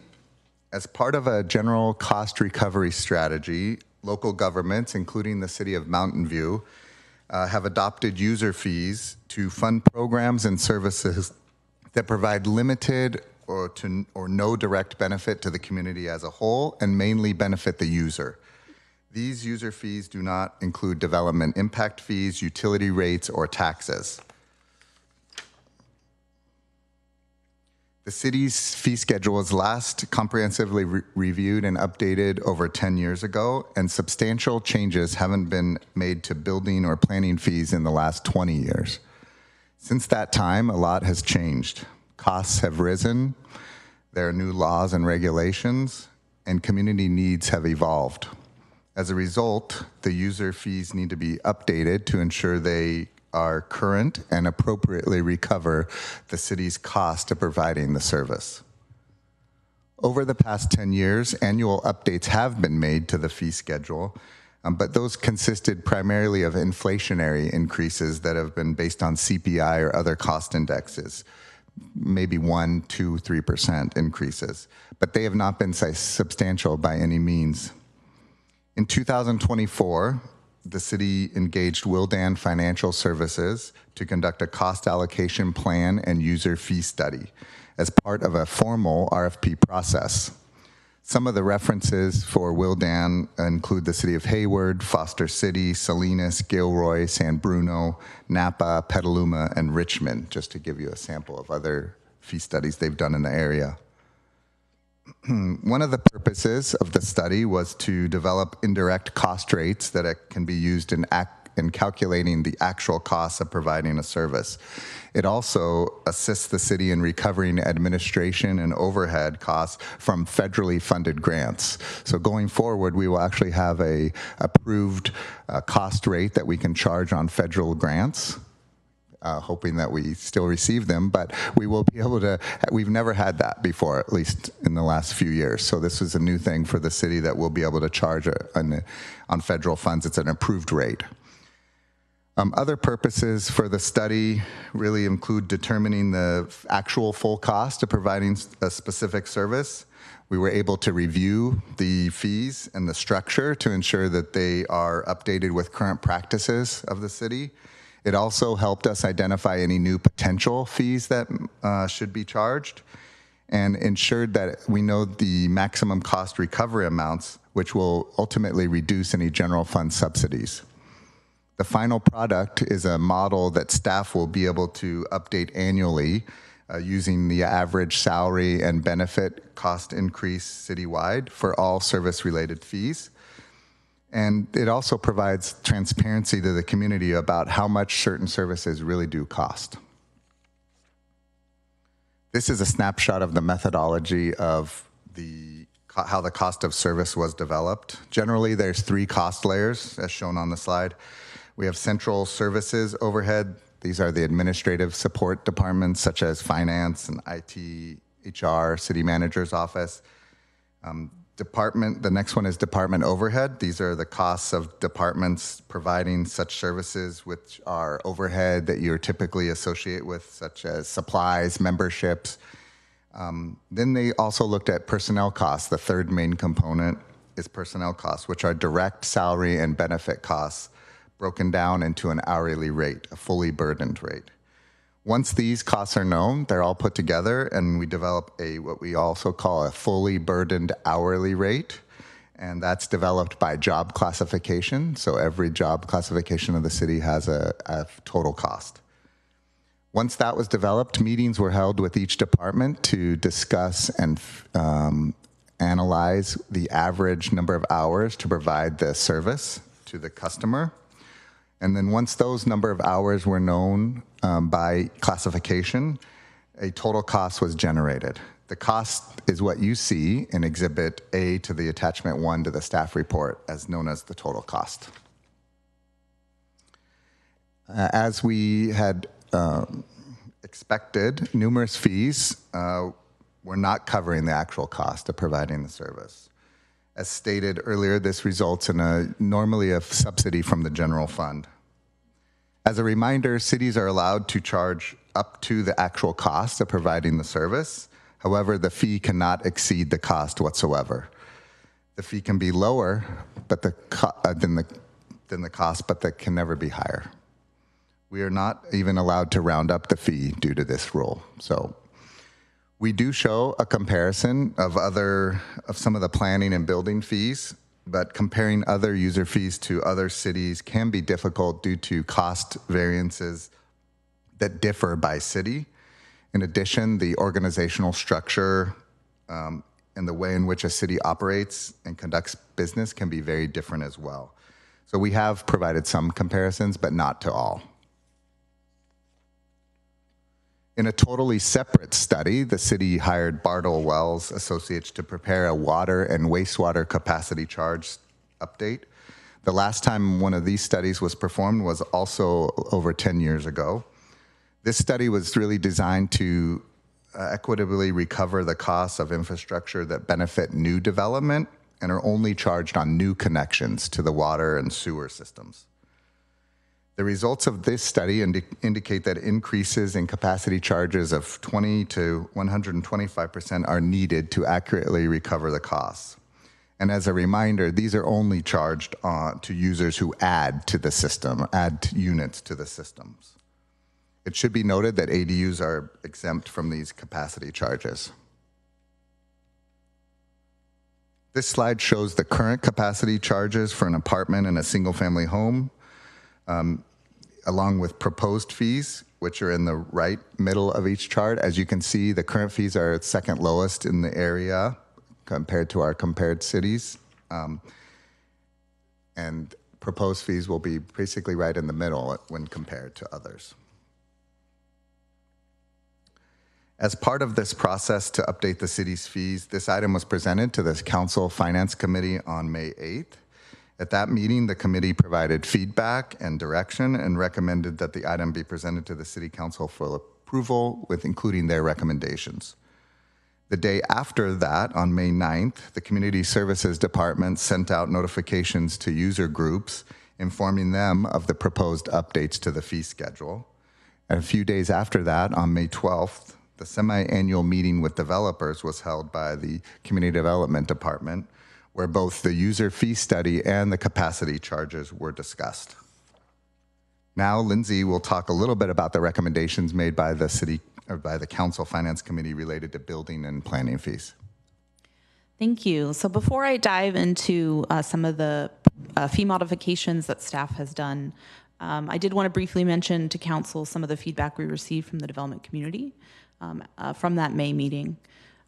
We heard from the development community a general acknowledgement of the city needing to recoup our costs for providing the services that we do provide. There was also feedback around encouraging us to continue working on our permit process improvements. Most importantly, the timing and timeline of our permitting. Additionally, we heard from them an interest for city staff to really look at all costs that development bears when they do a project in the city.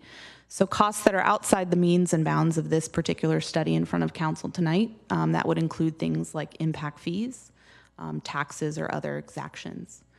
And then last but not least, we did get a request from the development community to provide a sort of sample project showing the existing fees and the proposed fees, which we did include in attachment 3. So moving back to the slide, the CFC did provide staff direction on various fees. So specifically in regards to development permitting fees, CFC requested staff to add some clarification around the parking in lieu fee. So we added a footnote describing that this fee is in place under the requirements of the Downtown Precise Plan and provisions of state law. Moving on to the next recommendation, the CFC requested staff to look at our gatekeeper pre-authorization application fee. So to remind folks, this is the application fee that is required for gatekeeper projects that are required to go before council at a public hearing to be authorized to submit a formal development application. The request from CFC was for staff to look at maybe lowering the fee for smaller scale projects. So staff took that recommendation back and has proposed a definition of a smaller scale gatekeeper project to be one that is less than 1 acre in size. And staff has proposed a reduction of the fee by 25% compared to the standard gatekeeper fee.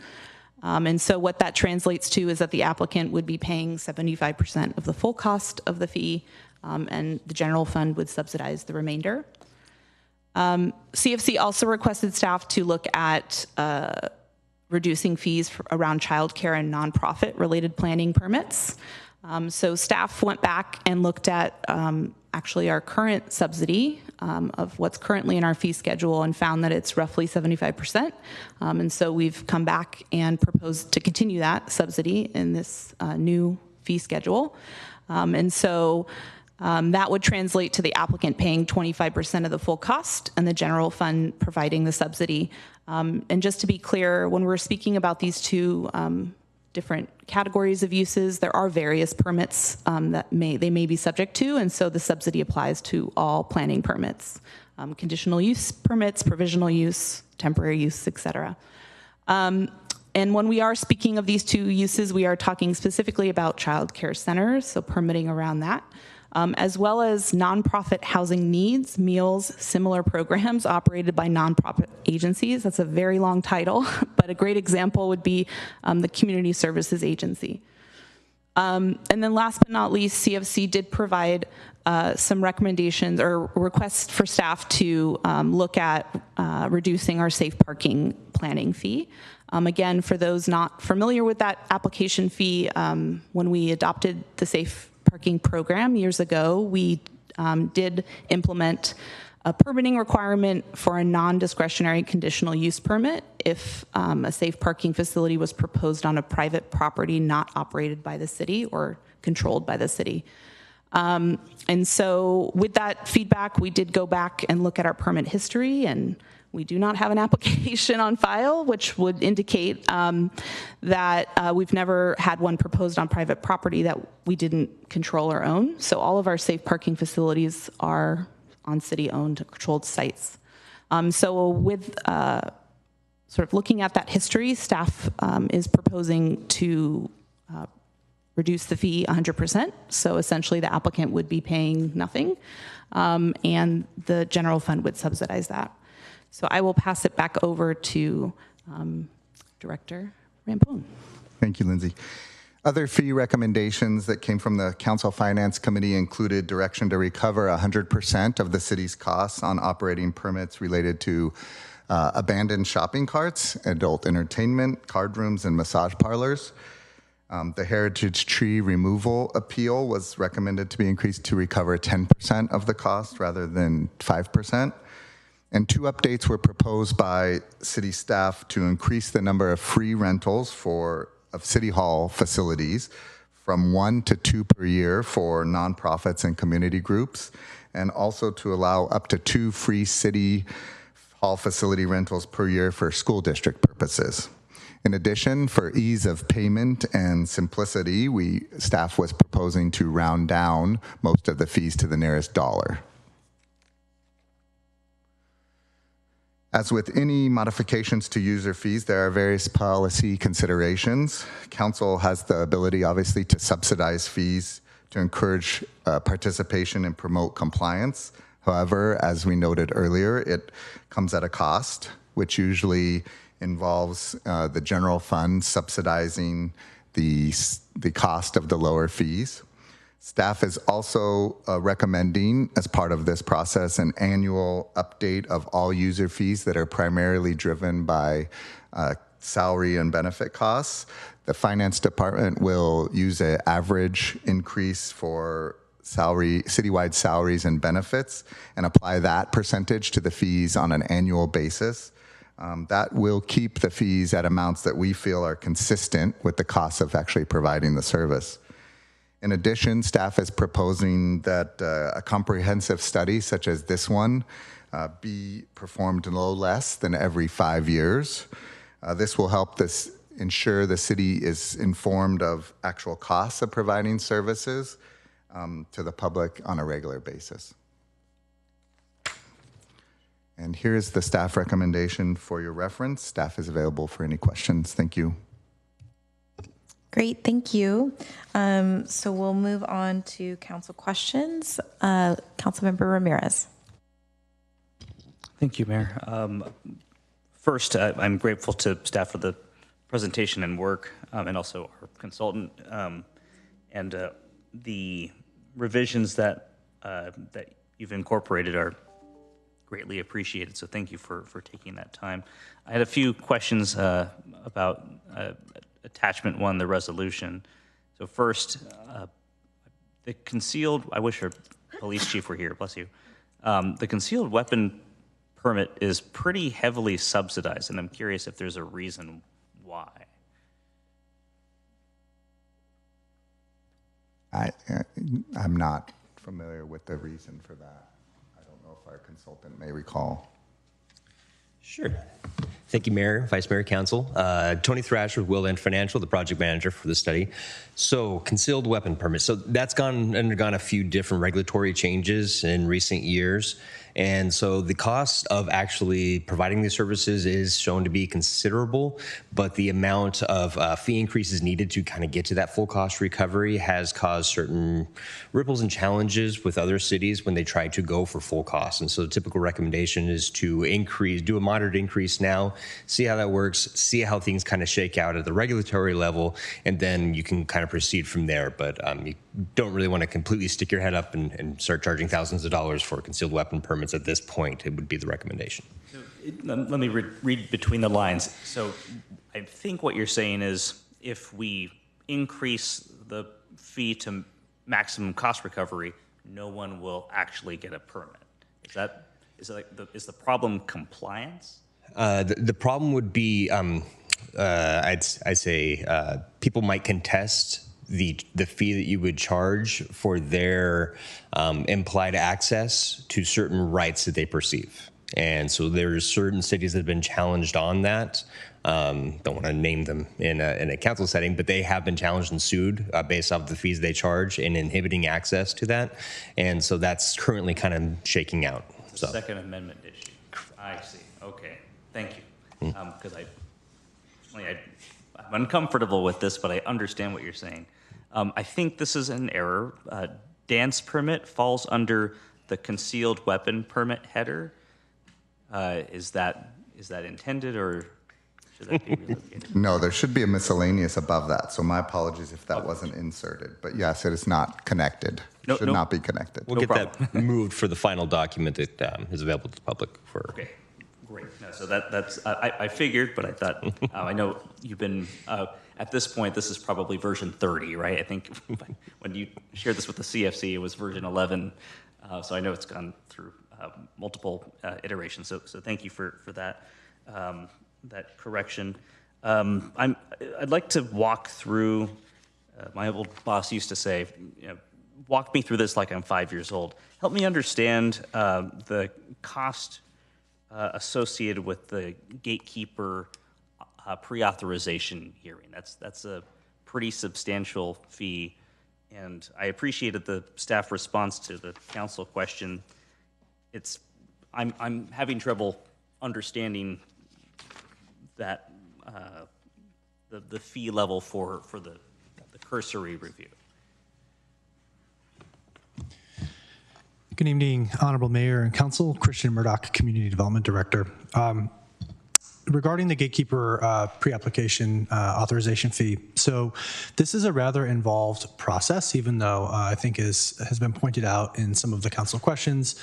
It's characterized as a cursory review, which is true depending on the context in which that statement is made. So compared to a full review for project approval, it is a cursory level review, but still as a standalone review process, there is a fair amount of work that's required across multiple departments, from the intake of the application and the routing to evaluating the characteristics of a project relative to general plan standards, zoning standards, and other city policies and priorities that may have bearing on the project's compliance with or failure to comply with applicable legislative requirements, which would trigger a gatekeeper requirement. And so going through that process and allowing staff to have enough information to assess compliance, to describe the nature of the gatekeeper request, along with evaluating proposed community benefits and how they would align or not align with city policies and priorities and adopted plans, is much of the work that's associated with that process. In addition, there's then a staff report process, all the internal administrative functions required to prepare items for City Council, staff preparation, presentation materials, and so forth.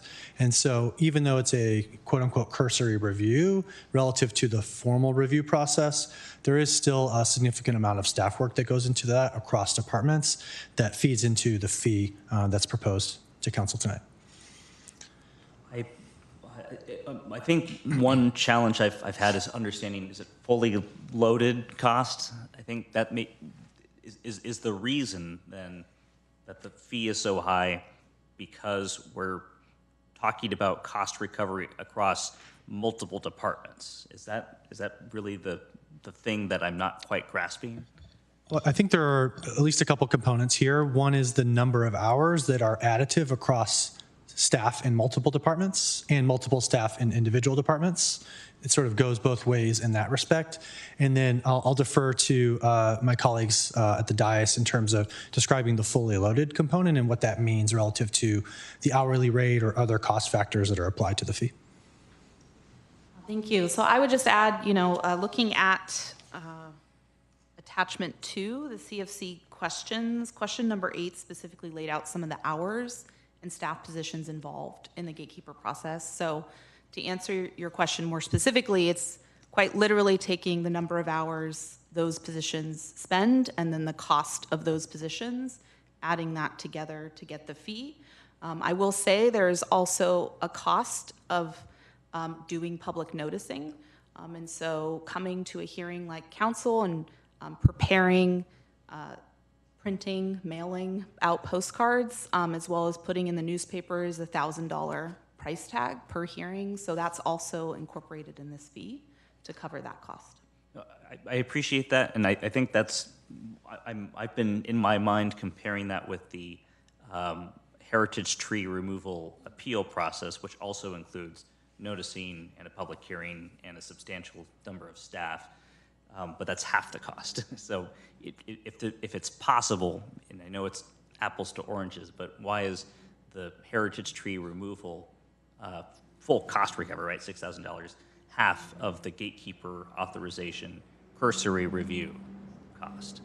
So appreciate the question. I think I would follow up to say it does come down to the technical level of the position. The salary for that position is quite literally what is compensated in these fees or accounted for in these fees. So the cost of someone who holds a professional license might come at a different salary than a position that doesn't hold maybe certain licensing requirements. So I think some of this does just come down to the actual staff position involved and their salary.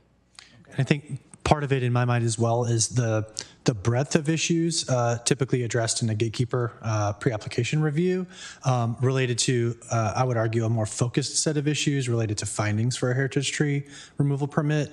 It's sort of a different scale of analysis and magnitude in my perspective, and so I think it contributes to the greater number of hours required for the gatekeeper process rather than the more focused, if you will, appeal process for a heritage tree removal. Thank you. Last question I have is, we'll be approving fees tonight, but I recall somewhere there's a request or an intent to review the fees over the next several months. Is that specific to the gatekeeper fee, or is that comprehensively staff will be looking at the fees again to discern if they're appropriate?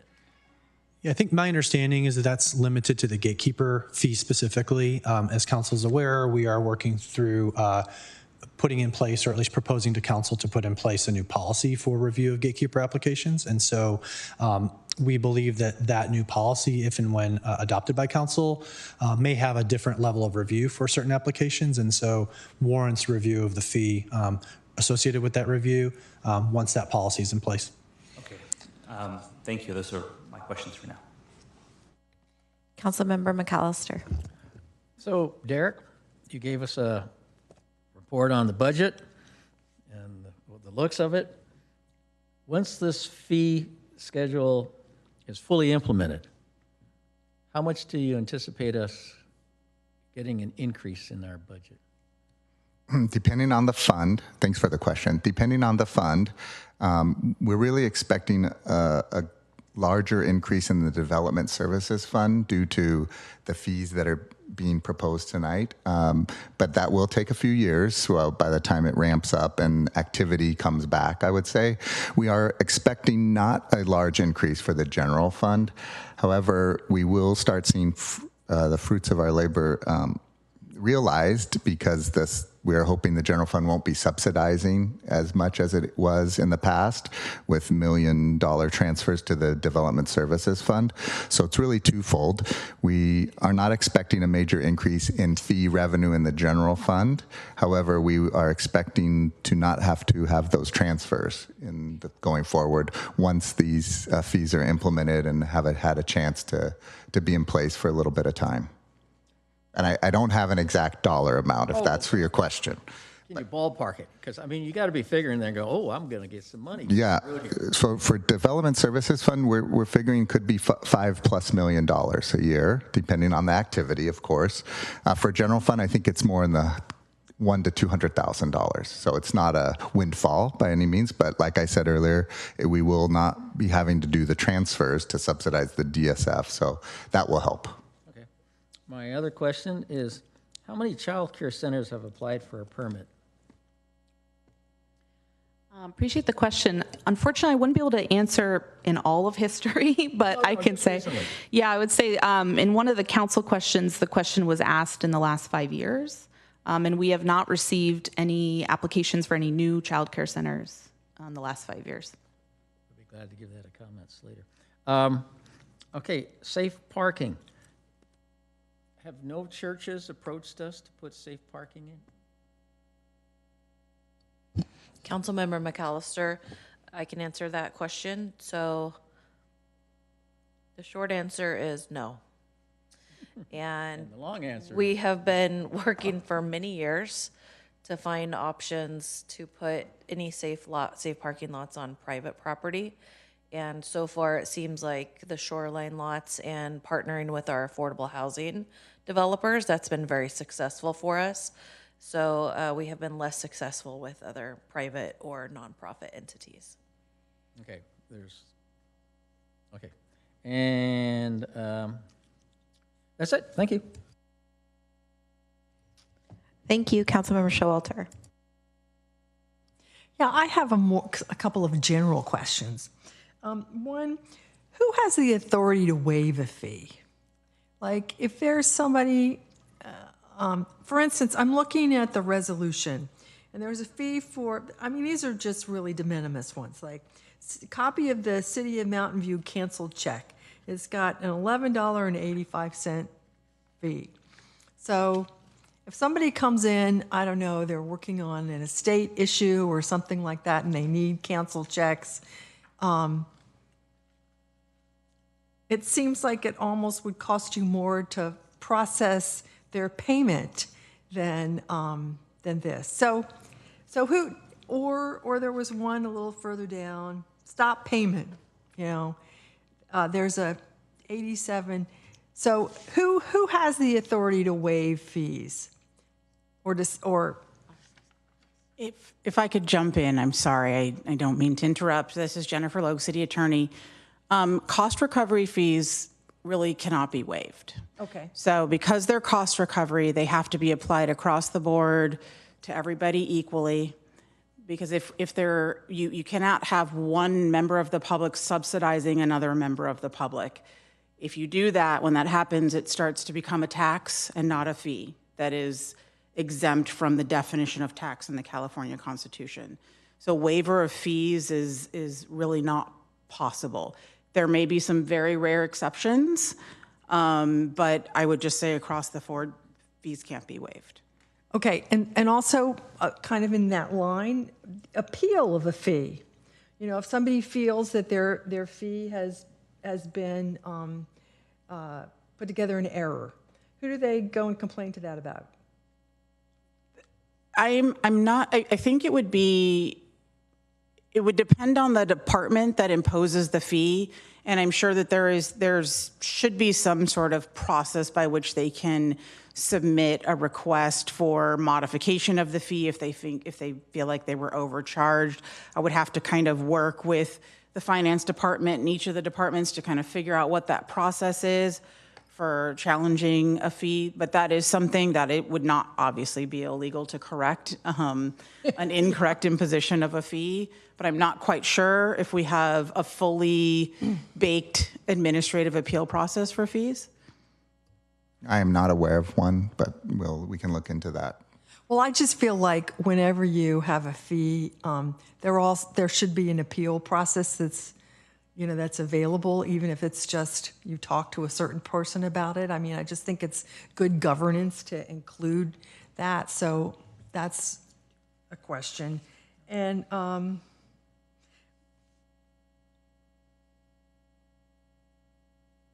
yeah, those are my own questions. Thank you. Okay. Councilmember McAllister, you're still in the queue. Should I clear you through? No, I just have one question.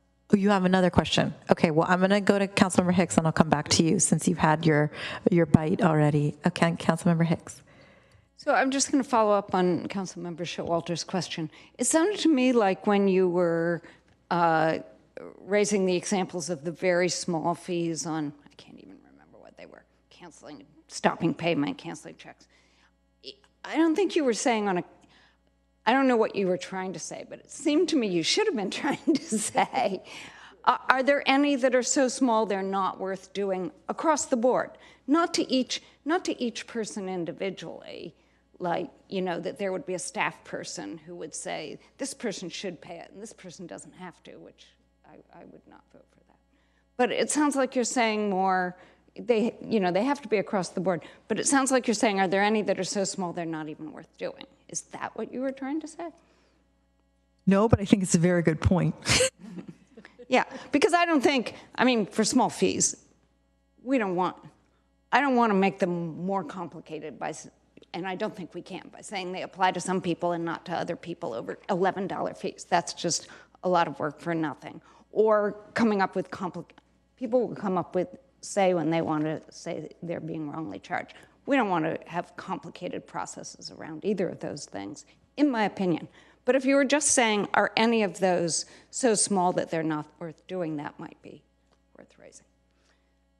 So I don't know. Are there any that are so small that they're not worth doing across the board? I didn't read that in the staff report, but I'll let staff.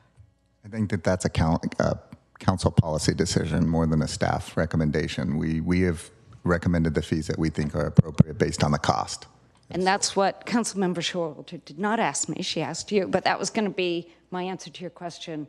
Who can say that these fees don't apply? It's us who could say that, I think, as a policy. Councilmember McAllister, you had another question? Yeah. Was park and lieu fees part of this study? Or if it's not, is it going to be coming to us? Sorry, just to clarify, do you mean parking in lieu fee No. or parkland in lieu fee? Yes. So the parkland in lieu fee is considered a development impact fee, so it is not included in this fee study. Development impact fees require separate nexus studies to be done and conducted, which were not part of what this particular item is. So separately, the city is undergoing a study of the parkland fee that we're just in the very early phases of. So when do we expect it? Councilmember McAllister, it is expected to come to council before the end of the calendar year, this fall. The calendar year, not the fiscal year. Correct. Okay. By the end of December 25. And once it comes to us, will that be a final, or will there be additional hearings on that after that?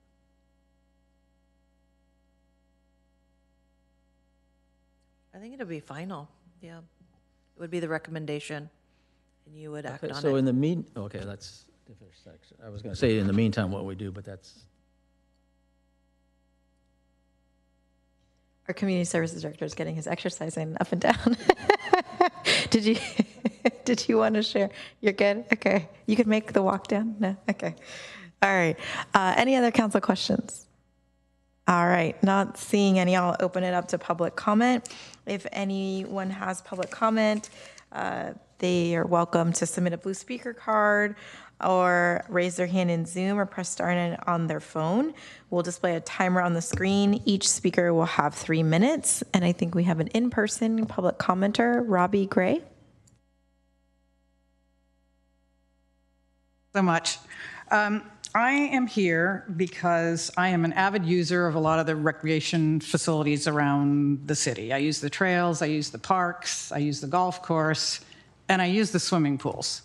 And one of the things that came to light as I was looking through the fee schedule, I'm always kind of curious as to what's going to happen. And I found one little teeny line item which almost made me laugh because it was so ridiculous. It was increasing a fee for a non-resident swimmer by 50 cents. And I looked at that and I thought, 50 cents, it's going to cost you more money to change paperwork and do a whole bunch of other things, not the least reason being someone might have to, have quarters on hand and whatever. But it also kind of brought up a larger question that myself and my fellow swimmers, I actually happen to be a senior, and I will say uncategorically, you treat me really great in this town as a senior. My fees are really low. But some of my fellow swimmers really feel like Mountain View treats out-of-towners much better. And I left a piece of paper, I think, for all of you that kind of explains, how it is if I were to go to Sunnyvale and want to swim laps, it would cost me $12. If they come here, it's only $7. If I go to Palo Alto, it's $10. We still only cost $7. Now we're proposing that we're going to increase it by 50 cents. It just seems like we're not paying attention to what's going on out there in the market. So I really have two requests. One is to revisit the prices for our non-senior residents, because they actually pay 3 times more than I do. If they go somewhere else like Palo Alto, it's much better. So I actually am requesting that you take a look at that and then also revisit the 50-cent item, because I think both of those things are questionable at this point. So anyway, my contact information, I did all the research of what was available from other places, and hopefully you'll take this under advisement and maybe take some action on it. And just in closing, I would like to say this is not the first time that I have uncovered something like this. About a year ago, I play golf, and I found out that Mountain View was actually treating our non-residents better than it was treating our residents. So I ask you to please take a look again. Thank you. Thank you. All right, any other public comment in person? Not seeing any, we'll move on to virtual. So first virtual is Rashmi, then Nancy, then James Kuzmal. Hi, this is Rashmi. Can you hear me? Yes. Great. So I wanted to express my concern with the fee increase on heritage tree appeals. The fee schedule proposes to increase the fee from $50 to $650 in July 2025, and then to $1,250 in July 2026. Every year, hundreds of heritage trees are cut down. In 2023, 1,511 heritage trees were cut down, and in 2024, 238 heritage trees were cut down.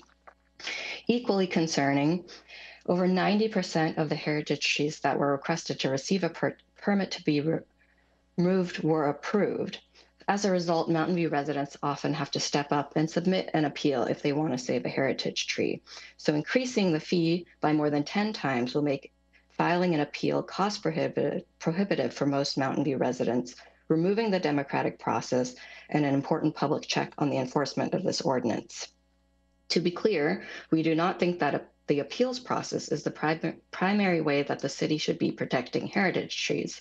In fact, as a resident who has participated in the appeals process, I feel that it's incredibly time-consuming and results in pitting neighbors against neighbors.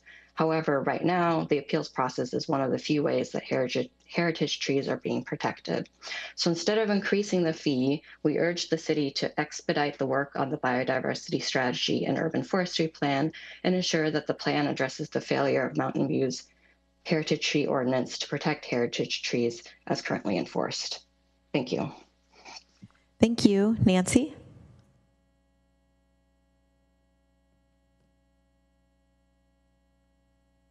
You mean Nancy Stir? It just says Nancy, but that's you, I'm assuming. Mm-hmm. Okay, I too am expressing my great concern for the dramatic increase. I mean, most of us who do make these appeals, we pay for this stuff out of our own pocket. It is incredibly time consuming. We work very hard and we're very, very passionate about it. And we think it's an important thing. You just mentioned that user fees don't benefit the community directly, but I beg to differ in this instance. Our heritage trees benefit the entire community. They belong to the entire community.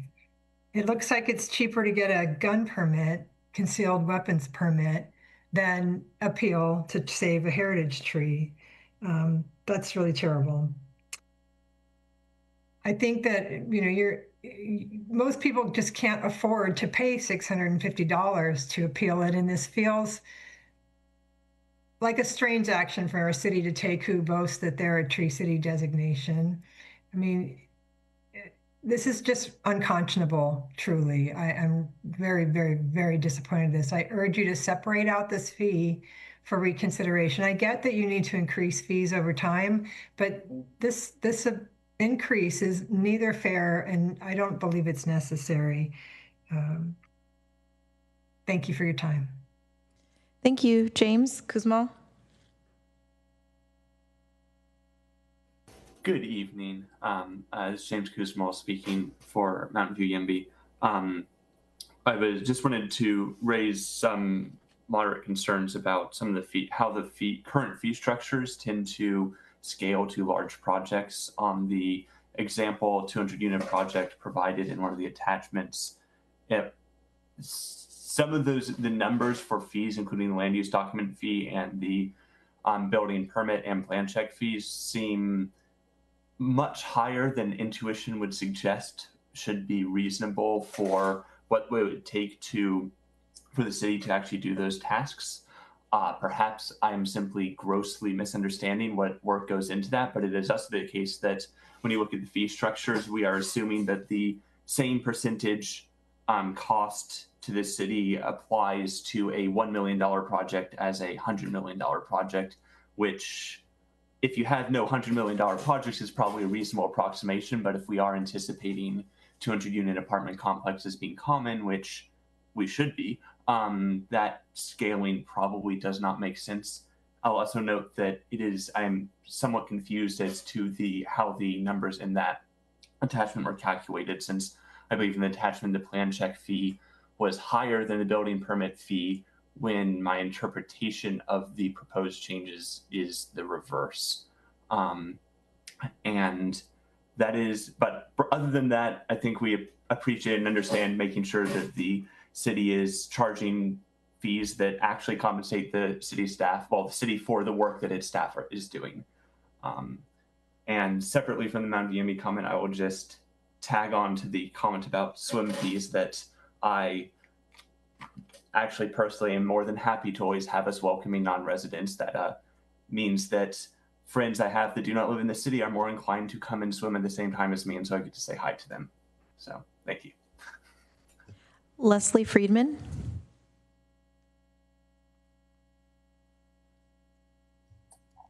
Hello, I'm Leslie Friedman.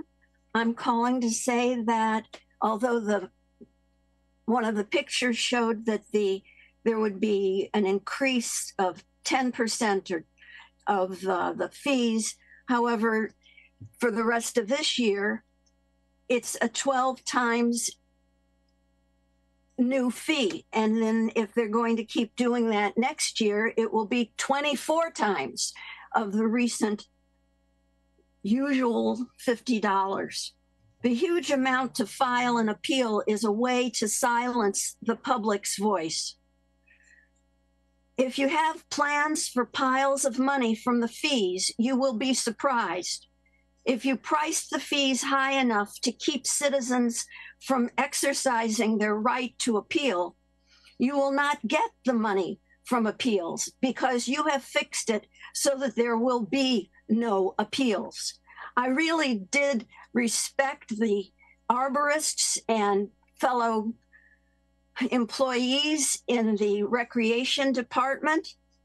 I did think that showing up at the meetings of the Parks and Recreation Commission would be part of their job. And people do get paid for jobs. So whether the money is meant for salaries or other meaningful causes, you will have painted yourselves into a corner.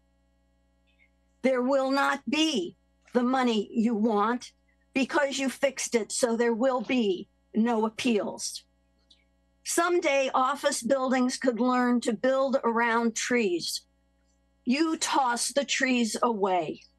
You undervalue the lives of the trees and how they impress and improve all of our lives. And they can save your life. Thank you. Thank you. Louise Katz, then Robert Cox.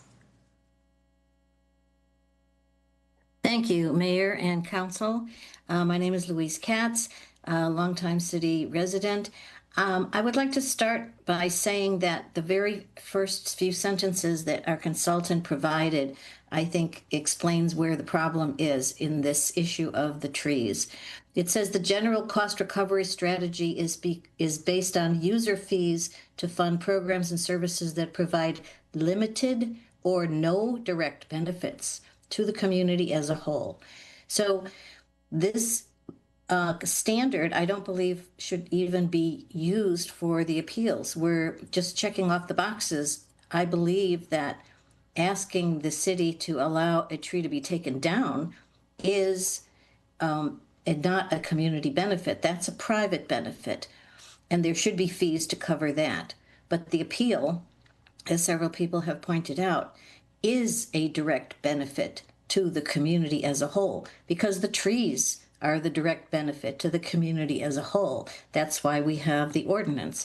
If they're not a direct benefit, we don't need such ordinances. We don't have them for other kinds of plants or structures. So I guess I'm confused as to why that is not the first point of consideration for these huge fees. Second thing is, as people have pointed out, these kinds of massive fees will clearly have a chilling effect on exercise of our democratic rights. The other point is there is a huge difference between a developer asking for a gatekeeper project to increase their profits and get it done faster, often billionaire companies, whereas a tree removal appeal is basically the exercise of neighbors and residents. So and the other point is that there is no alternative to save a tree. We have to go through the appeal process. Whereas again, for gatekeeper projects, they choose this strategy and their choices are respected. So I believe that these are some important points that we would very much appreciate the council taking under consideration. Thank you. Thank you. Robert Cox.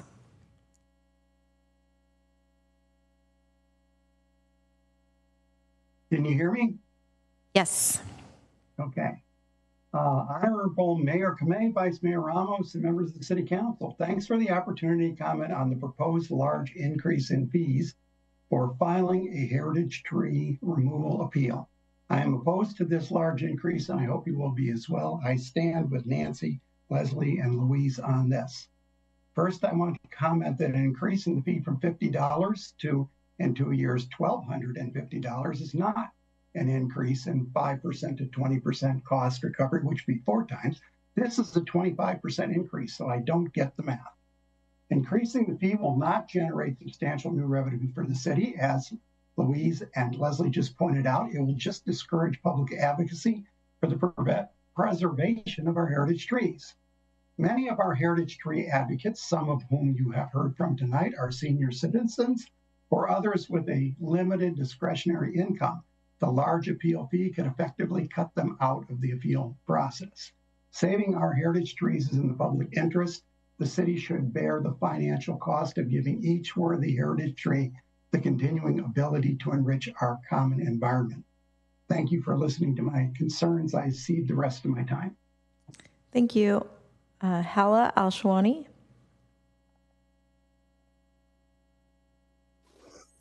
Yes, hello, good evening, Mayor, City Council. This is Hala Al-Shawani, longtime resident in Mountain View.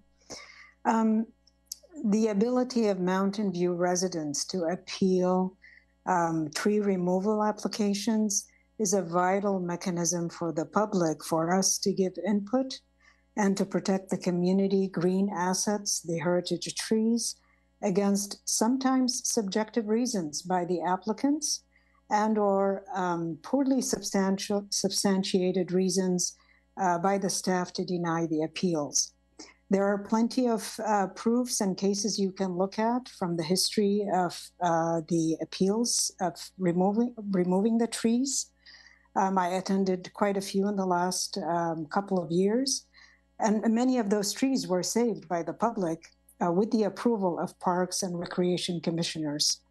The suggested increase from $50 to $650 this coming July, and then to $1,250 effective next year in July, is very unreasonable, and it's highly inequitable to demand from the public. It will most definitely lead to significant losses of our mitigation to climate extremes, our heritage trees. And really, there should not be any fees to this process. As Louise was saying, the scope really of what this item is, 6.3, is to remove the or to increase the fees on items that have no minimal or no direct benefit to the community. And that should definitely, most definitely not include appealing the removal of heritage trees. This is direct benefits to all the community. It is really, really very difficult to see this continuing and happening when we're losing so many trees. We should be doing things that will enable us to save them rather than lose them. There should not be any fees, as I said. for wanting to protect and to preserve vital resources for our environmental sustainability. Thank you. Thank you. Bruce England.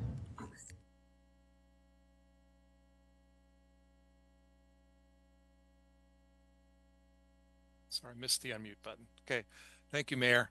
Bruce England, Wisman Station Drive, and a member of Green Spaces Mountain View. I'll be brief. I support all of the comments that have been made so far on the issue of the heritage tree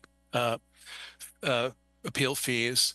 And I want to emphasize the need to expedite the plan, the biodiversity strategy and urban forest plan. It seems like the fee increases are coming, this is a cart before the horse kind of thing, that the plan should be evaluated, discussed, and approved before you entertain the idea of those fee increases for the heritage tree removal appeals. And I also want to point out that there are different kinds of appeals than what people have spoken to tonight. They're talking about people who want to protect trees in the interest of the full community. And I hope that you council members will give this full deliberation and consideration when you get to that. Thank you. Thank you. All right, that concludes our virtual speakers. So I'll bring the item back for council deliberation and action.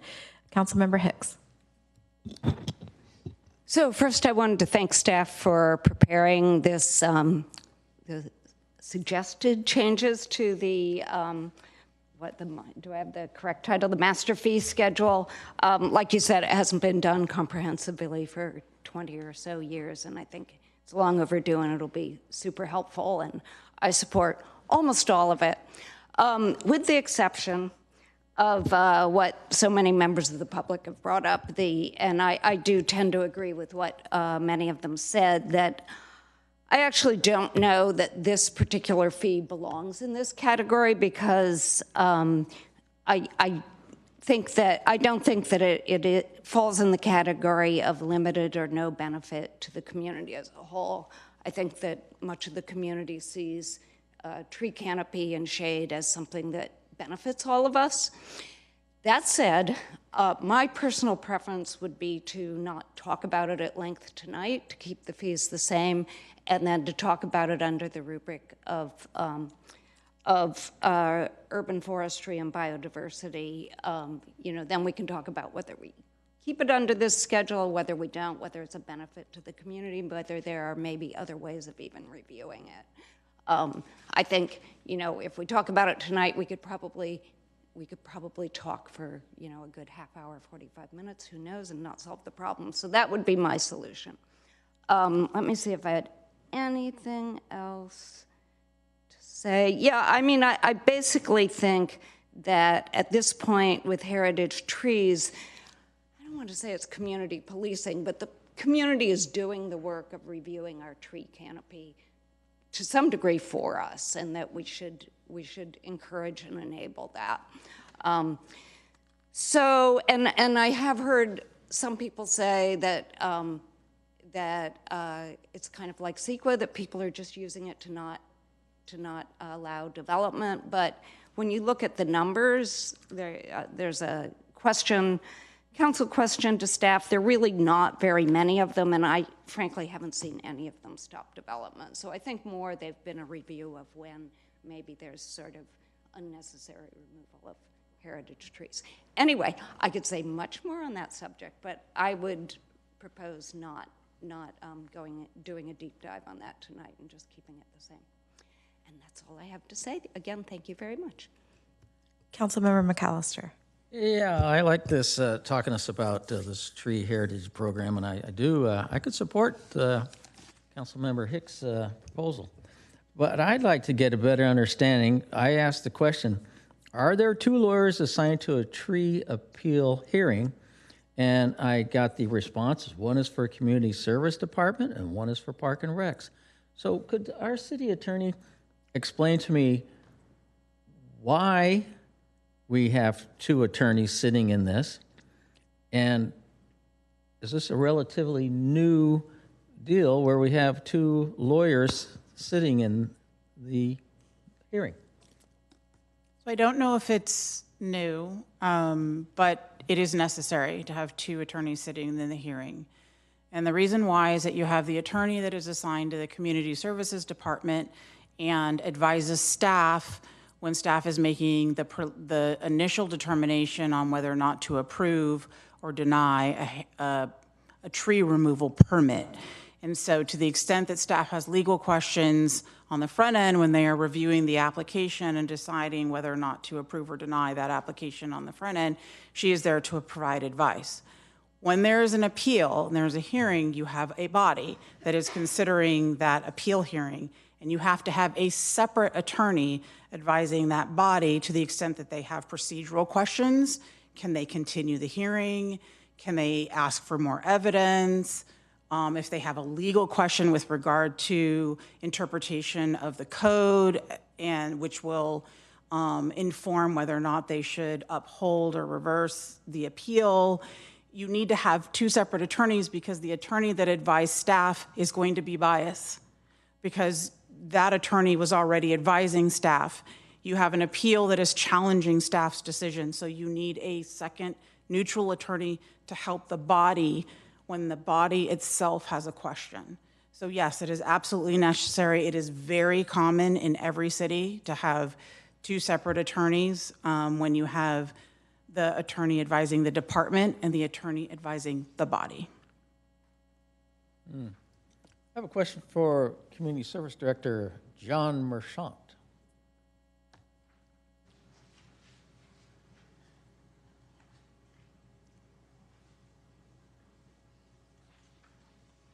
Thank you. Oh, you're going that way? I have a question for you. So, the question is, you've been doing this for a long time. So, 10 years ago, 5 years ago, did we always have two attorneys?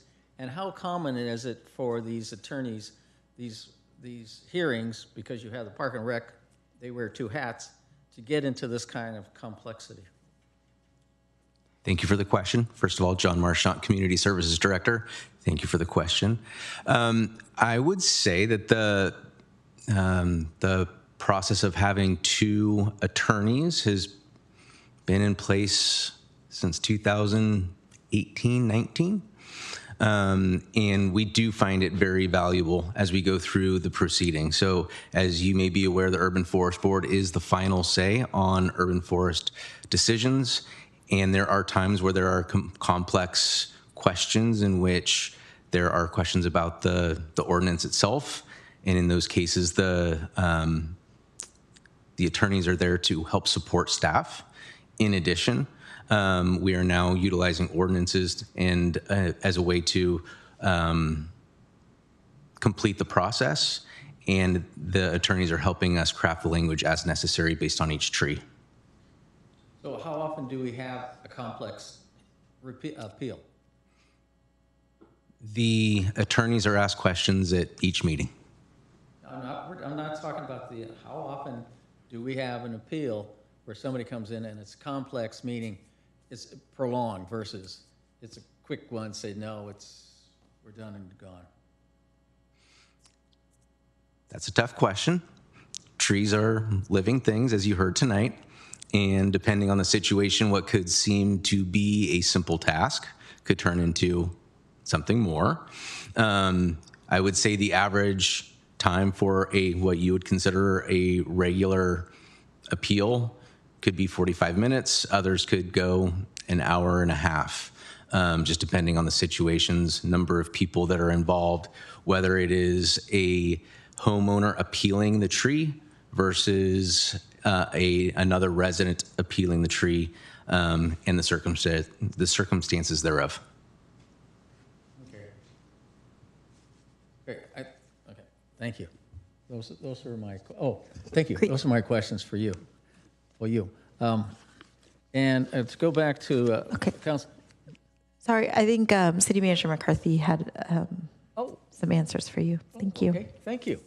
Thank you, Mayor. And actually, Mr. Marchant could come back. Can you clarify for council what the appeal is for? Is it appealing the approval or denial? Can you clarify that for everyone, and also clarify that this does not include staff's time, attorney time, the cost? So I don't think the fee took into calculation our time, did it? It's my understanding that it did. Oh, it did. Okay, for this one. Okay. And so the question that City Manager McCarthy is asking me to respond to is the circumstances of our tree appeals.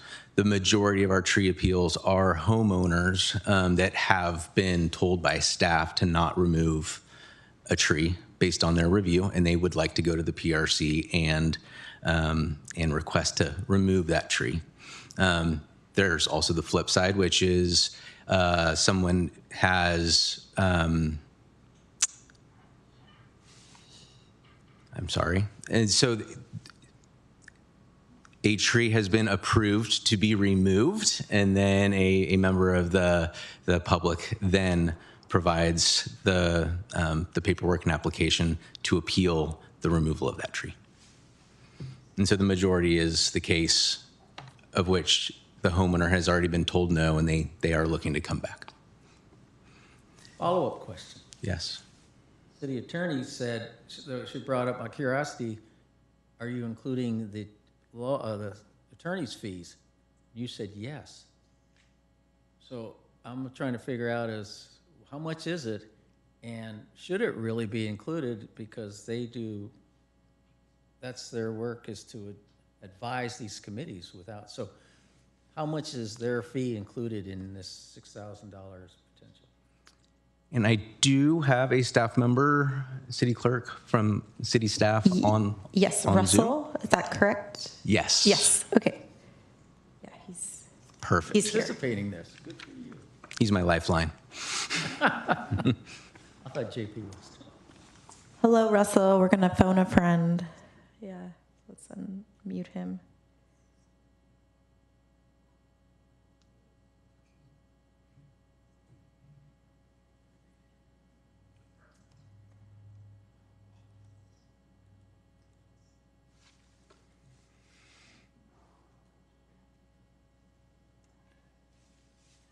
Do you see him? We're trying to unmute him. There we go. How about, should we promote? Can we promote him?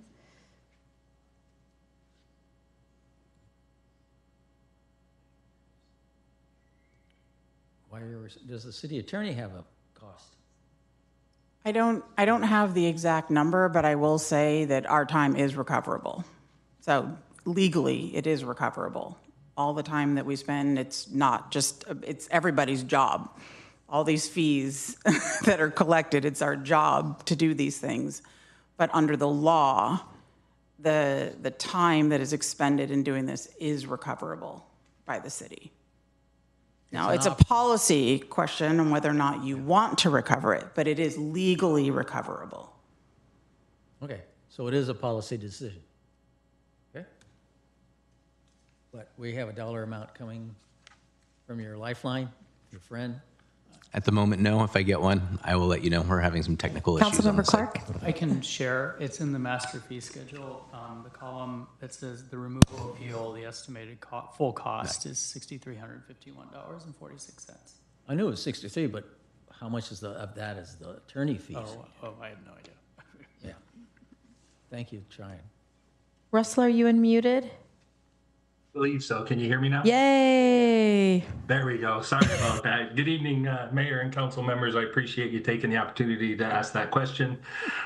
Gist of it is I don't have the specific number in front of me, but it's in the ballpark of about $400, I believe, that we had assigned to the attorney's office. It was in the neighborhood of about 3 to 4 hours, considering both review of the staff memo as well as the attendance at the hearing. Is that 400 per attorney or total per attorney? Both? I'm trying to look it up as we're talking, and I think that's the, I don't want to give you the wrong information, so I'm thinking that is combined, but I don't, like I say, I don't have the spreadsheet in front of me, sorry. Okay. So you said, okay, well, okay, either way, I think if it's a policy decision that this council could take that off, so. Yeah. Okay, great. So we're in the thank you very much to staff. So we're in the deliberation and action. So if there's something you're proposing or, No, sorry, to Councilmember McAllister. Yeah. So we have a motion. We have a motion by Councilmember Hicks. So if you'd like to hear it, yes, we can please. do that. Okay, great. So Councilmember Hicks. So I'm going to make a motion to accept the fee schedule as is, but leave the heritage trees, leave the heritage tree fee, accept the whole proposal as proposed, but leave the heritage tree fees in their prior state so that we can talk about them in all the details that you're bringing up now and many more when we talk about the biodiversity plan and urban forestry. That's my motion, and I guess Councilmember Showalter has seconded it, so we can go on discussing it. Okay, well, that solves my concern, because we're taking that all out altogether. So I could support. But your questions were very interesting. I was interesting. Okay, I would support that motion. Okay, and then just for jogging the memory, so the urban forestry, if we incorporate that in the urban forestry and biodiversity plan, that would come back to council, and we would discuss it when? Just since we have the public would probably want to know, so I just want to make sure. I think so. I'm trying to remember off the top of my head. I know, I was trying to think too, but. We are scheduled to go to the PRC starting in the fall. Yeah. Yep. And then coming to you shortly after the new year.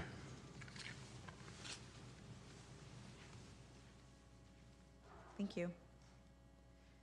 Okay, Councilmember Ramirez. Thank you, Mayor. I'll start with the non-tree stuff first. I have a suspicion I will be on the minority side of this vote. So I'm encouraging my colleagues on the prevailing side to include some other modifications unrelated to trees. So first, I thought you were going to talk, Councilmember McAllister, about the fact that there have been 0 applications for childcare over the past 5 years. And members of the public raised a good point that when you have a fee that is substantial, it could deter people from submitting an application. So the cost recovery fee for childcare is meaningless if we have 0 applications. So I would encourage a member of the prevailing party to include a further reduction in the fee, so increasing the general fund subsidy for childcare because it's desperately needed. And it doesn't matter if we're getting 0 applications if we more heavily subsidize childcare in our community. So that would be the first request. So I would accept that one. Maybe you can tie a number to it since you've been thinking about it. I would be fine with 100% subsidy because if there were 0 applications, then anything that would help facilitate the introduction of childcare in this community is a good thing. But any number is arbitrary. Right now, is the childcare planning fee 100% and 0 people are applying at the 100%? I just want to clarify, what was the baseline? Is that correct?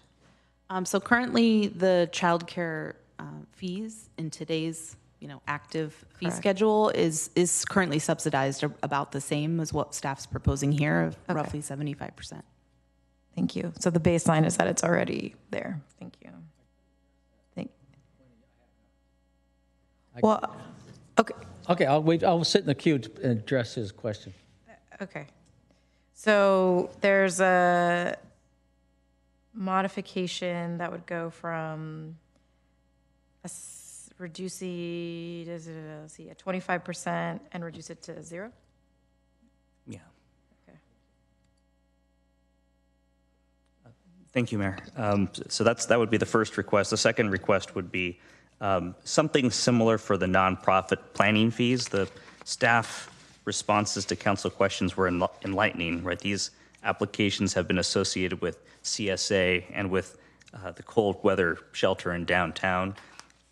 These are uses that provide a tremendous community benefit, right? Providing a place for women and families to go during the winter when they are unhoused, and we've been blessed to have a tremendous partner in CSA. So I would hope that a member of the prevailing party also consider an increase in the subsidy to help nonprofits provide services to vulnerable and low-income people. So it's currently proposed to be a 75% subsidy. I think for that, maybe like a 90% subsidy, but I'm also open to other numbers.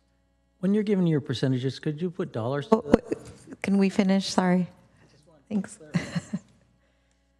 Well, I want to hear all of his stuff, and then we can go to questions. Is that okay? Because I think he's going to have more for us. Thank you, Mayor. I appreciate that.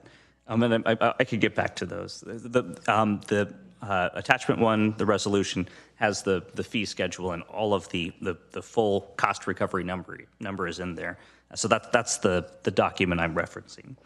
And then a broader comment, and then I'll get to trees. I think one thing that we ought to seriously consider is financial feasibility and the impact of escalating fees on our ability to achieve community goals and city goals.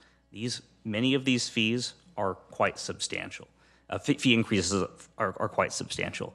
There are a number of, I think, terrific subsidies proposed. A lot of what we've seen for recreational activities and a lot of the work through CSD, which I personally support. I'm grateful that staff has suggested allowing free use of community facilities, for instance, for community groups. I think that's amazing.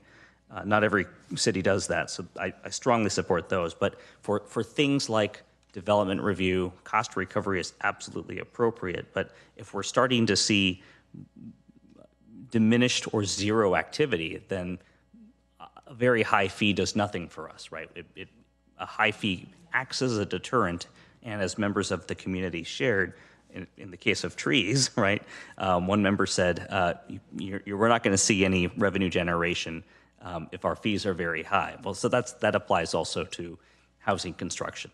So I don't think we necessarily need to adjust the fees in this moment, but I do think that's something we need to be mindful of, especially if over the next couple of fiscal years, we continue to see a distressed development services fund, right? If there's no or minimal activity and the fee increases end up impeding or discouraging development, then we're going to have to contend with some, or you all are going to have to contend with some very challenging decisions over the next fiscal years because I am going away. On trees, I think the answer that the community is looking for is an improved heritage tree ordinance, right? I think there is some discretion, which once upon a time may have made sense, that creates subjectivity and disagreement about when a tree should or should not be removed, right? And I think the answer is in allowing our professionals on the city staff to let us know when it's appropriate. I don't want to step on Councilmember Clark's toes, but I did want to ask to confirm most of these appeals are property owners who were told, no, you cannot remove your tree. Is that correct?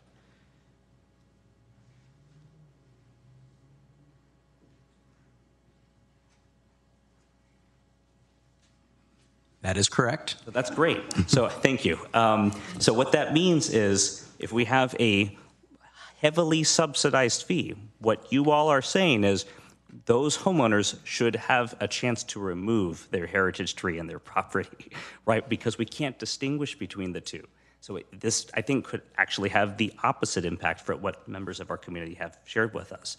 Also, I strongly disagree that this has, great community value, right? So my tax dollars are going to subsidize the appellant, and that's money that could otherwise be used to, provide subsidies for low-income people to benefit from recreational activities in our community. Or it also detracts from staff capacity, right? They're wasting time on an appeal that has a high probability of failure, right? So they're sitting around in a meeting where everyone's upset. The appellant usually loses, so they're mad. The property owner's mad because they have to go through this appeal process, and the staff are sitting around for 2 or 3 hours when they could be doing actual work on things we care about. This doesn't feel like good public policy. So I would strongly encourage anyone in the prevailing party to rethink this. And I believe, yes, we should think about this in the context of the biodiversity strategy and updates to our tree ordinances. A low subsidy doesn't actually solve this problem. One thing I could support, though, is maybe what we need is to increase the application for a tree removal in the first place, a fee for that. So that way, at least you get some cost recovery there. That might have the intended effect of deterring people from submitting an application for removing a tree on their property. There are problems with that, though, too, right? Many of you know I'm sort of a de facto property manager because of my family trust. A neighbor's tree has caused substantial damage to my grandparents' property. There's nothing we can do about it because it's not on our property, but I understand better the plight of homeowners who have to contend with substantial costs associated with trees that are maybe not in the best location or not the right species. So I get why we have this process in a way that I wouldn't have understood several years ago. And I think I appreciate what our community is trying to achieve. I don't think this is the right solution. So I can't support the motion on the floor. But I could support directing staff to consider our community goals in the broader and more holistic context of the biodiversity strategy. The last thing I forgot was I appreciate the member of the community who shared the swimming fee schedule here. I don't know what the right number is, but I think including direction to staff to review this and then to return with modifications if it's appropriate would also help address some of the concerns that we heard from that member of the public. Thank you. So Mayor, may I say which I accept and which I don't among those recommendations? Do you mind if we get through everyone's comments first? Okay, sure. Because I'd Sure, we can do rather, let's see where other people land. Sure. Thank you. Councilmember Clark. Thanks. So as CSC chair, I just want to kind of defend how we ended up where we ended up here. I know a lot of attention's been paid to trees. I'll start with some of the other things. I appreciate Councilmember Ramirez's comments. I think, for example, childcare is kind of a solution in search of a problem. I'm not sure the application fee is the reason why we haven't had new childcare centers come in. And I, if I thought moving changing the fee would help, then I would, but I don't think that is the issue, and I don't think it's an impediment. And I think that the journey that we've been on to get to these fee updates after many, many years, yes, there's going to be discomfort on some of these because they haven't been modified in a really, really, really long time. And even though they should have kept up with time, modifying fees is tricky because you have to do studies. So we invested the time and the energy into the study. I think overall I'm okay with most everything that's presented here. I think, and to address the issue of trees, I think there's a little bit of a false narrative, and I understand that folks really want to believe that the appeals process is, this democratic process where, neighbors keep neighbors in check. But the reality is of how this is used is, as we've heard today, most of the appeals are actually folks who have been told no, they can't cut down a tree, and then they're able to pay less than the initial application fee to appeal that and maybe get a different answer. Now, there's also a few cases, there's some statistics in here, there are a handful of folks who are told they can cut down a tree and someone appeals, and every now and then the appeal succeeds. That is much more rare than the other type of appeal. And so in my mind, one, the appeal fee hasn't been changed in forever. It costs a lot of money to go through an appeals process, especially the way that we've set it up with the urban forestry board being a PRC meeting and everything like that. And I just think that it shouldn't cost, there should be a barrier to entry here for both sides, and it should not be $50. It should at minimum be more than the application fee. And so, where we landed on with the study was, somewhere around just adding a zero to that, 500, in this case, 650. If folks want to if folks want to just do the base level increase now and then, because the second level increase isn't going to kick in until next fiscal year anyway, if we just want to cancel that second increase and address that through the urban forestry, or the urban forestry, the biodiversity, the plan and everything that comes back, then I think that makes sense. But I really think we're missing, there really should be, it should cost more than your application fee if you don't get the answer that you like from arborists, people who are professionals and city staff who see these things all the time. There should just be a greater barrier on both sides to, we should be recovering those costs. It's not about the barrier, it's more about understanding the cost and the effort that has to go into something, and you really should think twice before you second guess a decision, whether you're a homeowner who's upset that you've been told that you can't cut down a tree, or whether you're a neighbor who is upset that your neighbor is being authorized to cut down a tree on their property. So that's a long way of saying what I would prefer to do is move this whole thing forward with the initial increase in the appeal fee, not deal with next fiscal year's increase, which doubles it again. That can be something that we talk about what the right level is, but there's no world in which I think the level should be, under $500 or $650. That's just it's just been. It should cost more than the initial application. There should be a recognition of the time and effort that folks are going to put into to an appeal. So anyway, this is a long way of saying I'm not going to support the motion on the floor. Great, thank you. So I think before we get to Councilmember McAllister, let's see, who hasn't spoken? Vice Mayor, did you want to take a turn? Because I'd like to speak before we go on round 3 or 4 with Councilmember McAllister. Just to see where people are, and then we can see where we land with the motion. Thanks. Thank you, Mayor. I guess now you guys have a sense of what was going on in the CFC meeting when some of these recommendations came out. But the overall message that we got in the CFC meeting was this fee study was to show how much these services cost us. And it's our policy decisions to determine how much we want to subsidize it. And that's why we made the recommendations that we did. When you think about the things that we want, we want more housing. So we want to encourage that the permitting fees don't provide an impediment to that. We want more nonprofits doing this necessary community work of providing safe parking and cold weather shelters and other services that are benefiting our communities. So we were looking at subsidizing that. Childcare, we wanted more childcare providers in our city, and therefore we wanted to subsidize that. The interesting thing, the conversation with the heritage tree, we were kind of just surprised on how much it cost and how much we were charging. So like, it says in the staff report that we recover like 5%, and we're increasing that to 10%, but it's a $50 fixed cost.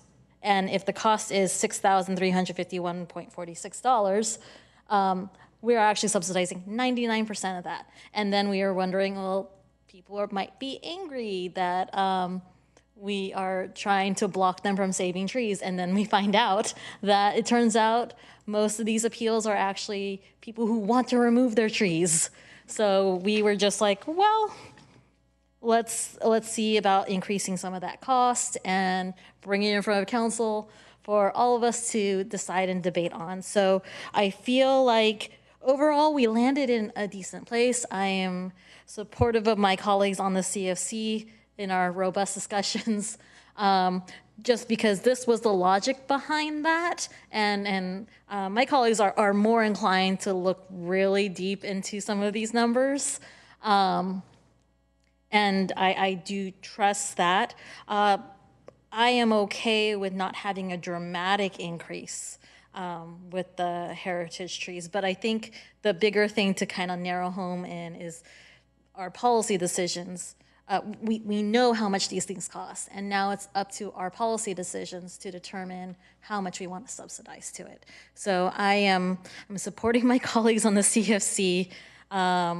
Hopefully there's going to be some movement on what the motion actually is now that we have a little bit more context in some of these things that caused a lot of people to freak out on. Until then, I'm inclined to support what the CFC initially asked for. Great, thank you. All right, so I think I just wanted to weigh in, and perhaps I'm thinking of this from a bit of a different perspective. So, tonight we talked about our vacancies, recruitment, retention. We talked about budget. We had I think, very stark, I don't know, outlook of what our, DSF will look like. And we're looking at a fee schedule that we haven't updated in over 2 decades. And so I think before I'm looking at, I appreciate the due diligence and the work of the CFC. I think that before I'm looking at reductions of any fees, I would like to make sure that we're achieving full cost recovery, and moving away from relying on our general fund to subsidize, the difference. We are facing potential, I would say, cuts or pauses on federal funding. We're not seeing the growth in Measure P and Measure G. And relying on our general fund doesn't help us achieve, I think, the overall goal with which we heard, which is how are we going to increase staffing capacity, bringing more resources to our community, help make the development process more efficient. If we're not getting full cost recovery and we're already deciding that some of these fees are, as Councilmember Clark said, the barrier to entry. I don't know yet, because we haven't raised our fees in over 2 decades. So I don't feel it's appropriate that I have the full information, the full picture on, in particular, I think the difficult one for me was the gatekeeper pre-authorization and reducing that and subsidizing that from our general fund by 25%. Staff has made it clear that whether it's a gatekeeper, even if it's on a smaller parcel, it's still the same amount of staff time. And I think it's very important that we are valuing our staff time and understanding that we're going to be discussing gatekeepers separately as another policy item, where if a parcel is going to be less than 1 acre in size, we're already discussing streamlining that and the fee not applying to them. For example, if it's 100% affordable housing. So I don't feel like it's necessary to, in addition to what we're doing with gatekeeper, to already decide that we are going to reduce it after we hear of the impact that it has on staff time. So that's just one example. I think that the nonprofit planning fees, one of the work plan items that the vice mayor brought up was how the city works with our volunteer organizations, which I would feel nonprofits fall under. And so perhaps as we're looking at that work plan item, we can discuss, being able to use our facilities or working it through there. So that's where I also felt like not prepared yet to do a fee reduction, because I want to understand how we can do that through the work plan item that you brought up, for example. So I think that the fees kind of intersect with some other policy areas that we've been looking at. And while I appreciate that CFC was already trying to be proactive in this, I think the most important thing is full cost recovery. I think it signals, yes, a moving away from reliance on general fund subsidy, but I think it also shows value to our employees who are working honestly tirelessly for the city, and being able to make sure that we are showing that value in their time by getting the full fees that we have not been doing. So I also cannot support the motion as it stands. We'll see where the motion ends up, but I just wanted to share that perspective. Councilmember McAllister. All I wanted to do was respond to the child care. And to Councilmember Clark's, it's not the fee. The industry is under tremendous stress. TK is coming out, transitional care, that's taking thing out. Family leave. You've heard me say the three things. Family leave, parents are able to stay home so they don't need to have their child care, lose that. And then with the TK, they're done, and then the parents have optional leave. So it's not the fees. It's just not economically viable to put out of child care. The schools are really putting the pressure on it because of that. So no matter what you do, it's keep the fees the same. So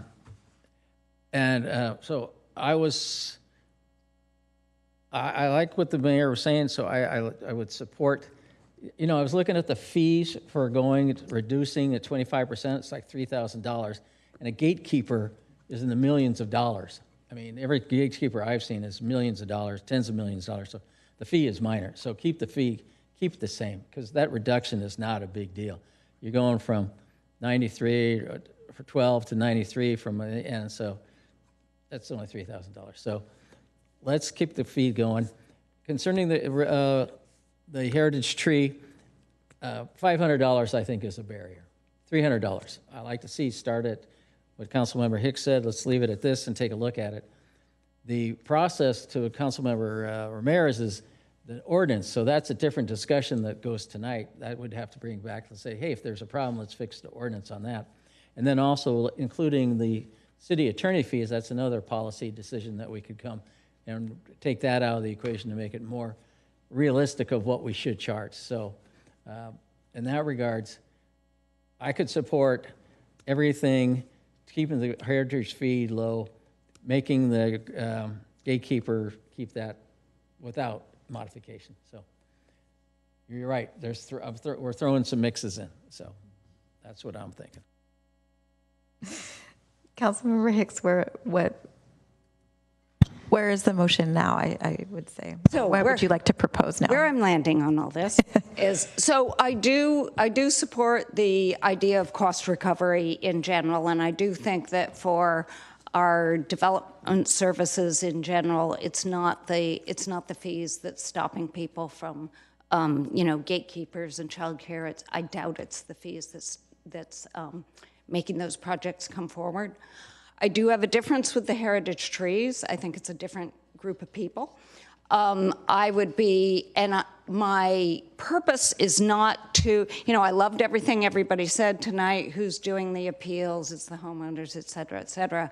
But I feel that the community has not had, first, I don't think it makes very little difference in terms of how many fees it's a very small amount of activity. It's very important to the community. They haven't had time to really weigh in. I don't think this is the context for them to weigh in. I think it's during the biodiversity and urban forestry plan, and we may change the procedure a little. I think that's the time to allow the community to weigh in, and I don't want to, they're not developers who are general, well, maybe some of them, but generally it's residents who are participating in this. So I would go with Councilmember McAllister's change to, what did you say, $300? Yeah, that's the 500 or whatever. Yeah, it's just I was just putting a number out to. But what is the current? I want to have the conversation later when the community can weigh in, and I don't think it for a development services fund. I don't think it makes a difference. So I think it's currently 50, and then staff was recommending what? 650. Okay, so we're maybe cutting that in half. You want? Or do you want to just pause? 650, 620. To 325, that's fine. Okay. Okay. And then pause and Discuss it more thoroughly, the okay. whole procedure, and let the community weigh in. Okay. Okay. As a seconder, I'm happy with that.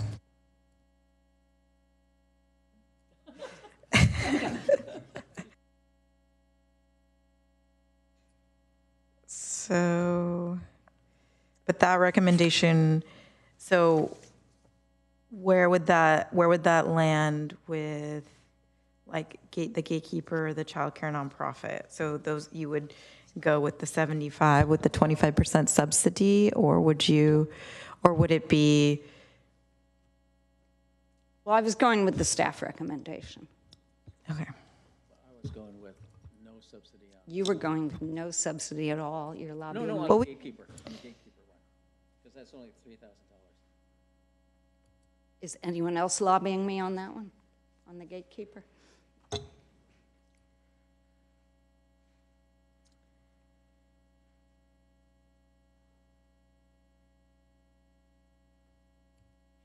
There's other people in the queue, so why don't I go to them? Okay.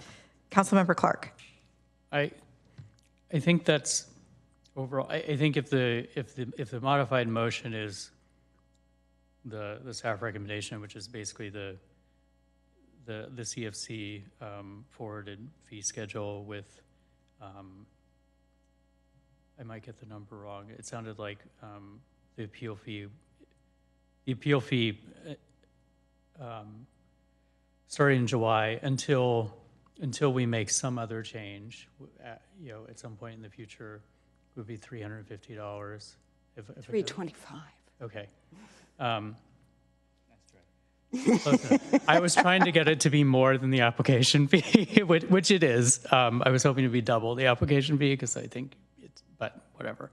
But so it would increase, and then we would just. It sounds like you would not do the scheduled increase for next fiscal year automatically. It sounds like we'll just address. We'll talk about the whole process and let the community talk about it more thoroughly.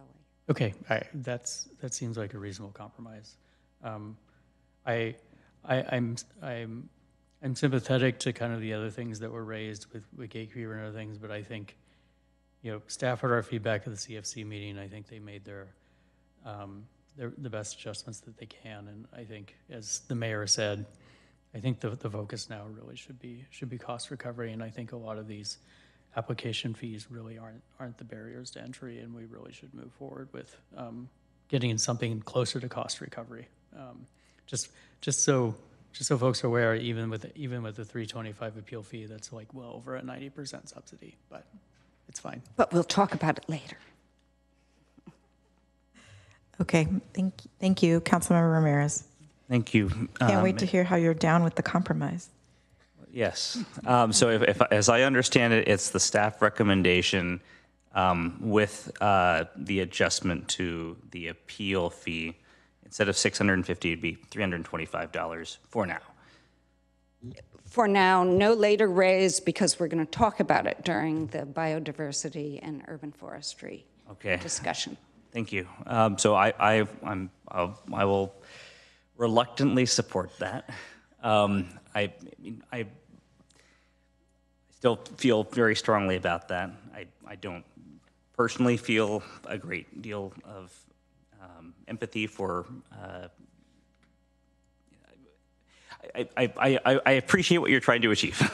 I do feel it's if an industry is struggling, imposing a cost recovery fee on top of it is not going to improve its prospects. So I do feel like, do we care or we don't? If we don't care, that's fine. We can, impose a fee to generate zero revenue because we're going to continue to have zero applications. I would rather make an effort and try and attract, childcare. The same thing with the nonprofit thing. Like, are we better for charging, CSA a couple $1,000s to, get a permit? I don't think we are, but that's fine. I'll support the compromise. Okay, great. I think we're all stretching on the compromise. So I'll support the compromise. I think the other thing that I'll highlight that staff had shared was, it will be less painful in the future because the staff recommendation is that this item be reviewed every 3 to 5 years. There's different tracking that they can do, hopefully get more information on what the impediments may be for some of the things with which we are collecting fees for, or should we be collecting more on a fee or getting closer to 100% fee recovery. So that's what's giving me solace in the compromise vote. So I think seeing no others in the queue, yes, I'd like to vote. Councilmember McAllister's ready.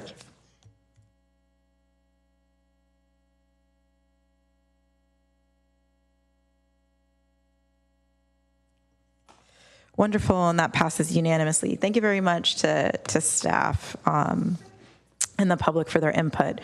So we'll move on to item 7, our council, staff, and committee reports. Do any members of council or staff have reports to share? Councilmember Showalter. All right. I received an email from the clerk earlier today with a slide deck that I received from the National League of Cities EE&R Zoom meeting. We have Zoom meetings maybe 4 times a year, and the slide decks are just really information packed. And this one in particular, I wanted to share because it has about 6 or 8 slides that are titled Federal Budget Legislative Update, What's at Stake for Local Government.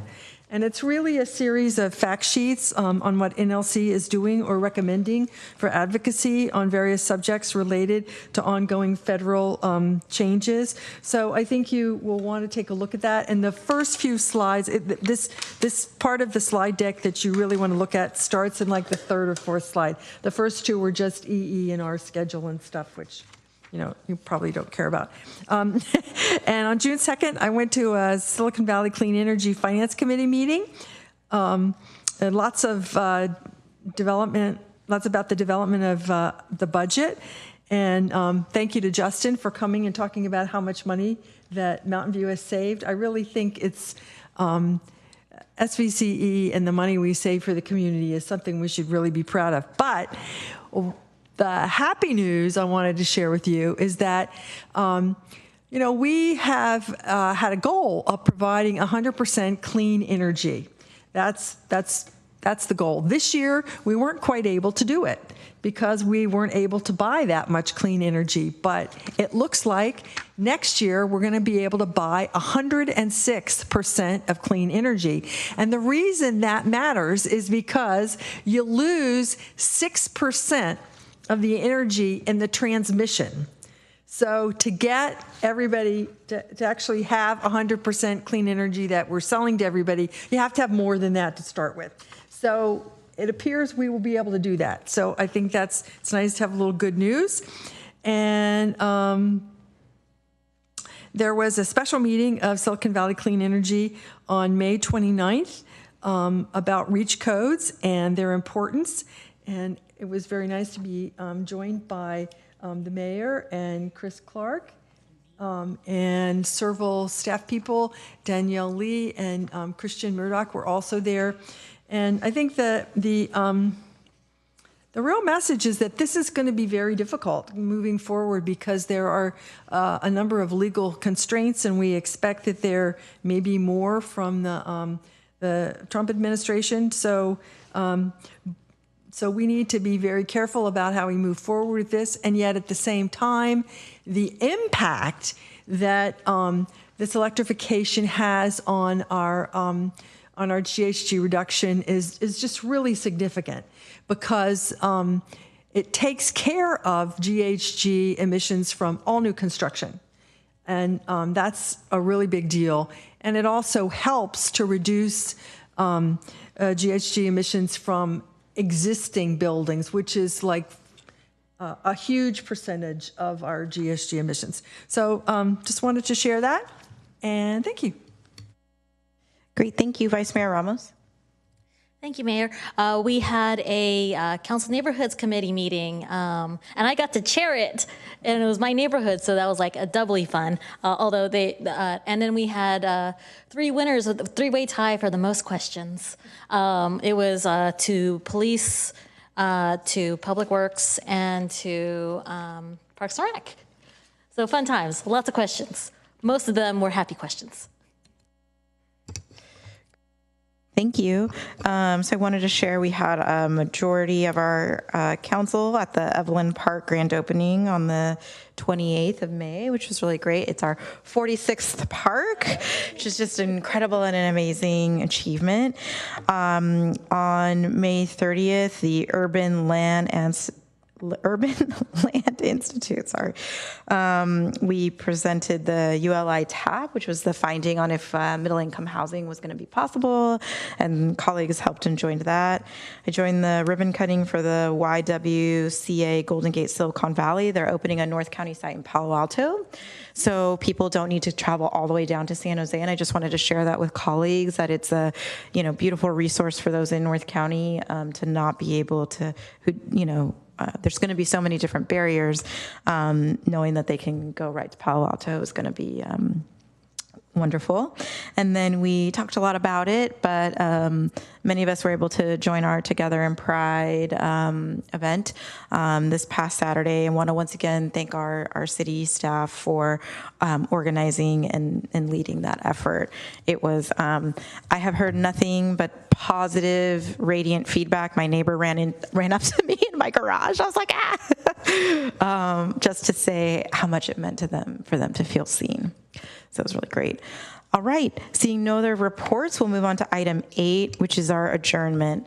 Tonight, we are adjourning the meeting in honor of Sue Graham, who provided special service to our community as a former Mountain View Los Altos Hills School District Board member and recent president of the League of Women Voters for Los Altos and Mountain View Area Chapter. Sue was a Mountain View resident for nearly 50 years and a fixture, I think, for many of us at community events.